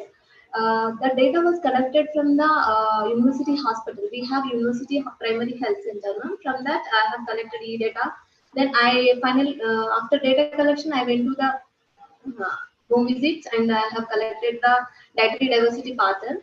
This is the because why I conduct the dietary diversity of the diabetes. It's an important thing in human life to maintain the nutritional levels of nutrition levels. So dietary diversity plays major role into combat prevent the malnutrition, that is overnutrition or malnutrition, whatever it is. So the dietary diversity is important, very important to the diabetic patient, especially for type 2 diabetes, because they are depending on the diet. Whenever we are whenever we give the good nutrition to them, we can prevent the consequences of diabetes. That's why I have chosen this topic. Then methodology, coming to the methodology, the random sampling method was I used, and dietary diversity of score was collected from the food frequency method, that is developed by food frequency FAO. Then coming to the statistical analysis, I have done statistical analysis with using WindowStat software that is provided in our university. Coming to the result of my study, most of the subjects were male subjects. Subject age was 29 to 58 years of age. The duration of diabetics below 30 years. The overall education status of the subject was poor. Then 11% was illiterate, and around 44% of them were completed their primary and secondary school education. Coming to the main results, the mean standard deviation of dietary diversity of subjects 5.4. That is indicates medium dietary diversity scores. So 30% of the subjects will have high dietary diversity. Then 12% of the subjects had a low dietary diversity.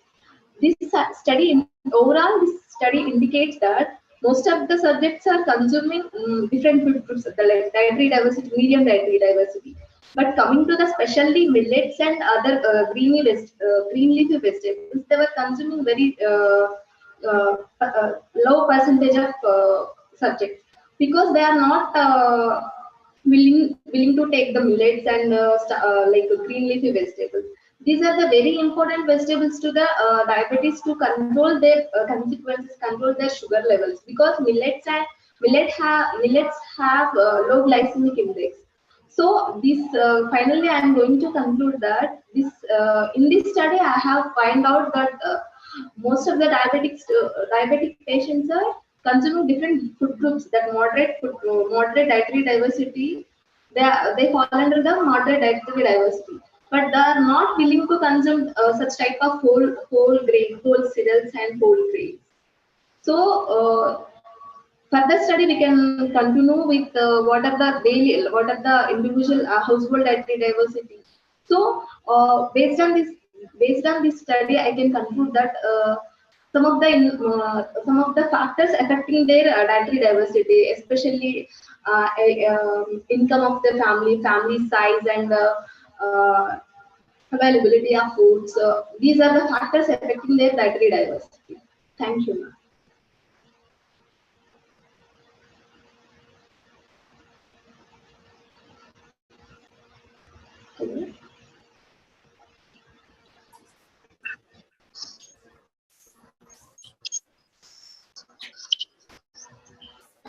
Questions from the session chair? I have no questions. Thank you, ma'am. Shall we move to the next presentation, ma'am?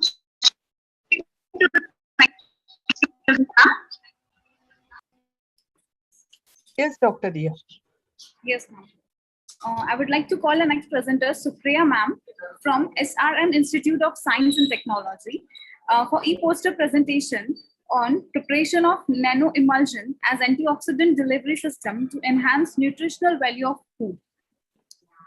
Yes, ma'am.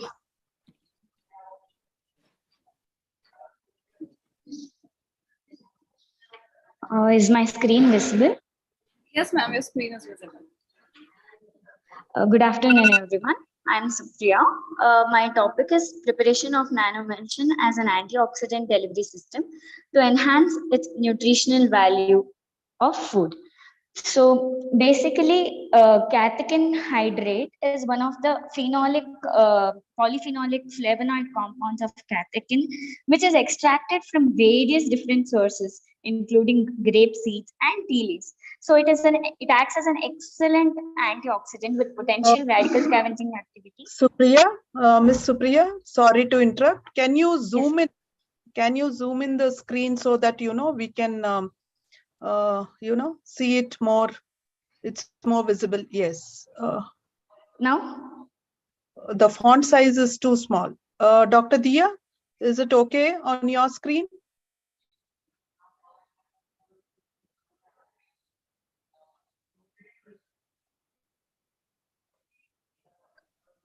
Can make it little bigger.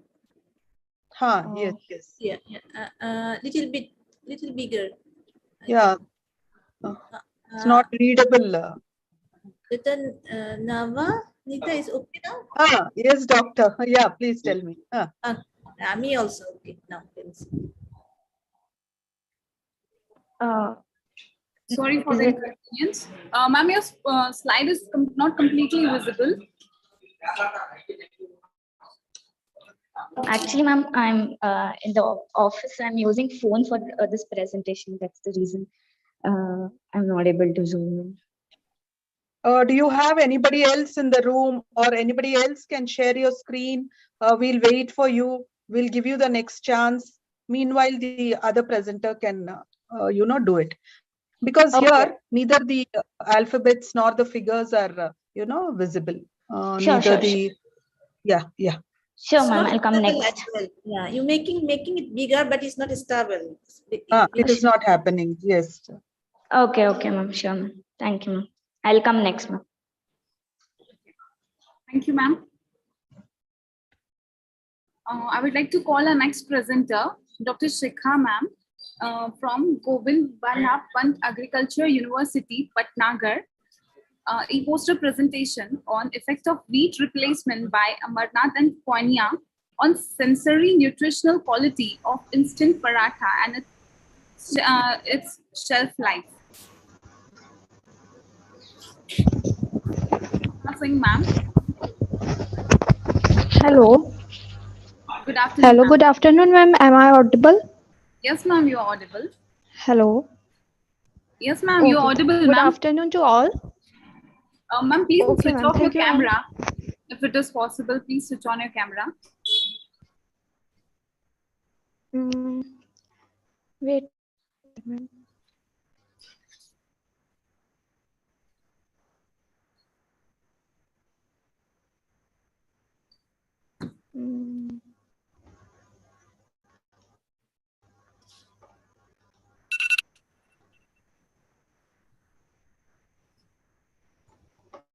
Shikha ma'am, are you there? Yes, ma'am. Please Yes, share ma'am. your also.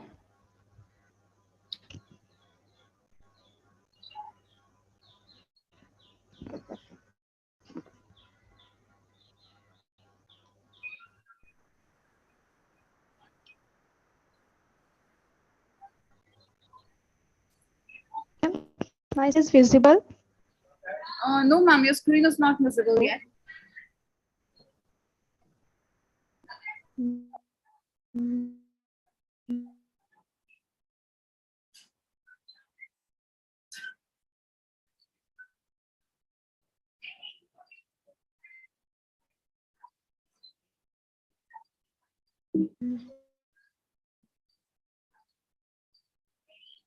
Shikha ma'am, are you there?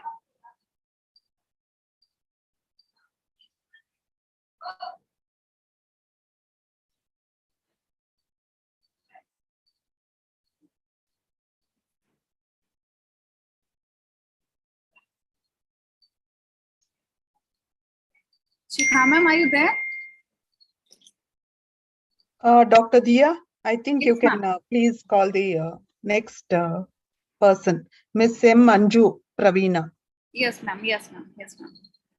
I'd like to call our next author, Miss M. Anju Pravina ma'am, from Sahara Thakur College, Autonomous, elevated to MS University, e-poster presentation on development and formulation of chocolate-coated seed bar. Ma'am, am I audible? Yes, ma'am, you're audible. Can I share my screen? Yes, ma'am. Yes, ma'am. And please on your camera, ma'am. Yeah, okay. Yeah, thank you, ma'am.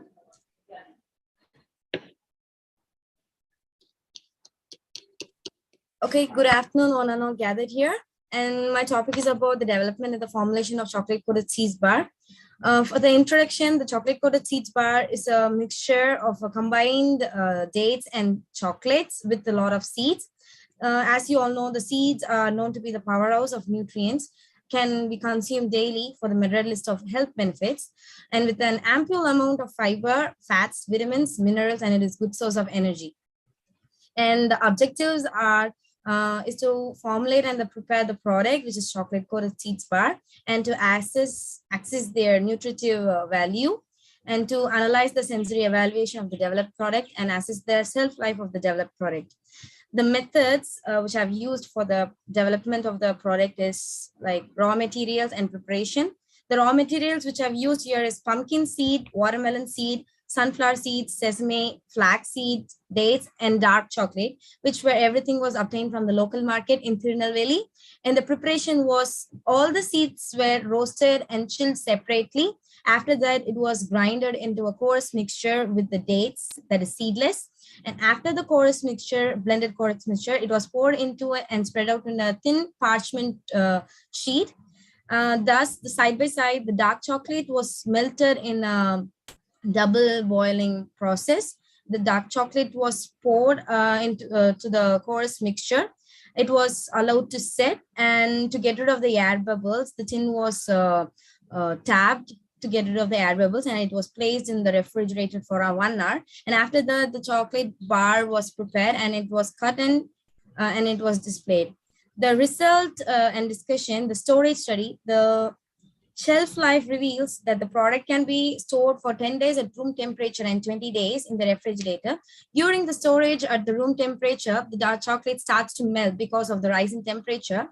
And when I kept it in the refrigerator, the dark chocolate wasn't melted, and it retained its shape and contained its appearance. The micro and macronutrient composition of the ingredient was carbohydrate, protein, fat, fiber, iron, calcium, potassium, phosphorus, and magnesium. And the sensory evaluation was taken place with the help of the hedonic scale, which was 5-point hedonic scale with appearance of appearance, taste, aroma, and texture. The test describes the degree of consumer acceptance and satisfaction regarding product properties.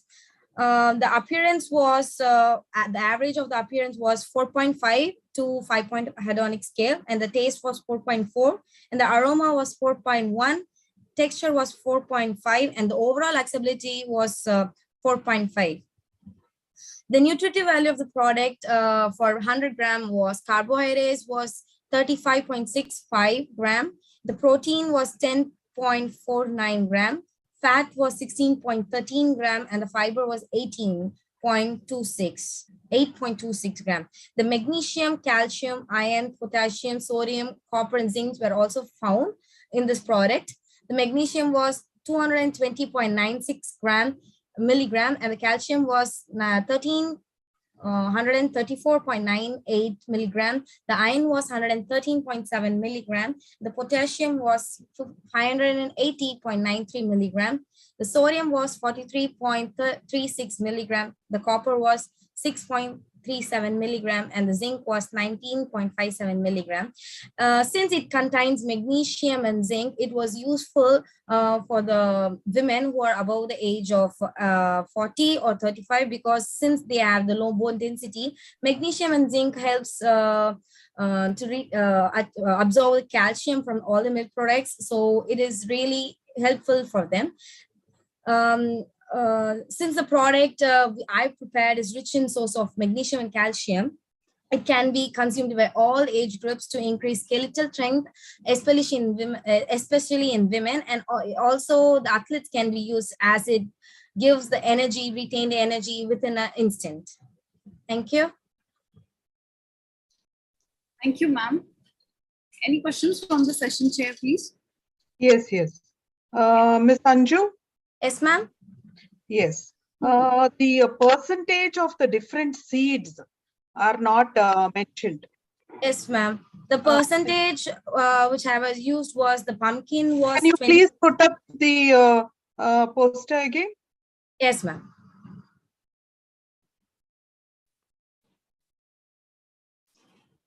Ma'am, is it visible? Yes. Scroll down, please. Scroll down. Yes. Yeah. Neither in the flow chart. That's very important. We need to know how much of what is the percentage of pumpkin seeds, watermelon seeds, sunflower seeds, etc. So okay. The percentage and how much of you're saying, is it dark chocolate? Yes, ma'am, dark chocolate. Okay. How much percentage of dark chocolate went into it? 25 gram of dark chocolate was used, ma'am. 25 gram of pumpkin seeds was used. Pumpkin seeds where 25 gram of pumpkin seeds were used, 5 gram of watermelon seeds, 10 gram of sunflower seeds, and everything other else is 5 gram. The dates were used was 20 gram of dates, seedless dates. Okay. And then how many judges for your 5-point hedonic rating? The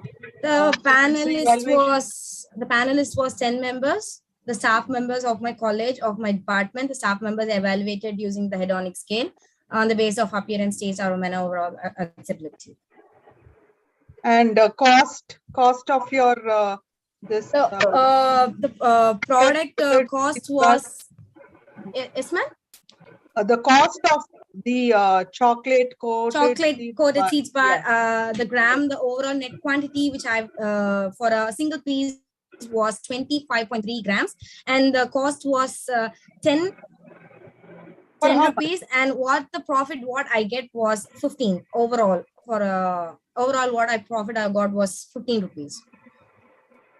No. For how many grams of chocolate? The overall cost what I've used here, ma'am. It was nearly for 150 gram I've used 250 rupees for the preparation of this chocolate coated seeds bar. So how can you Okay. Thank you. Ma'am, one more doubt I have. Yeah. Please. Ma'am, did you use all the grains same size, or did you reduce the size of seeds? Because the watermelon seeds, sunflower seeds. Yeah, Those are what I did was I roasted everything separately and I grind into a coarse mixture. When that I is grind the it, main thing. For it affects the texture of the products. That's why I'm asking you. everything was in a coarse mixture, and not everything didn't be one in a small size or big size. Everything was mixed. So you said that 250 rupees for how much of product you got how much how many grams of product you get out of 250 rupees? I got 100 gram for 100 gram, and it may vary like 100 gram to 125 gram. It varied.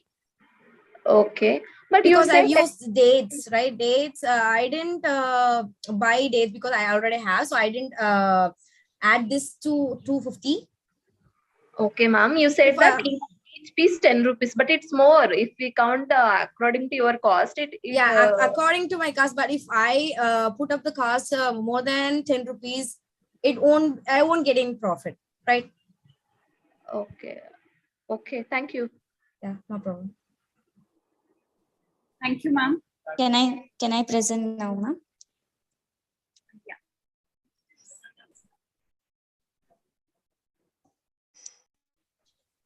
Hello, ma'am. This is Supriya. Can I present now? Yes, ma'am. One of my co-authors, Smriti Rao, will be sharing the screen.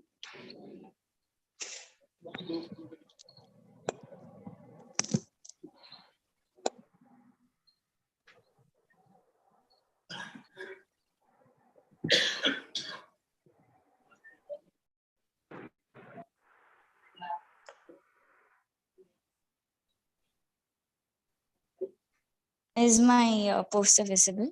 Yes, it's better now. Yes, good afternoon, everyone. My topic is, I'm Supriya from SIM University. My topic is preparation of nanoemulsion as an antioxidant delivery system to enhance nutritional value of food. So basically, my objective was to prepare the nanoemulsion using catechin hydrate, optimization of its composition using response surface methodology, characterization of the prepared nanoemulsion, stability study of the catechin hydrate nanoemulsion, and incorporation into food to enhance its nutritional value. So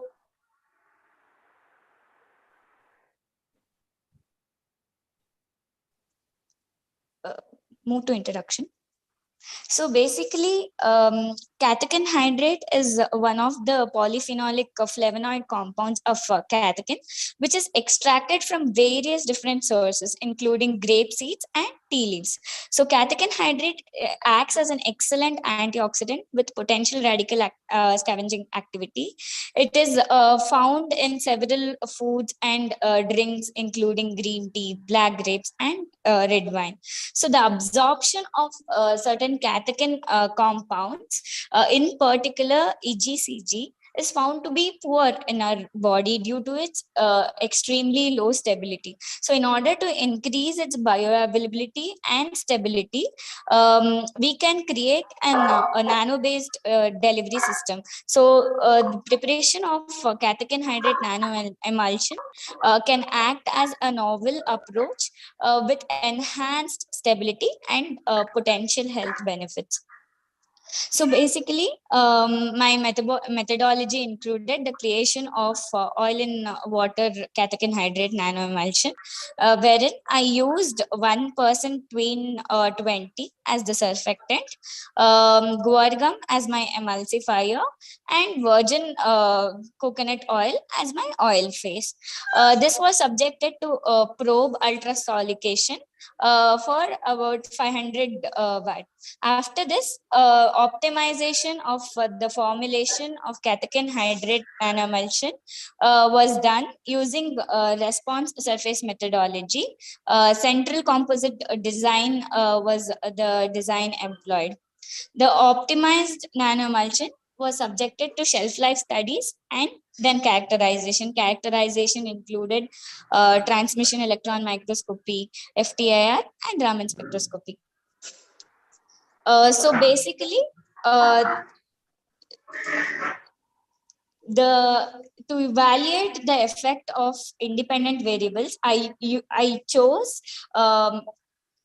ultrasonication time, amplitude, and emulsifier is to oil ratio as my independent variables, and the responses were zeta potential and particle size. So basically a total of 20 randomized trials were carried out, including 6 replicates of center points.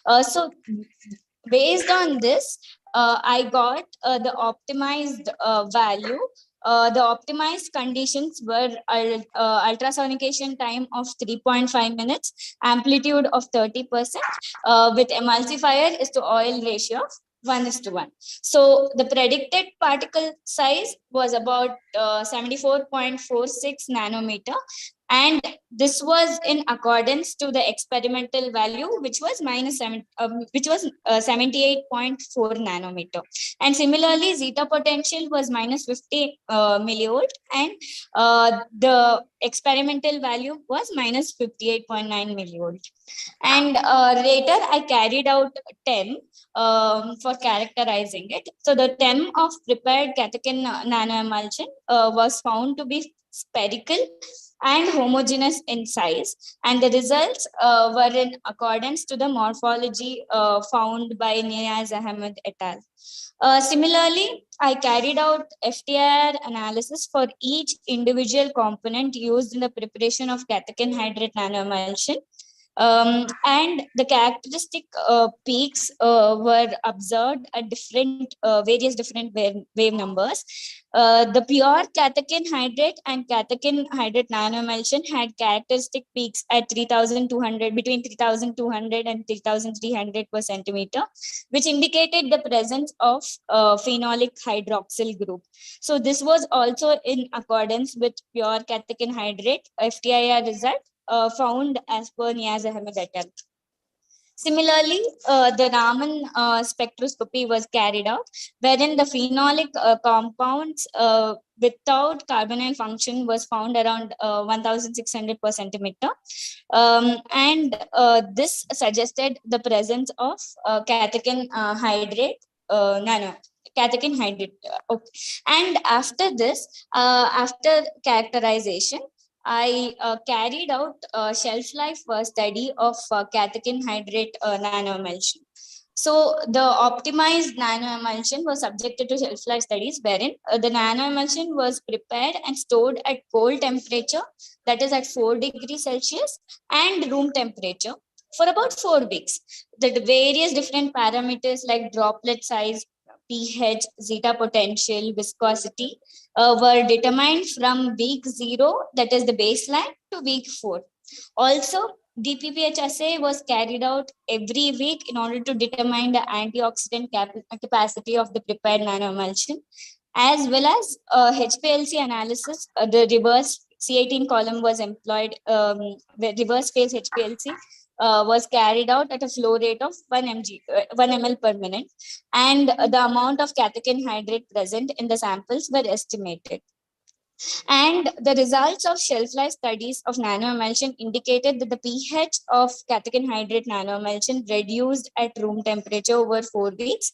The pH of cold temperature was observed to be constant with minute variations over 4 weeks. The zeta potential changes were observed during the storage period. The zeta potential of nanoemulsion at room temperature saw a decline between minus 58.9 millivolt to minus 24.9 millivolt, and the cold temperature sample saw a decline between minus 58.9 millivolt to minus 26.4 millivolt, which indicated a trend in charge reduction. Similarly, the viscosity was measured at 100 RPM with a 64 spindle number, and it did not show much variation both in room and cold temperatures. Now, the radical scavenging activity of both cold and room temperatures samples reduced gradually over time, and the I carried out HPLC, wherein the initial amount of catechin hydrate was found to be 1.92 mg per ml. Over storage, there was a gradual reduction in both cold and room temperature samples, but it was observed that room temperature samples were more stable at 14th and 28 days of storage. So, in conclusion, the response surface methodology indicated a quadratic model of illustrating and predicting the responses of particle size and zeta potential with changing independent variables like sonication time, amplitude, and emulsifier is to oil ratio. The results indicated that particle size had a significant effect on the nanoemulsion properties as compared to zeta potential. So the TEM images depicted the formulated catechin hydrate nanoemulsion had a spherical morphology, which was in accordance to the morphology found by Niaz Ahmed et al. And the further studies are needed. Like I'm currently doing incorporation into yogurt sample and carrying out its shelf life studies by determining various different parameters like pH, acidity, water holding capacity, HPLC again. So in order to determine its stability and bioavailability, I'm carrying out the incorporation studies. Thank you. Thank you, ma'am. Any questions from the session chair? Ms. Supriya, it's a good approach in the preparation of nanoemulsion. Thank you, ma'am. Yes. Okay. Systematically carried out. Yeah, good. Thank you, ma'am. Thank you so much. Shall we move to the next presenter? Yes, Dr. Dia. Yes, ma'am. I'd like to call Shikha Singh, ma'am, for the presentation.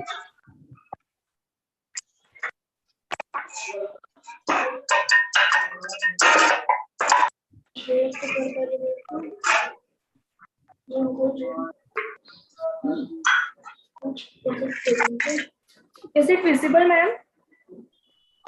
Not yet, ma'am. It's not visible, not yet.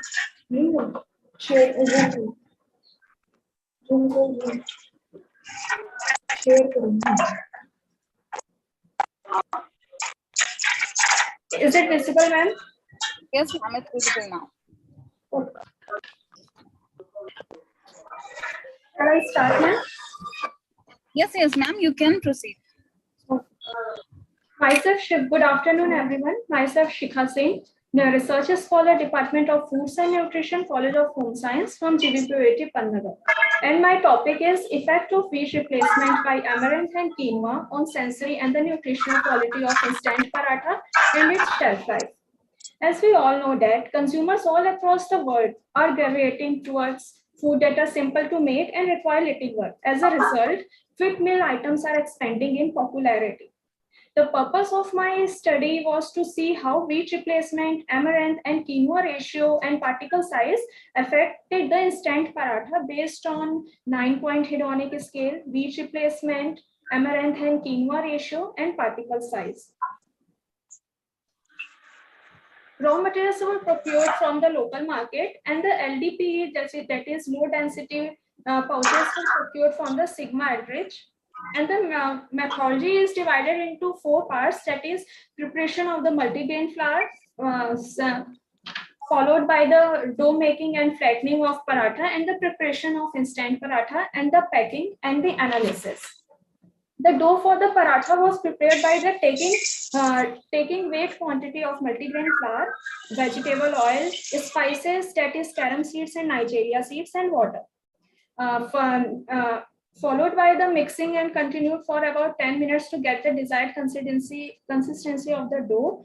The dough was set aside for 15 minutes for conditioning and knead again for 5 minutes.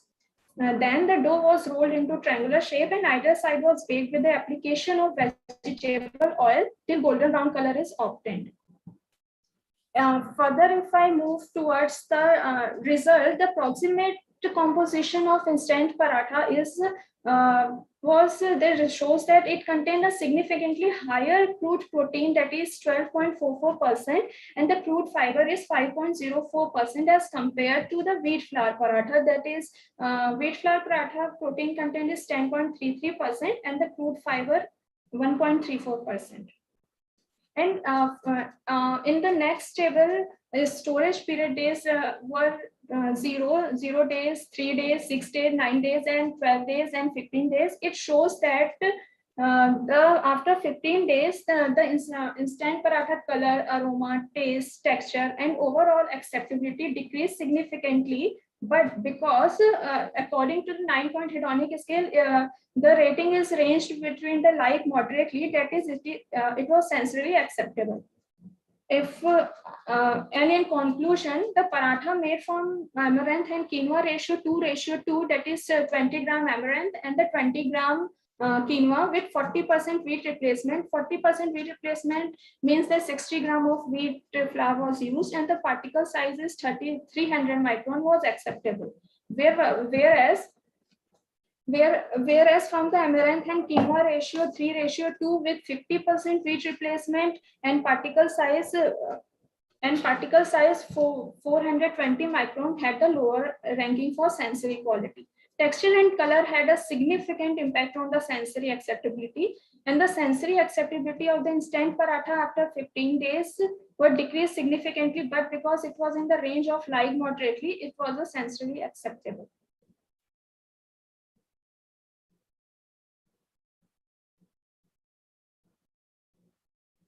Hello. Yes, ma'am. Thank you. It's done from my side. Yeah. Any questions from the session chair, please? Thank you. Can I ask the question first or yes. Need to? Yes, ma'am. Okay, thank you. So thank you, Ms. Shikha, for the nice presentation for the paratha making. The same question that last time also asked Dr. Nivita. Regarding the cost. Yes. Regarding the cost. How the cost? Yes. How much effective for the people? Actually, for cost, I have no idea till, but I will try to.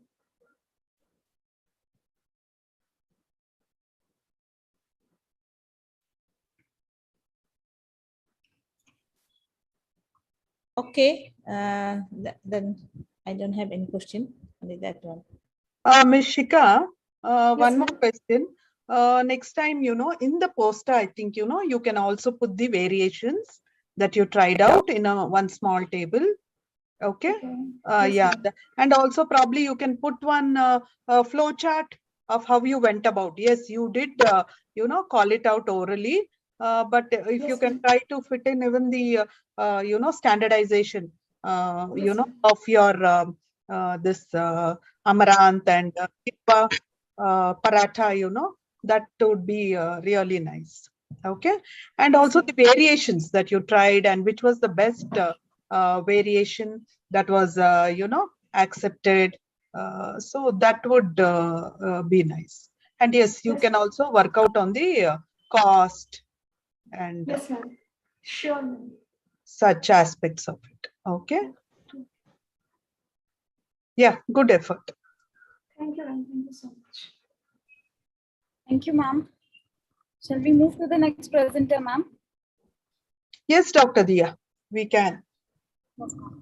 I'd like to call our next presenter, Sangeeta Mathapati, ma'am, from Karnataka, Mahadevi, Women's University, Vijayapura, oral presentation on food security for all, real or real. Sangeeta, ma'am.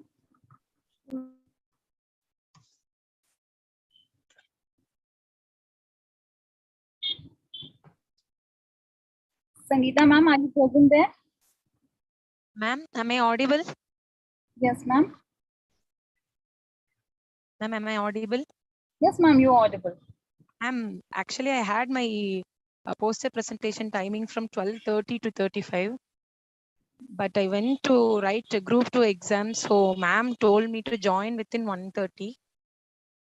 So after when you get time, can you give me time to present my poster also? Ma'am, but in Hall A, I can't see your name, ma'am. I'm not having any sort of name. It's development and formulation of black yuva alva, name Asha Dastiha from Tirunelveli STC College. 12:30 to 35 was the scheduled time, but due to group 2 exams, I came just now and I'm attending. I'm sorry, ma'am. It's in Hall B, and you came by mistakenly in a Hall A. I think you can try in the Hall B session, please.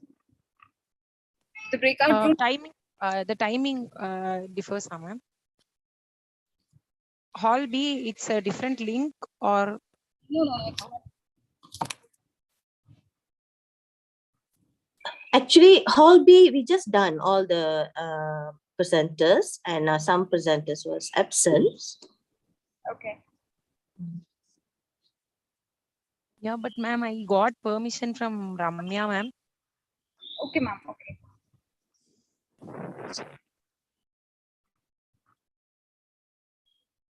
Let them proceed. I'll do at last. No problem.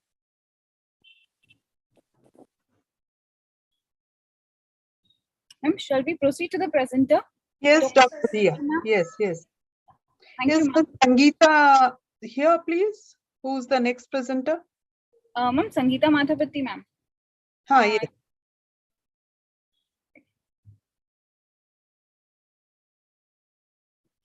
Sangeeta, ma'am, are you visible? Are you there? Are you present in the meeting?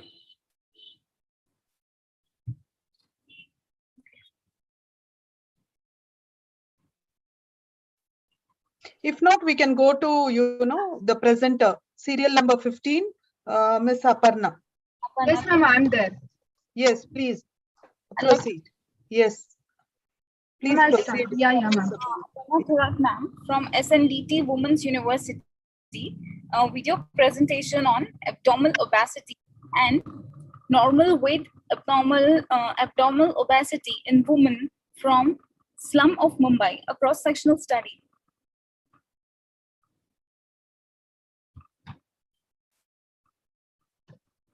Ma'am, my screen is visible.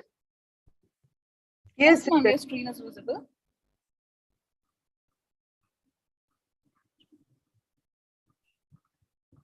Can I start, ma'am? Yes, ma'am. Good afternoon, all. My top.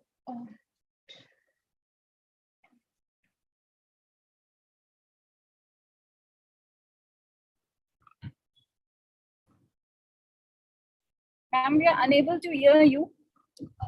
Wait, huh?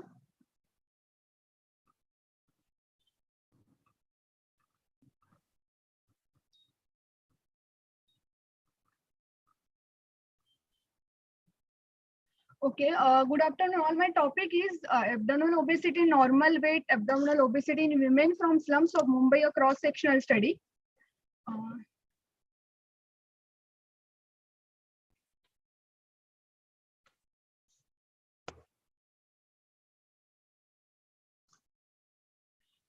Obesity is major public health concern worldwide. According to the WHO estimate that in 2016, the globally more than 1.9 billion adults are overweight and 50 million are obese.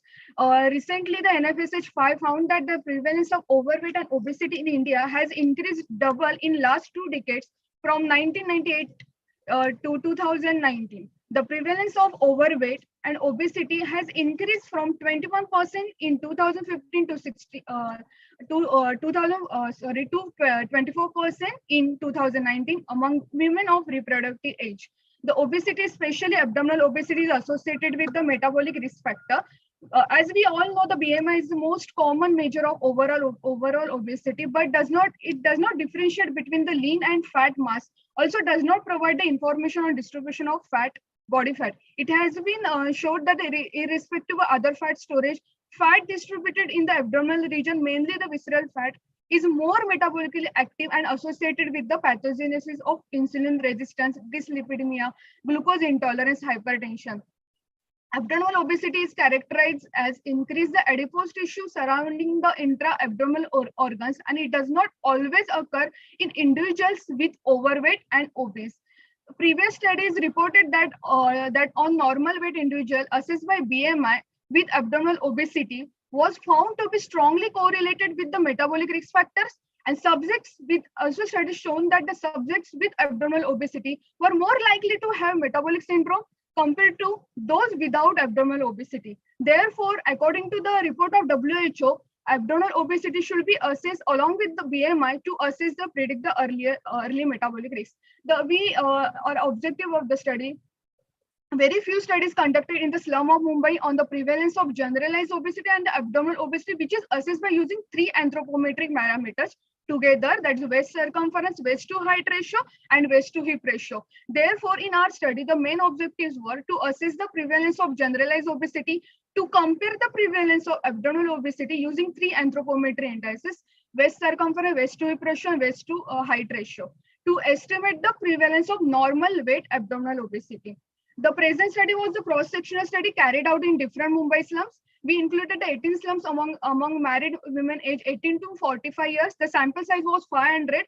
The ethical clearance was obtained by the SBEC Mumbai.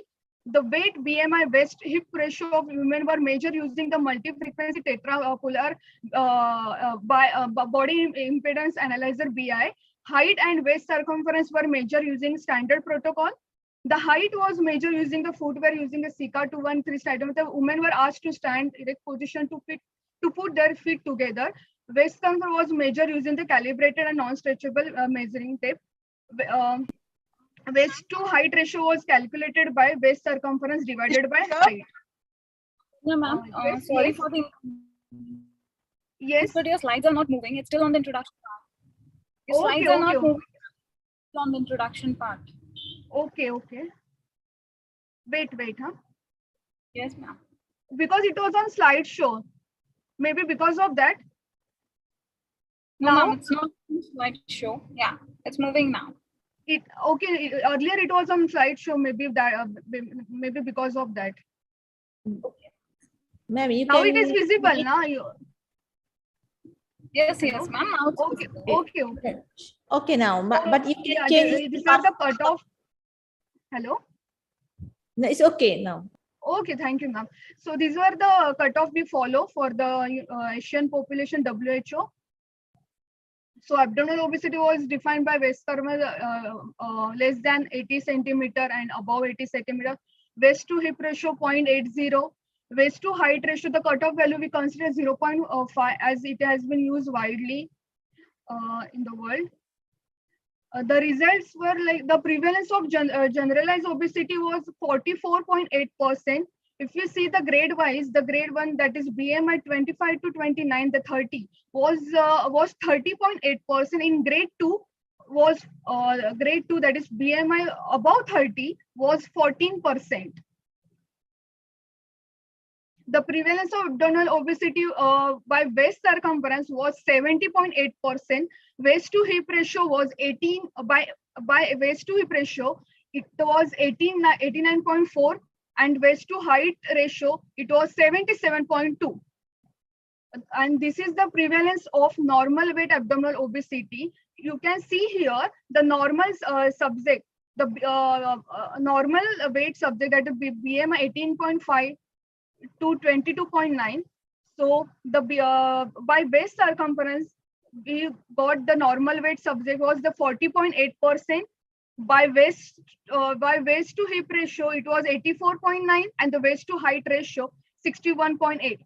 So though it is normal weight, but we got the prevalence like this: the 40.8 by waist circumference, waist to hip ratio 84.9, and waist to height ratio by 61.8%. So this is the mean anthropometry. We also saw the data by age categories. We found that the mean of all anthropometric parameter was significantly higher in the age group. We considered 3 groups: 18 to 25, 26 to 35, and 36 to 45. So we found the high mean of anthropometric parameters was significantly higher in the age group of 36 to 45 years. So it shows that it is the mean is increases by the age is increases.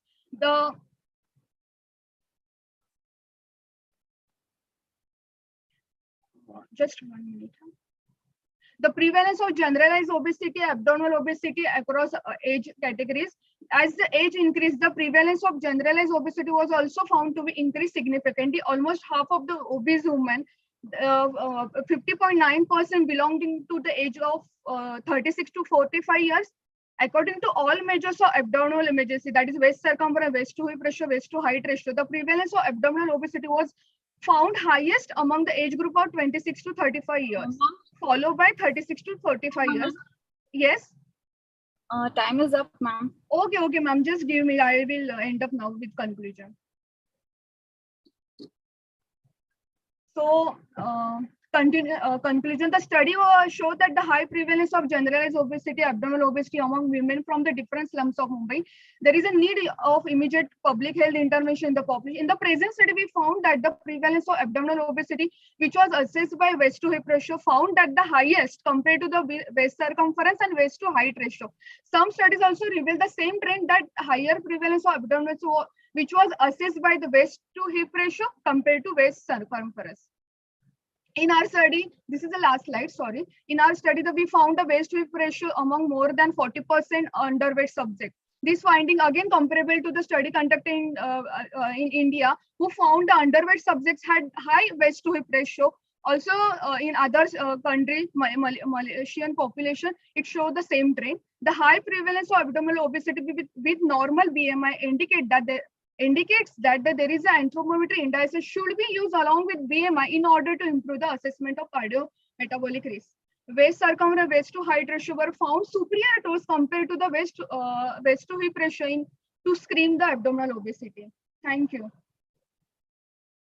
Thank you, ma'am. Thank you, ma'am. Any questions from the session chair?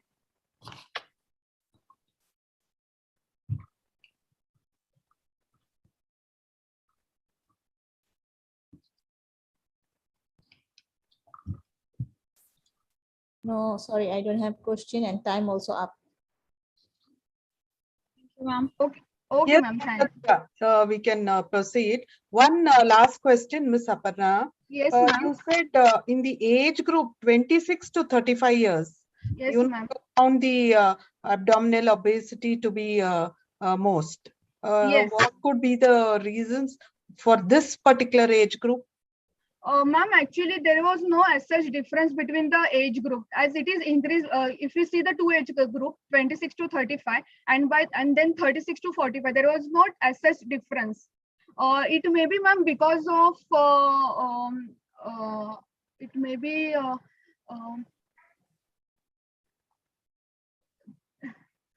wait, ma'am, because maybe because their activity level, age, was it? Yes, ma'am. Was it their activity level? Ma'am, yeah. I have seen the data, but I have not included in this. This is my just a subtopic of my PhD. I have seen the physical activity also, ma'am. Their food habits, Yeah, ma'am. activity level, yes, or ma'am. physical activity, all that. Yeah. Okay. Yes. Okay. Okay, Ms. Apan. Yeah. Thank you, ma'am. Thank you, ma'am. Shall we move to the next presenter, ma'am? Yes, Dr. Dia. I would like to call Mahadevi Sakhe, ma'am, from Samit Maniban MP Shah Women's College of Arts and Deep Women's University. Video presentation on antioxidant potential spices and condiments based on nutrient island. Mahadevi, ma'am, are you present there?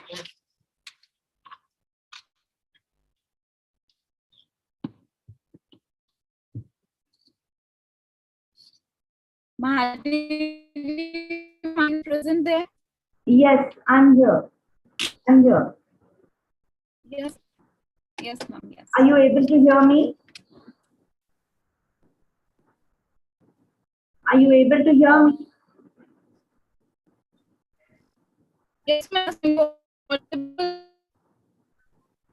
Shall I share my screen? I think Aparna ma'am has to stop sharing. Hello? Hello. Yeah. Shall I share my screen now? Is my screen visible? No, ma'am, not yet. Not visible? It is visible. Okay. Shall I start then? Yes, Mrs. Madhvi. Okay. 1 minute. Let me just put it on slideshow. So good afternoon to one and all. I am Madhavi Sathe, and on behalf of my co-author, Dr. Shobha Udupi, I would be presenting this paper on antioxidant potential of Indian vegetables, fruits, spices, and condiments based on nutrient profiling. We all know that oxidative stress is a natural phenomenon in our body, but if it goes beyond controllable limits, it can cause diseases. And we also find that along with oxidative stress, chronic inflammation is correlated, and both are underlying causes of various degenerative disorders. There are various triggers to this oxidative stress, such as environment pollution, exposure to radiation, sedentary lifestyle, lack of sleep, tobacco use, consumption of alcohol, and dietary choices, which include increased intake of ultra-processed foods, high in fat, trans fat, salt, and sugar. How can one control oxidative stress? How can one manage oxidative stress? And simply by decreasing the consumption of ultra-processed food, by increasing consumption of minimally processed foods, such as fruits, vegetables, and spices, which have antioxidant and anti-inflammatory properties. This is, of course, along with changes in the lifestyles that we see. Now, these fruits, vegetables, and spices, which have the antioxidant and anti-inflammatory properties, exhibit their action through either scavenging or neutralizing or preventing the formation of free radicals. Some of the antioxidants also help in repairing damaged tissues, like carotenoids. Now, these antioxidants and anti-inflammatory agents that are present in food are the non-enzymatic antioxidants, which include vitamins like A, E, B complex, and C, minerals like zinc, selenium, magnesium, monounsaturated fatty acids, essential polyunsaturated fatty acids, fiber, protein, and non-nutrient components such as polyphenols and more. Now, in India, we grow a number of fruits, vegetables, and spices in almost every state of the country. Spices and herbs are used in everyday cooking in India, either as whole or in the powdered form, or as spice mixes that we call masala, or it is used also as fresh herbs or dry herbs like kasuri methi, dried chilies, and so on. Fruits and vegetables are consumed either in the raw form as salads, beverages, or chutneys, or they are in the cooked form like curries, sauteed vegetables, or used as a stuffing. We also process fruits and vegetables either at home, or they are also commercially available in form of pickles, jams, squashes, murabbas, dried fruits, and dried vegetables. Now, what was the objective of this paper? Though we have a variety of fruits, vegetables, and spices that are grown and cultivated and consumed in India, we need to know which are the fruits and vegetables and spices which have the highest antioxidant content and which are able to meet our requirements. So the objective of this paper was to determine the content of certain nutrients with antioxidant properties in selected Indian fruits, vegetables, and spices using the IFCT 2017 tables, designing a score sheet to evaluate the food selected and creating an antioxidant and anti-inflammatory profile of the same. So the methodology used was nutrient profiling. So nutrient profiling can be defined as the science of categorizing foods according to their nutritional composition for reasons related to preventing disease and promoting health. Now, when food claims are made that this particular food decreases your cholesterol or this particular food increases your height or bone strength, the methodology that is used for making these claims is nutrient profiling. So the IFCT tables were used for this purpose. The methodology was we included a total of 165 Indian fruits, vegetables, which were leafy, root and tubers, and other vegetables and spices consumed in India. Foods which had similar composition, like the IFCT lists about 30 odd species of brinjal, but not all were included, only one brinjal, all varieties. Similarly, it was done with green chilies, mango, etc. Then we selected 14 nutrients with antioxidant properties, those which are listed here, and polyphenols, and we found out the content of these in these 165 foods. So the nutrient profiling was done by using a model which is proposed by Scarborough et al.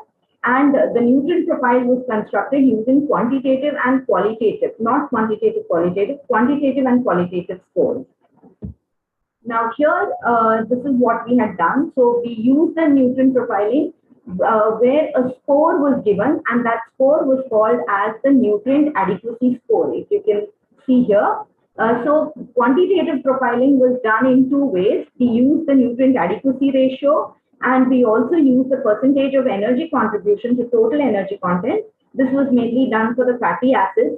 And for the remaining nutrients, we used the NAR, where we calculated NAR by actual nutrient content of selected food items, 100 grams, divided by the RDA for the nutrient for Indian adult sedentary man into 100. And that is how we got the quantitative scores. For the qualitative scores, it was only polyphenols, where if the polyphenols were present, the score was 1. If they were not present, score was 0. So the results and discussion. So we had these foods, leafy vegetables 30, other vegetables 48, out of the 78 listed, roots and tubers 12 out of 19, fruits 50 out of 68, spices 25 out of 33, so 165 foods in total, with out of the 230. The maximum NAS that was possible was 40, and the minimum NAS that was possible for 1. Now, however, we find that none of the food groups really matched 40, not even 50% of it, though we find that leafy vegetables score a high of 17.1 NAS, and spices come second with 16.4 of NAS. Other roots and other vegetables, roots and tubers, and fruits have NAS between 13 to 14. We also divided this. We also divided the score, the NAS score, into quartiles, and we placed the food groups under those particular quartiles. And we found that leafy vegetables and spices, which have a high score, can be placed in quartile 3, but not the vegetables, roots and tubers and fruits, which go into quartile 1. There were no foods which were placed in quartile 4 at all. So the highest overall NAS was 21 for agathi leaves, and the lowest NAS was 11 for palm fruit tender and watermelon pale green. If we look at food group wise distribution, then we find that leafy vegetables have agathi leaves, of course, that is 21, and cabbage Chinese, which has the value of 14, that is the minimum that was found in that group. For other vegetables, we have yellow capsicum, which had the highest score, that is 70, and different foods like bamboo shoot tender, brinjal, colocasia stem black, French beans country, jackfruit raw, kovai, lady's finger, and papaya raw, which had the score of 13. For roots and tubers, we have carrot orange, which had the highest score of 16. Potato and water chestnut had a low score of 13. In the fruits, we find it is these fruits which are listed with the highest score of 16, and palm fruit tender and watermelon, which we said had the lowest score of 11. In spices, we find mace and omam, that is bishop seeds, poppy seeds, curry leaves, which have a high score of 20, and ginger, mango ginger, and garlic, which have a low score of 13. So when we come to the summary, only select leafy vegetables like agathi, amaranth leaves, red, curry leaves, and radish leaves would come into the quartile 4. Spices like maize, bishop seeds, poppy seeds were in quartile 4. The only leafy vegetable that was found in quartile 1 was cabbage. Spices like garlic, ginger, mango ginger, and onions, both the red and the white variety, were in quartile 1. 66% of the total fruits that were included were in quartile 1. 75% of the roots and tubers were in quartile 1. 62% of other vegetables were in quartile 1. But 73% of the leafy vegetables were in the higher quartiles, that is quartile 3 and 4, and only 23 were in quartile 2. So it is important to include fruits, vegetables, and spices in our daily diet, but we need to choose wisely. Leafy vegetables, fruits such as the ones that are listed, and all spices need to be included daily in our diet. So these are the references, and we wish to acknowledge the scientists at ICMR-NIN who were instrumental in bringing out the IFCT 2017. Thank you. Thank you, ma'am. Any questions from the session chairs?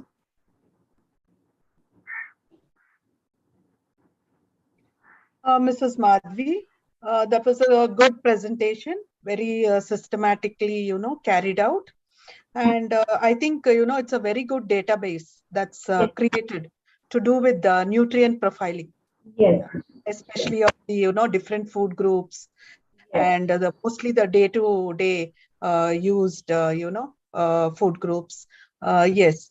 So I think this database, can be extended to more varieties of, the foods that you have carried out. Yes, I think it's a good database. Yes. Thank you, ma'am. Thank you. Should I stop presenting?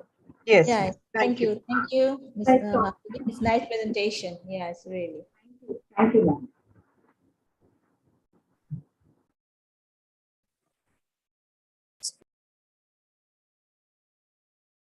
Thank you, ma'am. Thank you.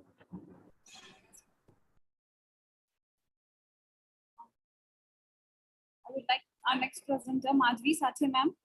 Are you present, ma'am? I just presented.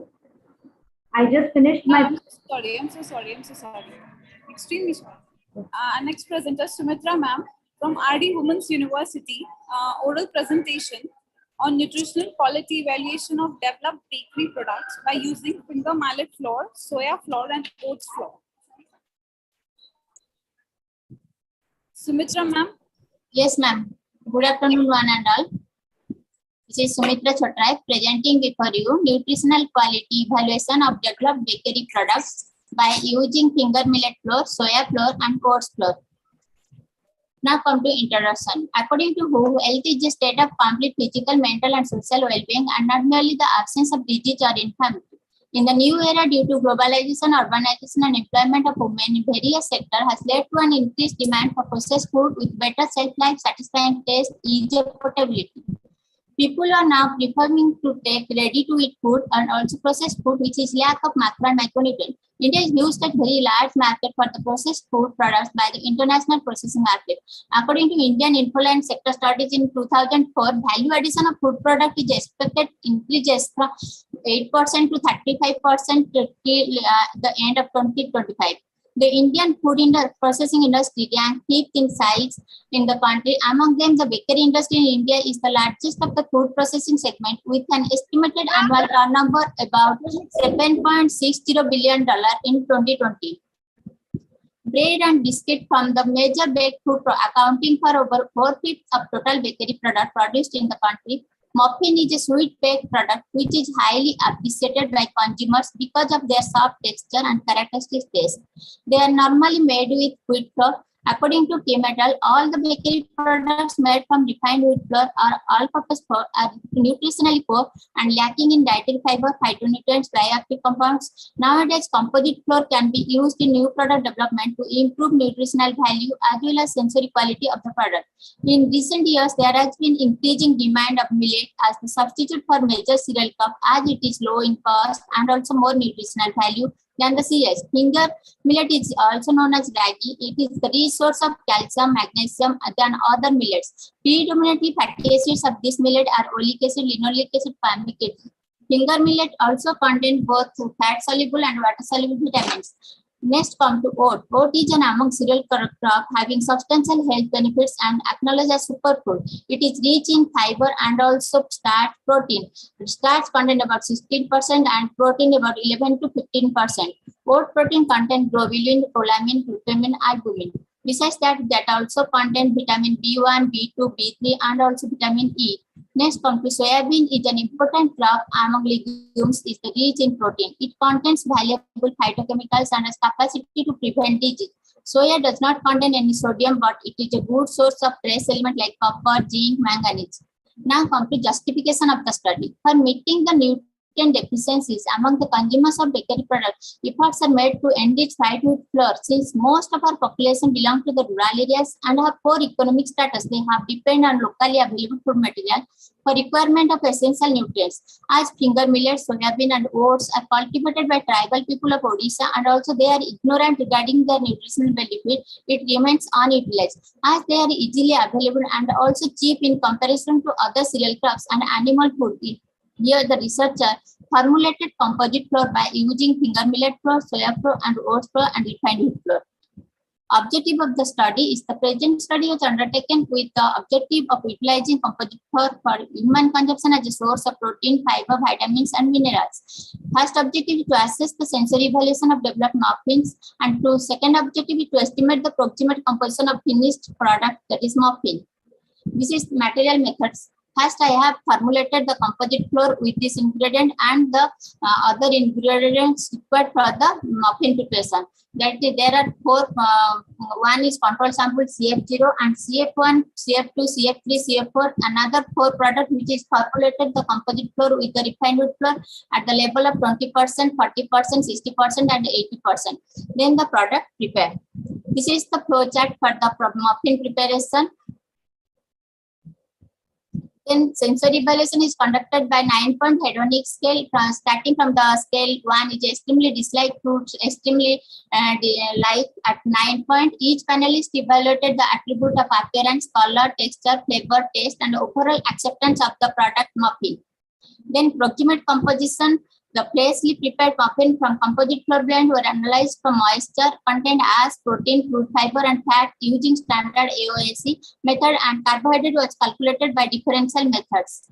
Then statistical analysis was done by analysis of variance at 90% 0.05 significance level. This is the results and discussion of sensory evaluation of muffin, developed muffin. In the there are 5 products. CF0 is a control product, and another 4 product is the CF1, 2, 3, 4, 20%, 40%, 60%. In appearance, CF2 is highest recommendation. Color, that is CF1. Texture, that is CF1, 7.4 with flavor with CF2. Then taste, it's CF2. And overall acceptability, the panel member has accepted the CF1 20% modification of composite flour can be accepted by all the members. Here the superscripts are present higher to lower A, B, C. This is the chart diagram of appearance, color, texture, flavor, taste, overall acceptability. Control group remains highest in all the respect, but after that CF2 and CF3 is a compromise mode. But as the ingredient composite flour level increases, the composite flour increases, the acceptance is decreased. But there is no negligence regarding up to 5 it is accepted by the panel member. This is the proximate composition. As the composite flour increases in quantity, the nutritional value like moisture, as protein, fat, fiber increases, but the carbohydrate content is decreased. Here the control, there is carbohydrate content 68.39, whereas the final product F5, which is F4, which is rich in composite flour, that contains only 45.94% of the carbohydrate. And also protein, regarding protein, here only refined flour that contain 8.71, whereas the final product is 16.62%. This is the graph diagram. Here the carbohydrate content decreases whereas other products, other values are increased. Now, this is the results and discussion. This is the sum of the developed products of muffins.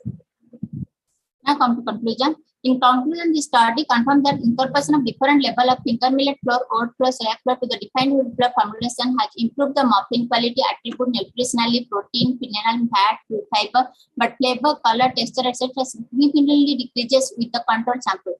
The present study confirmed that the blending of wheat flour with the other flour at different level alter the organoleptic properties of different blends, even though it is acceptable up to 80% fortification, but up to 40% flour mixture gives organoleptically acceptable. Fortification with finger millet flour, oats flour, soya flour is advantageous due to the increased level of nutritional value in the developed muffins. Here are some of the references. Thank you. Thank you, ma'am. Any questions from the chair session?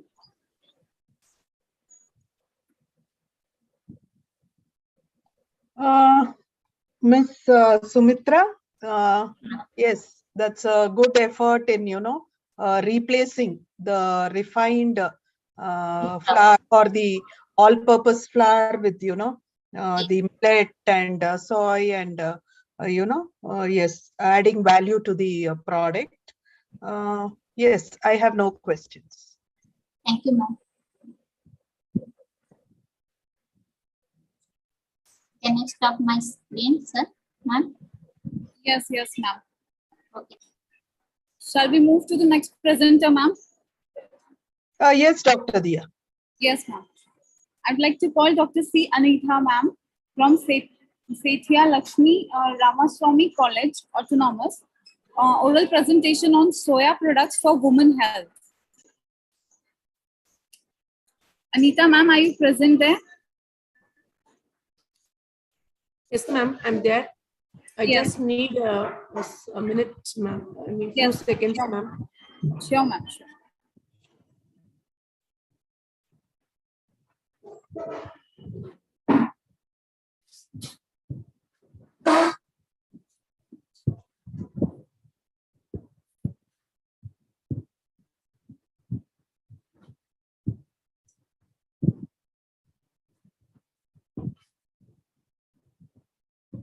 I'm sorry for the delay, ma'am. Just 2 minutes, ma'am. I'm just opening my PowerPoint presentation.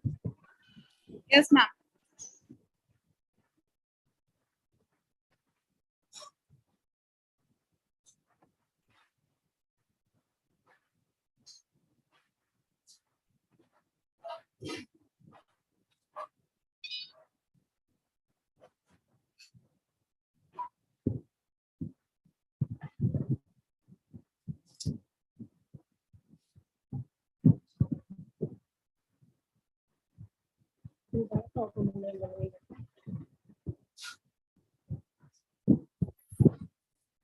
If there is any other presenter, I'll just do the next. I shall do it the next presentation, ma'am.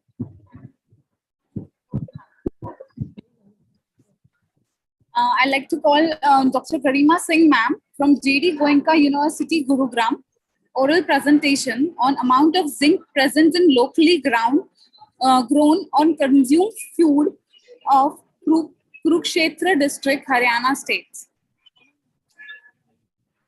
Garima Singh, ma'am. Yes, I'm here. Yes, Yeah, I'm ma'am. presenting myself. I'm just going to share my screen. Yes, ma'am.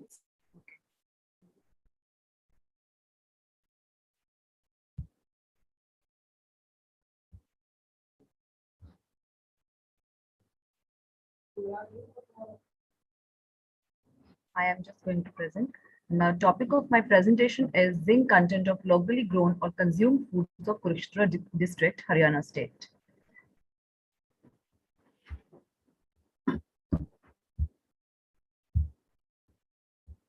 The objective of the study is to analyze the zinc content for locally grown and consumed foods in Kurukshetra district, Haryana. Zinc contents of foods are directly related to the soil zinc content. In the present study, 25 locally grown and consumed foodstuffs were taken for the analysis of zinc. So before starting the analysis part, I'm just going to tell you that why these nutrients are very important, especially the zinc one. Minerals and vitamin deficiency affect the appetite, growth, immunity, and the reproduction. Trace mineral deficiency will affect the ovarian inactivity and decrease the immune response and growth. Zinc, copper, and selenium are the integral component of antioxidant system in our body. Trace mineral deficiencies are linked with the geographical area. As we have studied in our area that all maximum of the minerals, the content of the minerals that will depend on the area where they were grown. So in the present study, we have found that in that particular area, if we talk about Kurukshetra, the zinc content was quite low in the foodstuffs. So zinc is an important mineral and need to optimize requirements of zinc for proper growth, immune response, and reproduction. Half of the soil in the world are zinc deficient. And same in the case with the foodstuffs. Same is reflected in feeds and fodder and hence in the animals' nutritional status. Concentration of zinc in livestock feeds and fodders is critically deficient in AP and in the most parts of the country. Now the absorption, organic and chelated minerals. Complexing inorganic elements with organic compound like peptides, proteins, polysaccharides, organic acids, and minerals. Chelation, complex formed between an inorganic molecule and a metallic ion. Metal held within organic molecule as if by a claw. Basically, chelation is the we can say it's a combination of two nutrients, or there is a chemical reaction, and as a result the mineral will not be available for the body. Now the absorption of mineral in the gut. Usually when mineral gets absorbed, it has to be mixed with the protein, and if any chelating agent would be there, then it is not absorbed by the body. Advantages of zinc minerals. Zinc has been recognized as a cofactor of both DNA and RNA polymerase enzymes. Variety of hormones in activities like thymic hormones and insulin hormones. They are linked with zinc. Zinc is required for normal brain function, antiviral, antibacterial, antifungal, and anti-cancerous properties, and has also been found to maintain normal levels of vitamin A in the body. So materials and methods of study. First of all, vegetables and fruits were washed and cleaned and dried. Then cereals, legumes, dry fruits, and spices and condiments were cleaned and then grounded. 1 gram of sample, each food was placed in 100 ml of volumetric flask. Then this sample got digested in diacid mixture of nitric acid and perchloric acid in the ratio of 4:1 according to the procedure of Johnson and Ulrich. The samples were kept overnight in the digestion medium. Triplicate on hot plates at 80 degrees Celsius until the contents were cleared. It has to be cleared first of all. Deionized water was added to each sample to bring the volume of digest to 50 ml. The digested solution was analyzed for zinc content by atomic absorption spectrophotometer Keynote AA203 in Keynote Instructions Application Lab, Karnal. Samples were automized for zinc determination at a wavelength of 214 nanometer with a slit width of 1 nanometer using acetylene flame. Just give me 1 minute. I'm so sorry. My laptop is just going to crash. Give me 1 minute, please. I'm just going on mute.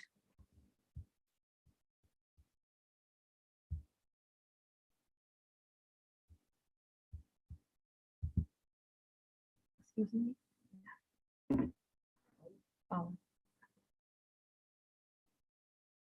I need charging because I'm on presentation.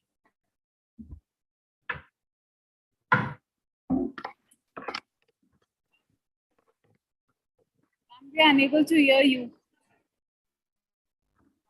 Yeah, actually, am I audible? Yes, ma'am, you're audible. Okay. Actually, my laptop is going to crash. Just give me 1 second. I'm just checking it out that whether the electricity is there or not. Okay. Excuse me. Please check. Excuse me, sir.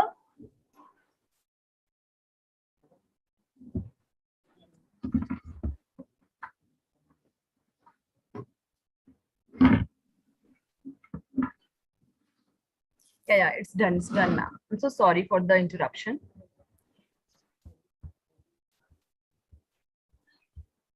These are the different samples what we have taken for the studies, like wheat flour, rice, maize, legumes, different vegetables and fruits. Now the result and discussion. This is the zinc content of different foodstuffs. So what we have found in the study, yeah. So what we have found in the study, the maximum zinc that is present in gingerly seeds, that is 6.04 milligrams per 100 grams. And the second one is Bengal gram.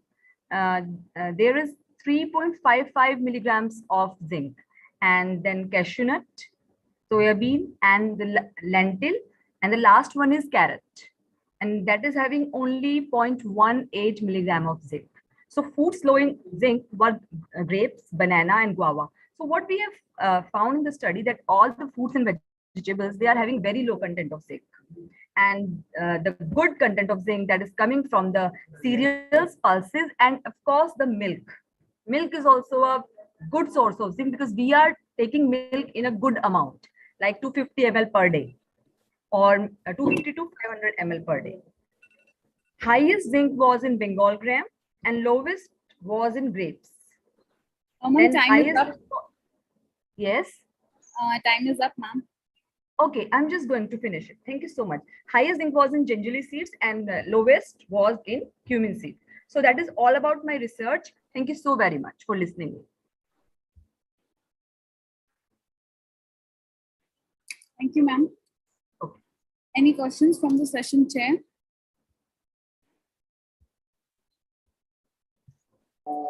Thank you for the nice presentation. Actually, I just want to know what zinc is so much important for body, but why they mention that some in literature that zinc is a lighter heavy metal? What, ma'am? Since zinc is important for the body function, so why in literature sometimes mention that zinc is considered as a lighter heavy metal?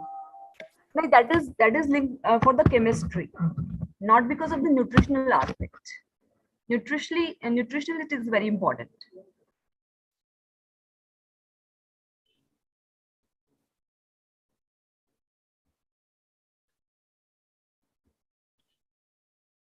Yes, ma'am.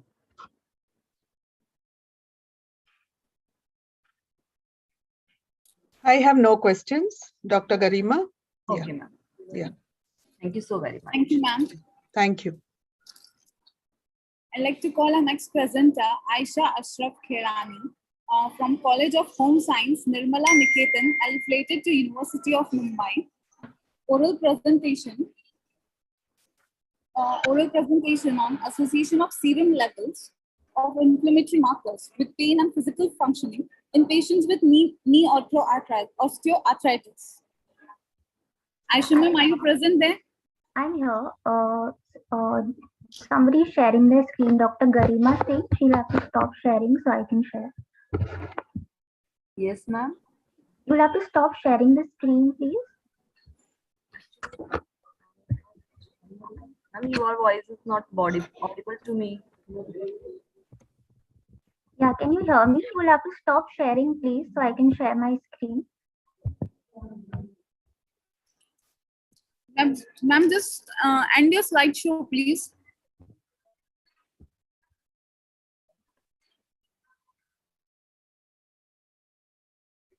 Okay, I'm doing so.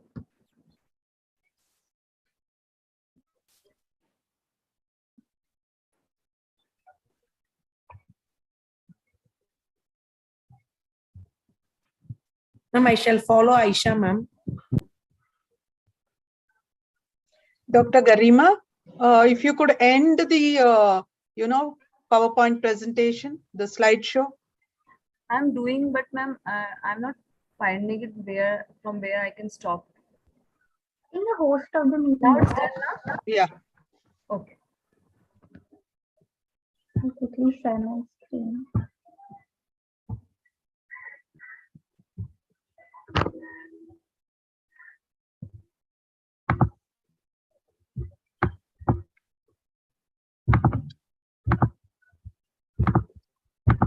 Good afternoon, everyone. My name is Aisha Kirani, and my topic for presentation is association of serum levels of inflammatory markers with pain and physical functioning in patients with knee osteoarthritis. I'm a PhD scholar from College of Home Science, Nirmala Niketan, Mumbai, doing my PhD under the guidance of Dr. Geeta Ibrahim and Dr. Zubair Soratia. So, osteoarthritis is one of the most common joint disorders, which is characterized by the degradation of the articular cartilage and is associated with disability, morbidity, and decreased quality of life of patients. And in the recent years, there has been a shift in the understanding of osteoarthritis from a degenerative or a wear and tear disease to a more inflammatory kind of a condition where pro-inflammatory cytokines like interleukins and tumor necrosis factor, they're released by the synovium and the chondrocytes, leading to local inflammation and therefore cartilage degradation. More recently, studies are coming up that show that this kind of an inflammation can also be observed systemically. So, systemic inflammation, whether or not it's linked to knee osteoarthritis. So, hsCRP is one of the most widely used markers, and that has been associated with incident osteoarthritis of the knee. And it's one of the most widely used markers, and therefore its association with incident symptoms like pain and physical function progression and structures has been studied in knee osteoarthritis patients. And low level increases in hsCRP have been noted very early on in the disease. Even erythrocyte sedimentation rate or ESR was shown to be high in patients with knee osteoarthritis and was shown to be related to clinical features. That brings me to the rationale for my study. Why study the relationship between inflammation, pain, and physical function? So the hallmark of knee osteoarthritis that is going to drive clinical decision making as to whether or not they do have osteoarthritis is definitely their complaint of pain and reduced physical activity. So it's good, there is definitely a need for identification of certain markers that correlate well with these worsening of symptoms. And we need markers that identify subclinical or subacute inflammation that's going to be appropriate to be tested in a clinical setting. And therefore, this sub-study was undertaken to understand the role of inflammation in both the pathogenesis as well as the severity of symptoms in knee osteoarthritis patients. Also, the current mainstay of therapy in osteoarthritis is NSAIDs and analgesics, which over the long term have diverse side effects, and DMOADs are still not available and slow in development. Therefore, if we identify that inflammation is at a central stage in osteoarthritis, it's going to be amenable to therapeutic intervention by certain anti-inflammatory substances very early on in the disease.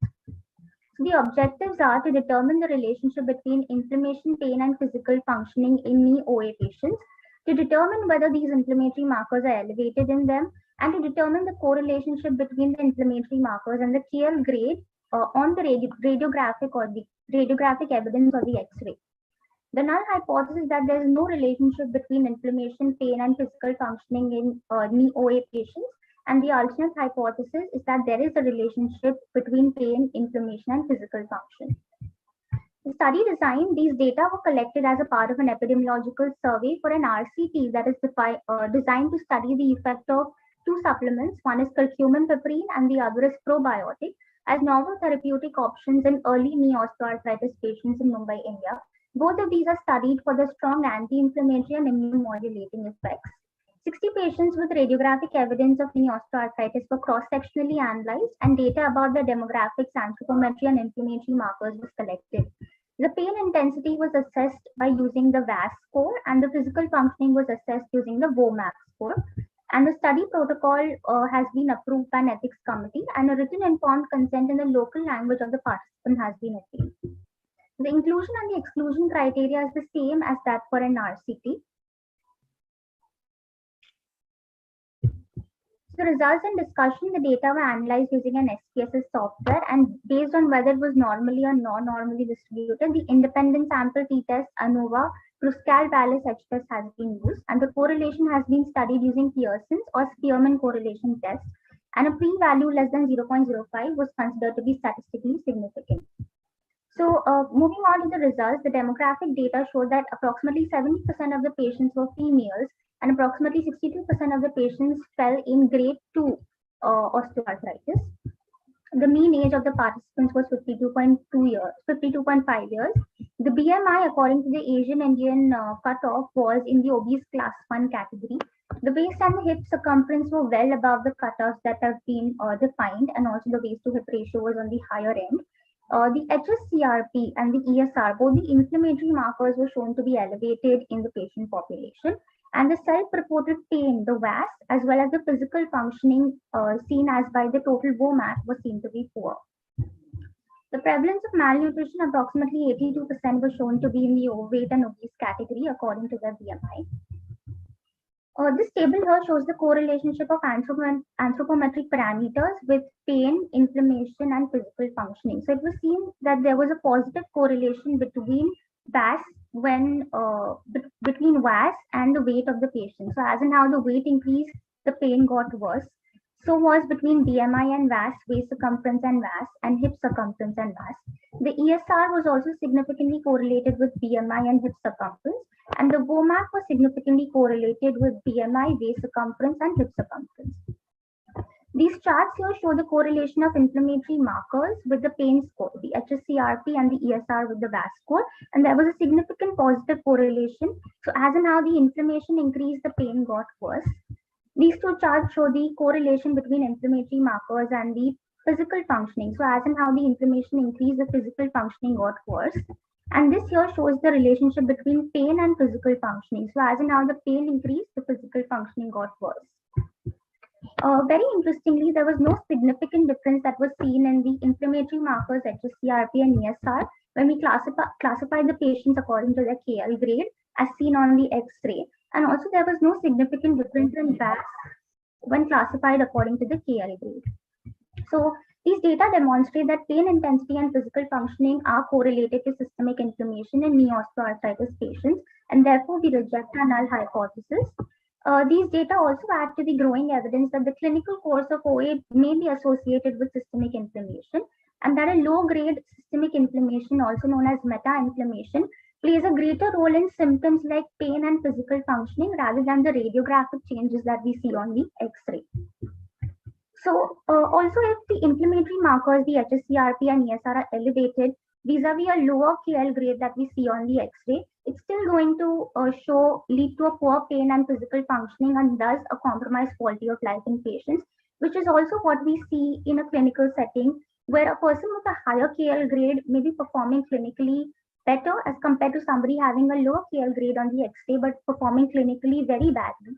And the answer may lie in the inflammation happening in their body.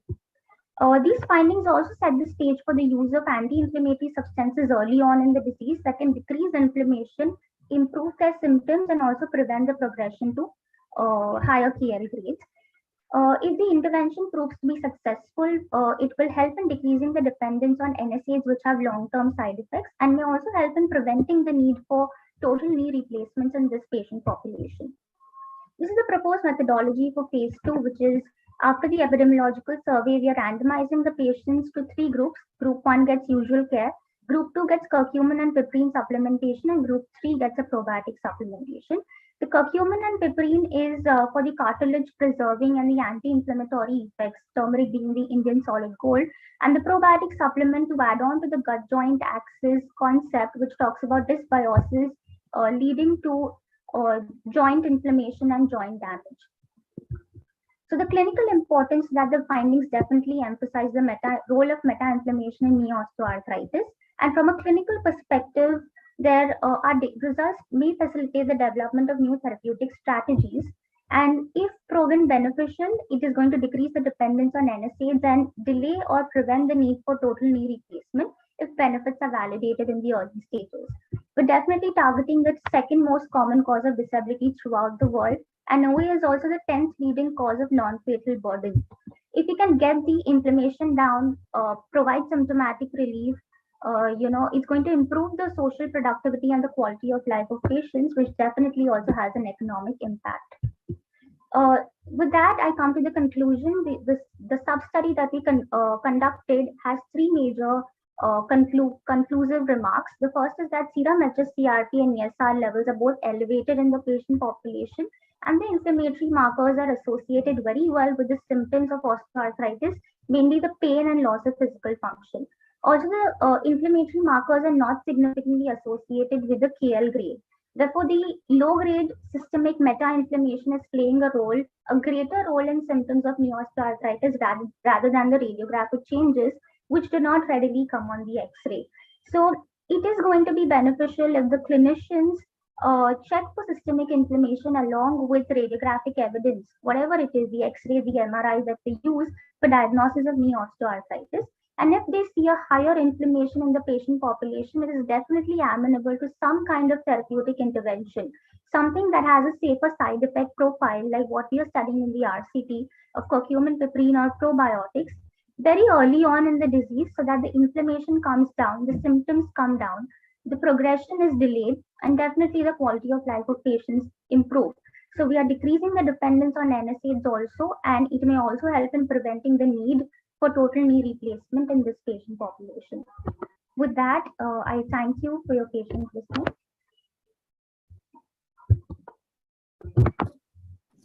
Thank you, ma'am.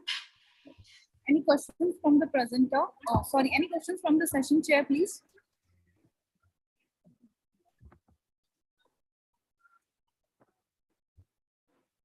Miss Aisha? Yes. Yeah, it's a good study, and hopefully, with the supplementation study being completed, the quality of life, and also, the knee replacement and all that the quality of life can be improved among these, this population, and also, this knee replacement and, use of, medication at the highest possible level can be reduced. Yeah, I think, it is going to be very helpful but to complete your study. Yeah. Thank you so much. Yeah, all the best. Thank you, Miss Aisha, for the nice presentation and the nice information. So your survey basically for the women, all women is the participant? No, 70% of them approximately were women, 30% were males. Okay. So by the age is going up, the arthritis is also rise up. Yeah. Definitely.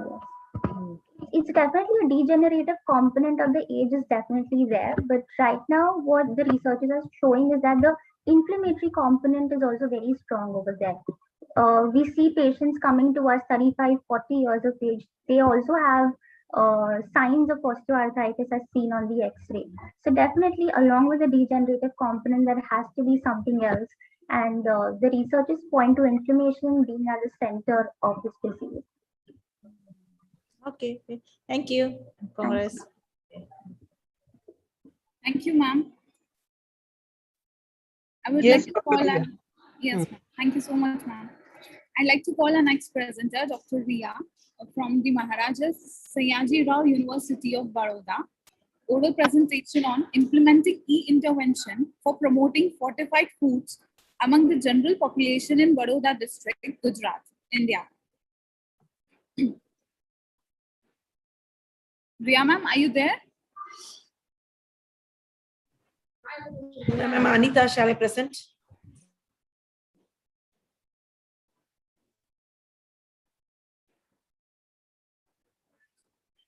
Yes, ma'am, you can proceed. Thank you, ma'am.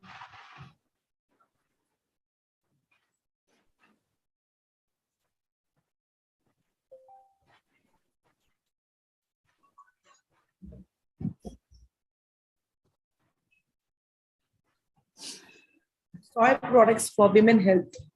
So this is a part of my PhD thesis presentation. I'm Anita, working as an assistant professor in the Department of Home Science in Sita Lakshmi Ramaswamy College, Trichy. and my guide is from Madurai Fatima College. She's heading the department of Research Center for Home Science. She's Dr. Vasanta Esther Rani, who has got an experience of more than two decades. And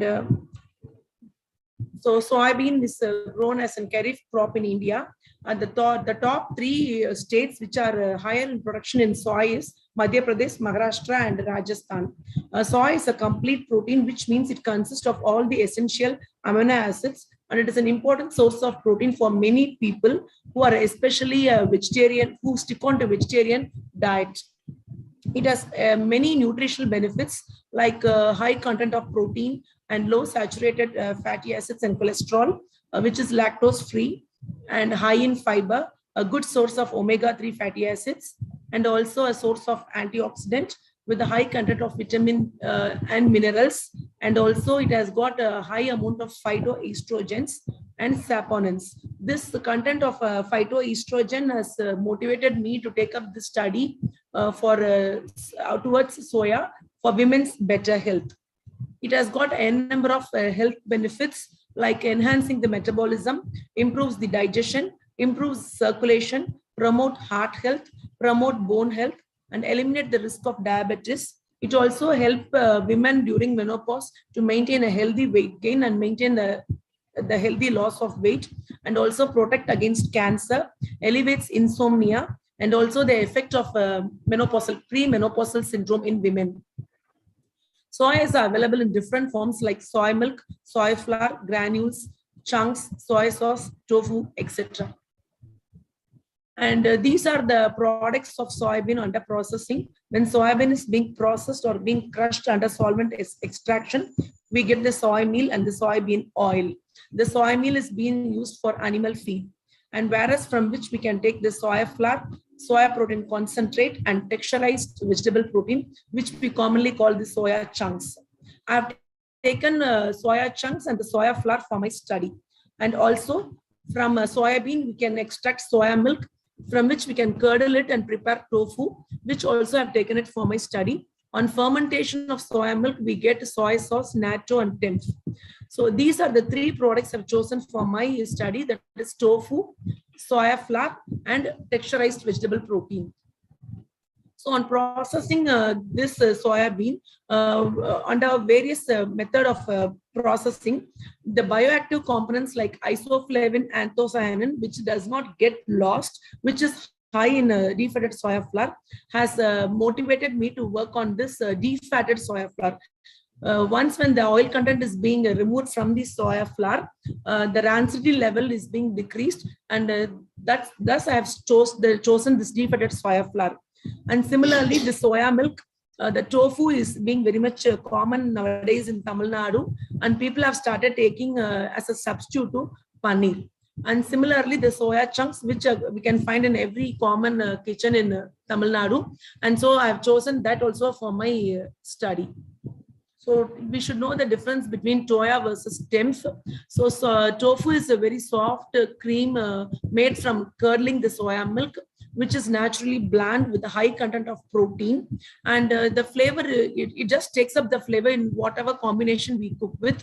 And it also comes in different form like a soft, firm, and silken.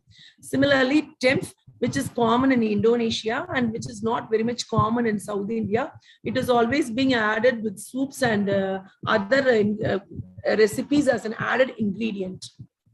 And soya chunks, it helps to enable a faster muscle and building metabolism, and which is being commonly used for children or people who follow vegetarian diet. It is greater for the health of bone, hair, and skin and everything. And it contains the essential fatty acids. Also, it controls the cholesterol level in individual. It also prevents the deposits of fat in one's body because of the fiber it has been loaded with. And the defatted soya flour, after the extraction of oil from the full fatted soya flour, the defatted soya flour is being obtained. And it is very much low in saturated fat and cholesterol. It is also a good source of thiamine and iron. It is also a very good source of fiber, protein, folate, and other minerals. So this motivated me to work on this soybean, the estrogen and the isoflavones.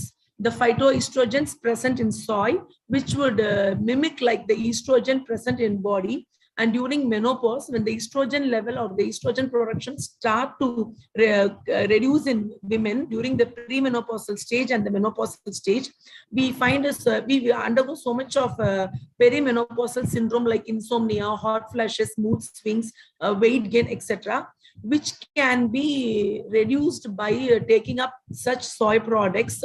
And this would also aid us to prevent the cardiovascular disorders, cancer, osteoporosis, which are the post-menopausal disease, which is quite common in women. So the two common isoflavones in soy is genstin and diaxin, which does all these beneficial activities by reducing the hypertension, anti-fibrosis, anti-estrogenic, that is, it mimics the estrogenic property, and it also prevents cancer, diabetes, and various other disorders in women after menopause. So my study is especially on standardizing products for better utilization that would enhance women health. So I have chosen these three products, namely tofu, chunks, and defatted soya flour for my study. And I have standardized recipes by using these three soy products.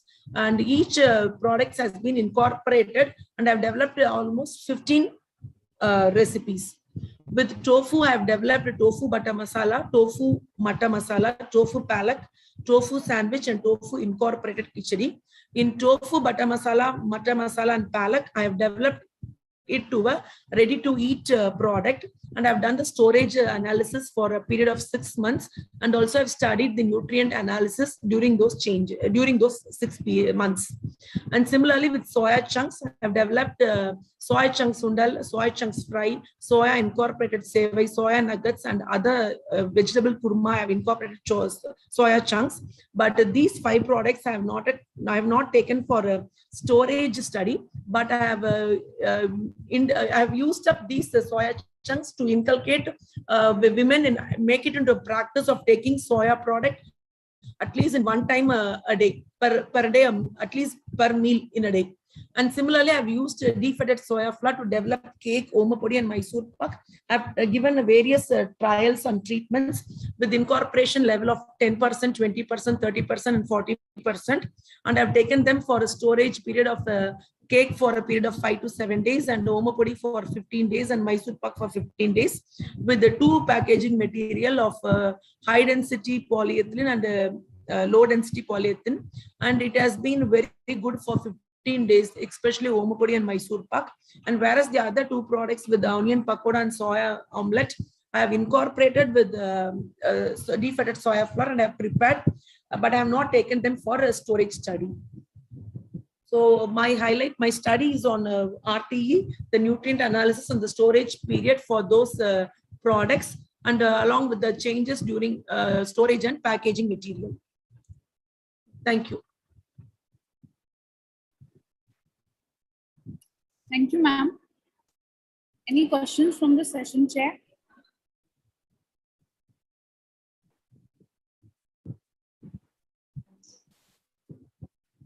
Miss Anita? Yes, ma'am. Yeah. The products, that were prepared, that is the different recipes. What about the sensory evaluation? Which among the recipes were, well rated and, yeah. Yes, ma'am. For tofu butter masala, I did a variation of 10%, 20, 30, and 40 along with paneer, and 40% was highly acceptable. And I have done the sensory evaluation with the 20 untrained panel judges, and I've done the sensory evaluation with the 9 hedonic scale rating, ma'am. And similarly, when it is for tofu matta, tofu incorporated matta, I have developed 30% was highly acceptable, ma'am. And I'm on the verge of submission, so I haven't given the data in detail in the PPT, ma'am. Oh, okay, fine. Thank you. Okay. Yeah, ma'am. Okay, I have one question. Miss Anita. Okay, Dr. Anita, I think. Okay. So this tofu, actually very nice presentation. First things, congratulations.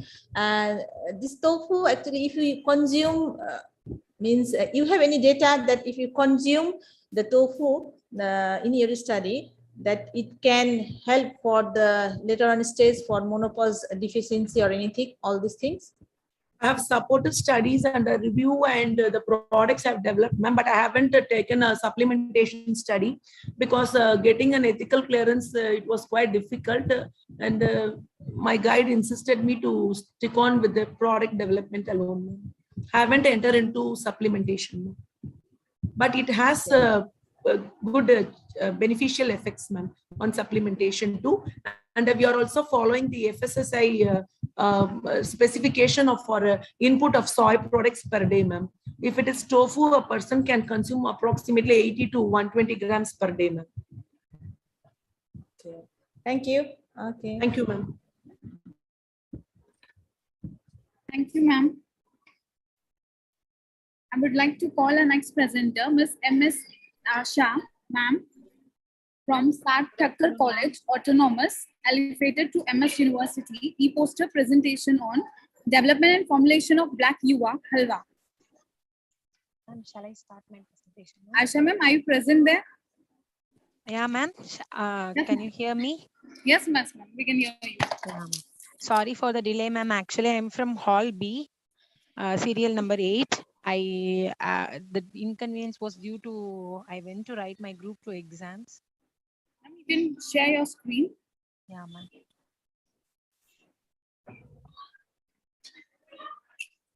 Madam, I am not getting sound clearly.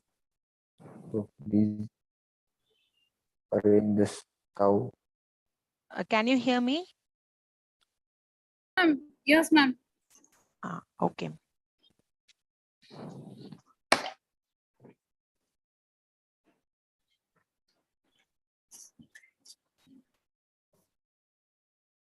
Yeah, a very good noon to one and all present out there. This is Asha doing first MSc Food Science and Nutrition at Sara Thakkar College, Tirunelveli. I have done my journal at the guidance of Dr. Dalsi Tangam, Assistant Professor in the Department of Food Science and Nutrition. Now let's start up with the poster presentation.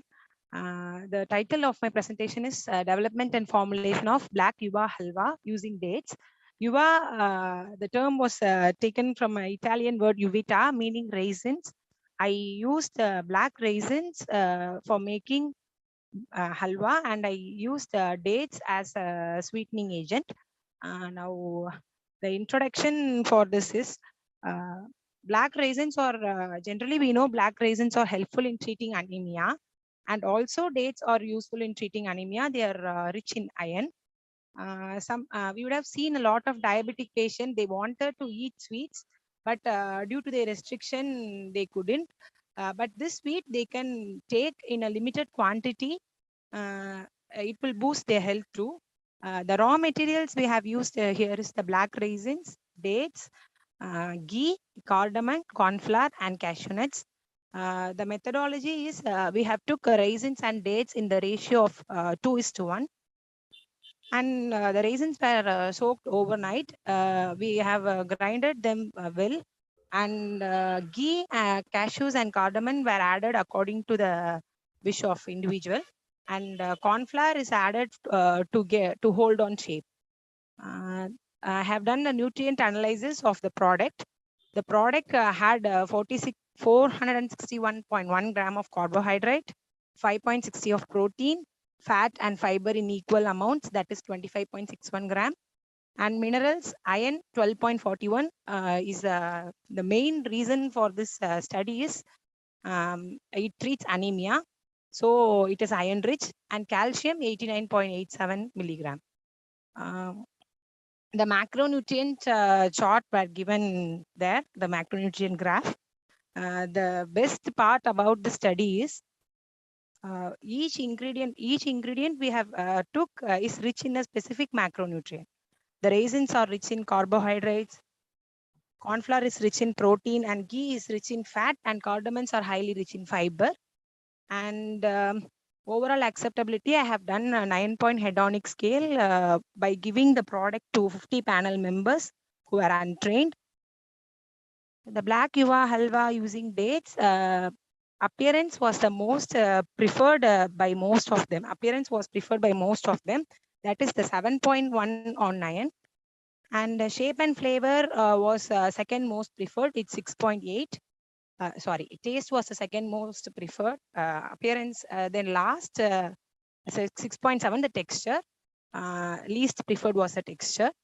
Then the objectives of the study, to provide a taste, it is to provide a tasty sweet in the market, as well as which is nutrient rich and healthy, that can be taken by all age groups. Then the conclusion is this dessert is not only delicious, but also it helps in improving the overall health. Both dates and raisins, if taken as fresh fruits, dried fruits is more beneficial than being taken as fresh fruits. And this is the image of the black yuva halwa using dates that I have formulated. Thank you, ma'am. Thank you once again for giving me this opportunity. Thank you so much, ma'am. Any questions from the session chair?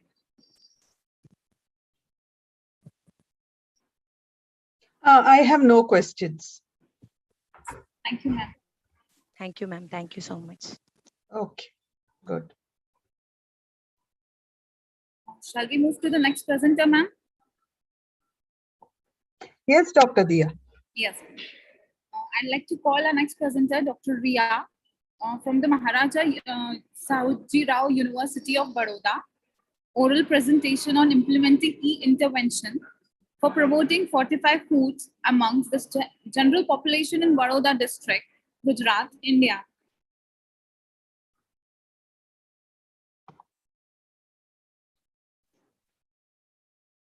Ria ma'am, are you present there?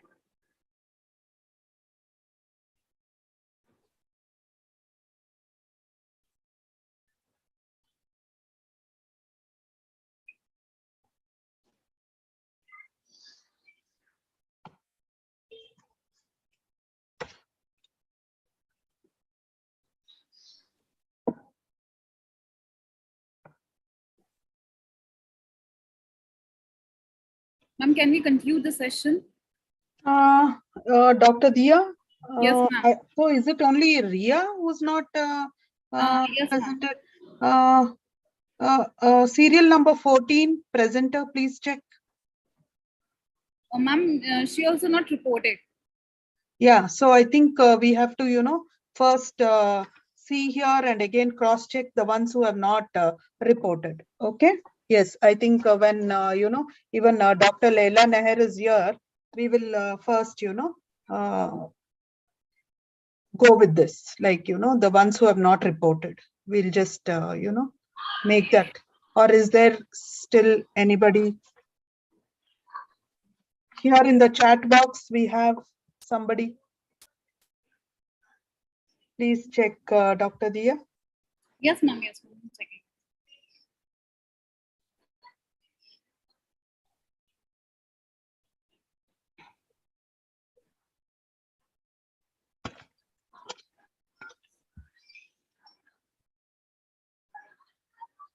Anu Sharma, ma'am.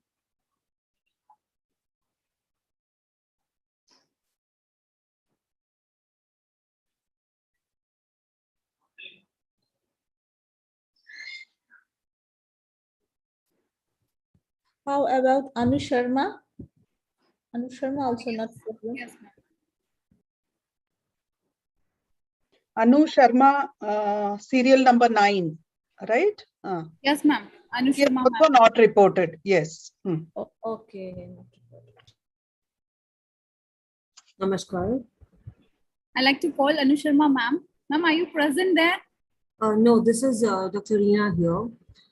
By mistaken, I was added into the physical agenda of the meeting.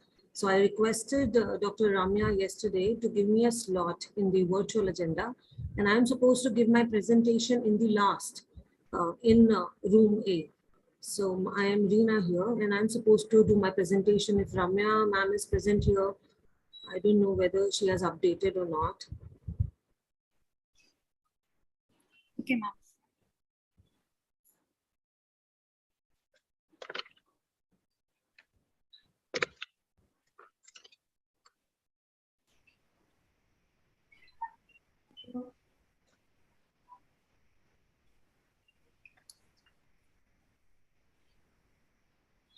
Dr. Dia?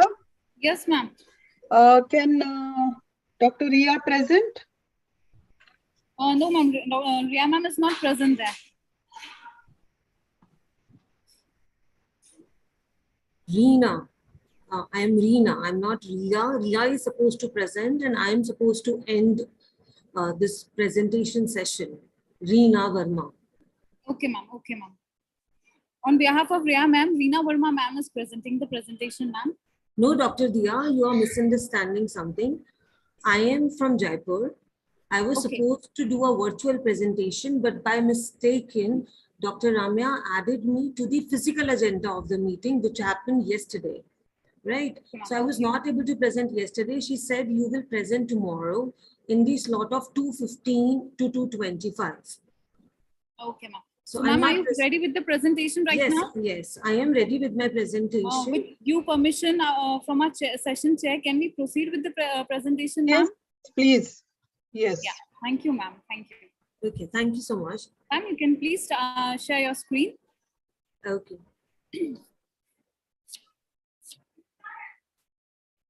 I hope my screen is visible to everyone. Yes, can see. Namaskar and Khamagani to all who are present here. My work is development of a non-dairy probiotic drink from legume milk, which is enriched with prebiotics, which is not only a novel product, but also supporting the sustainable development goal number 3, which is good health and well-being. As we all are talking about functional foods, we're talking about probiotics and prebiotics. So this is an attempt which was made. As it has been said by the father of probiotics that the majority of diseases begin in the digestive tract when good bacteria are no more able to control the bad bacteria. So here we are trying to make a drink which is rich in these good bacteria. Functional foods are all those foods which are conventional, having bioactive compounds, which are either fortified or enhanced. So we need such kind of foods in our daily diet. But we also need to have milk alternatives because of the increased prevalences of lactose intolerance, people who are concerned about calories, the prevalence of cardiovascular diseases, people who are following different fad lifestyles like microbiotic or flexitarian or vegan. So this is one of the things which led me to research about this particular product. Many milk alternatives are present, cereal-based are present, legume-based are there. But when we talk about specific legumes like chickpea and cowpea, there are no such products which are present in the market. As we have already had a discussion about the role of probiotics, and when we add them with prebiotics, they improve the survival of probiotics during the passage through GIT. They have health benefits as well. The stimulation of probiotic growth is also being done by the prebiotic components, and consolidatedly, we have all these kind of health benefits showing when we consume both of them. So we need to make drinks which are organoleptically acceptable, nutritionally rich. We are having low fat content, high protein content, and should be cost effective. This gave us to the rationale of the study. Means we need to have drinks which are ability to satisfy the demands like packaging, form, appearance. The ease of distribution should be there. And we can see here that not even a single part of the legume was wasted. So we have also made a biofertilizer. It has a commercialization value, high protein, high mineral content. And also overall, it has prolonged the utilization chain of the resources. For the study, although I'm not going to explain the complete research design here, but we need to just consider two things. That first is the legume milk, which was extracted from chickpea and cowpea, and the second is the waste, the byproduct, which was, I'm sorry. Shall I continue? Yes, Shall I yes, continue? ma'am, you Yes. can continue. Okay, so, and the second part is the byproduct which we procured after getting the milk. The milk was extracted by using 4 basic techniques: soaking, soaking and blanching, blanching and soaking, and germination. The control here which was used is the soya milk, commercially available in the market by the name of Sofit. And for both the legumes, it has been seen that the process of soaking the legume and blanching them for 5 to 7 minutes and extracting the milk out of that were found to be most acceptable by the panel members. We got the infiltrate, right? So we have also used the infiltrate in making products like hummus, chapati, pizza base, dokla, cookies, and bread. And they were also found to be acceptable by the panel members. So this is about the edible part of the infiltrate. What if we used the infiltrate and fermented them?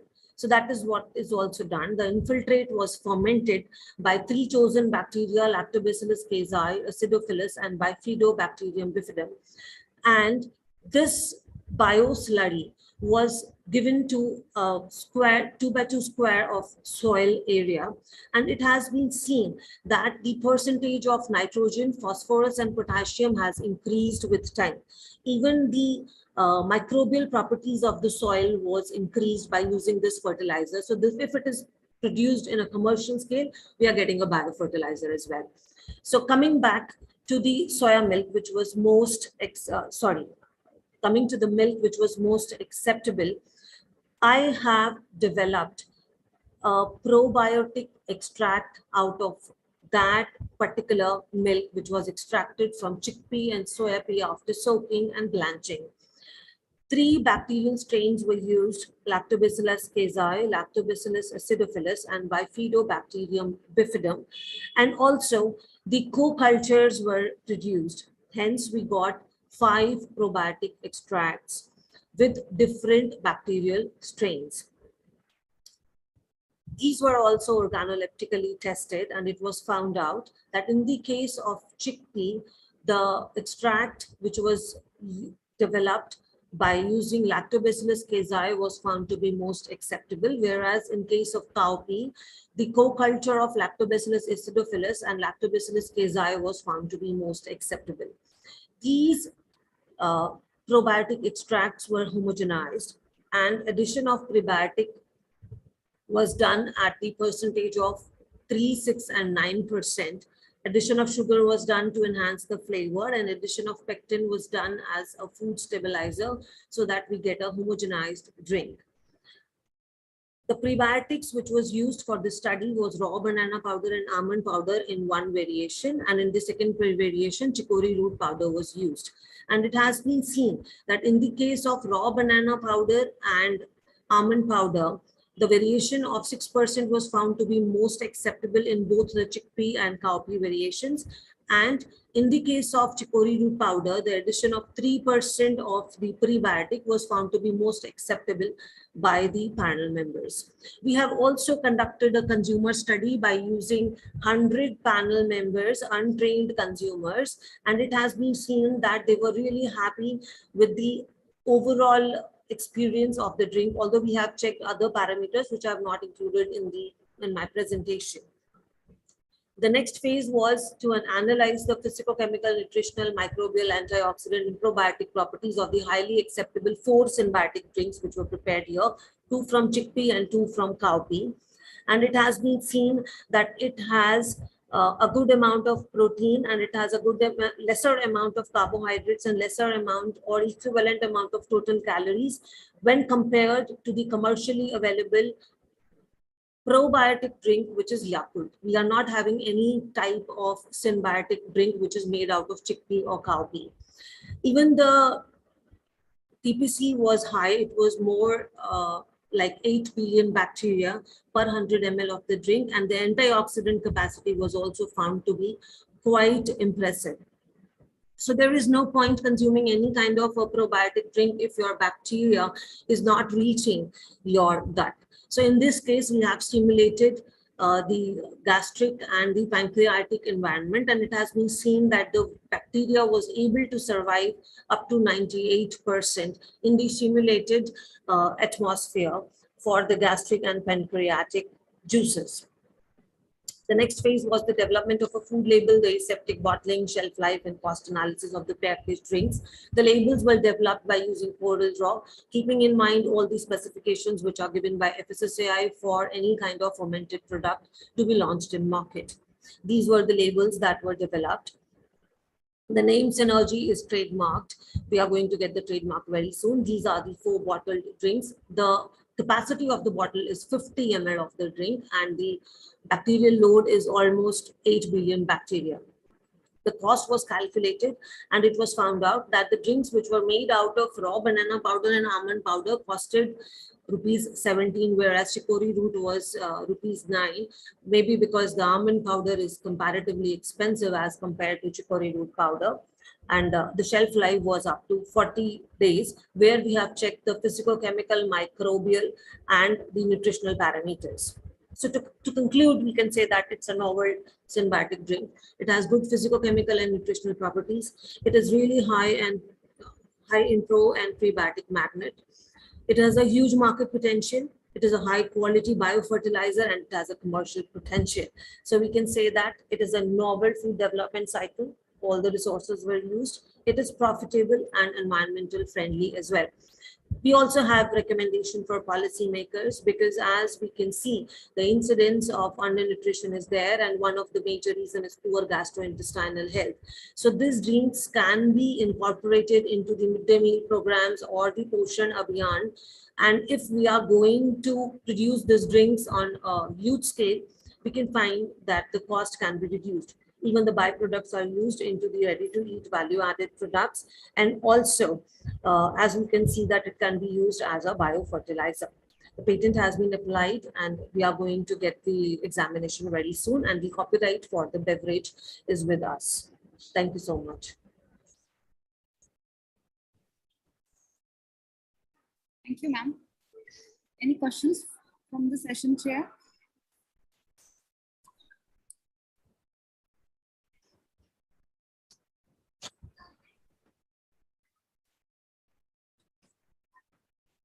Ms. Reena Varma? Yes, ma'am. Yeah, that's a good effort, good presentation, and every part of the product, the edible part, the non-edible part have been used, meaning all the resources were well used. And I think it will also be a good substitute for lactose intolerance. Yes, it will add on to the list. That's what I mentioned, that is one major significance of the study. Yes, significance. Okay. And yes, I think it should be commercially available. And we also, are trying our level best. If it is cost effective, then, it can be had also on a daily basis, because I need to make health is very, very important. Okay. Yeah, one thing I need to add, ma'am, the kind of drink which is available in market, which is Yakult, that costs one bottle, which is having 65 ml of the drink, having 8 million bacterial load, is costing 12 rupees. So here, if we can omit the almond powder and we can only use the raw banana powder, then obviously that drink will be much cheaper as compared to the probiotic drink which is available in the market. Okay. Okay. Yes, good. I think it's a good plant-based option that you have come out with. Yes, good. Thank you. Congrats, it's a nice presentation and very informative. And yes, we have problem with the milk-based product, so it's really will be helpful for those who have digestive problem. Okay, and then it's very nice. Okay, thank you. Thank you so much. Thank you so much. Hello. Hello. Yes. Hello. Yes, sir. Yes, ma'am. I'm Vishweshwar Dhadkar. Yes, I think this is the second day of this conference, but due to some unavoidable reason, I cannot join this conference. So I need this recording of this conference. Almost the session of this conference is interesting, and topics that we have discussed in this conference is also interesting. So nice one activity done by this organizing committee. So thanks to all organizing committee and arranges such a kinds of conferences to the peoples of India, those who are working on the various topics like nutrition, diets, and so many things we have to research. Thank you. Thank you, sir. So my request is to please send me the recording of this session, because due to some reason I cannot attend this conference. Since the one, I think 1.5 hour I joined this conference. So Sure, sir. remaining topic was the Lepna. So please send me these recordings if is it possible to send. Sure, sir. Sure. Okay, thank you, ma'am. Thank you, sir.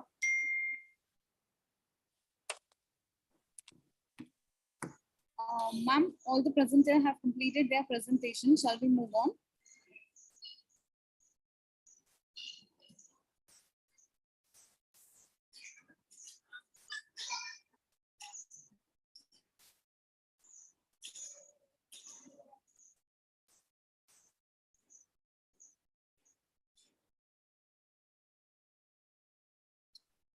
Dr. Dia? Yes, ma'am. Yes, Dr. Dia. I think, we have almost, completed with the participants list that was given here. And you have also called out those names who didn't report or respond. Yes, I think we can end the session. Okay, thank you. Dr. Leila Naher? Yeah. Yes, doctor. I think, yes. Yes, so far all have presented except those not present here today. Yes. We have a list of them here. And also Dr. Dia called out their names several times. So I think, yeah. And we didn't receive any information from Ms. Ramya. Other than Ms. Reena, who's to present, towards the end, that was informed. So I think, yes, we can wind up. Okay, doctor. Thank you. So I request all the members, please switch on your camera for a photograph.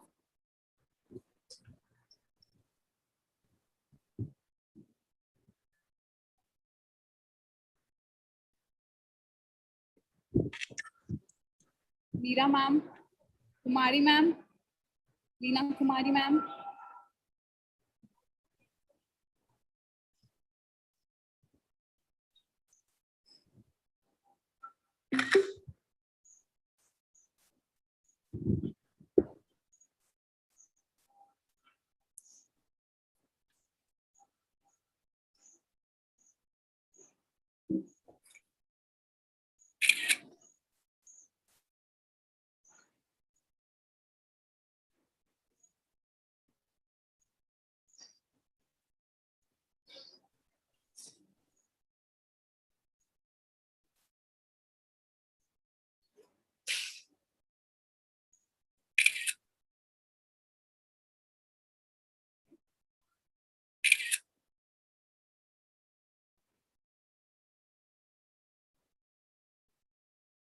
Thank you so much, ma'am.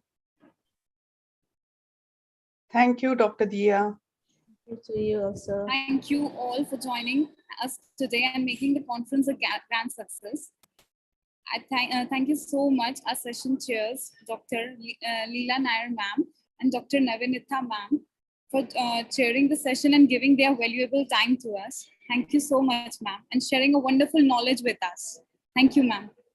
Thank you, and thank you for this opportunity to come, and also we know we have informed many things, and that is many presenters have actually all are nice, and some of are very excellent, that given some very informative information and the current situation of the result, okay, about the food and the diet.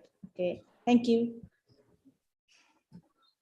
Yes, that was a good participation. Yes, Dr. Leila, Dr. Dia, and to all the participants. Thank you so much, ma'am. I request everyone to join the main room. Thank you is such a prayer that cannot be seen or touched. It must be felt by heart. I feel honored and privileged to get the opportunity to propose a vote of thanks on this special occasion. I would like to thank all the honorable dignitaries, committee members, and invited speakers who blessed us with their presence. I'm also thankful to all the attendees for both the days of the conference. I wish to see you all again in the upcoming conference on 5th International Conference on Food and Nutrition, Kuala Lumpur, Malaysia, on 9th and 10th of November 2022. If time is money, then today you have spent million for us. Thank you to all of you for making this event successful today. There is a small message. Certificates will be sent you through the mails. Thank you so much, everyone. Bye. So we can leave now. Yes, ma'am. Thank you. Thank you for the invitation. Thank you. Thank you. Thank you, ma'am. Thank you, ma'am.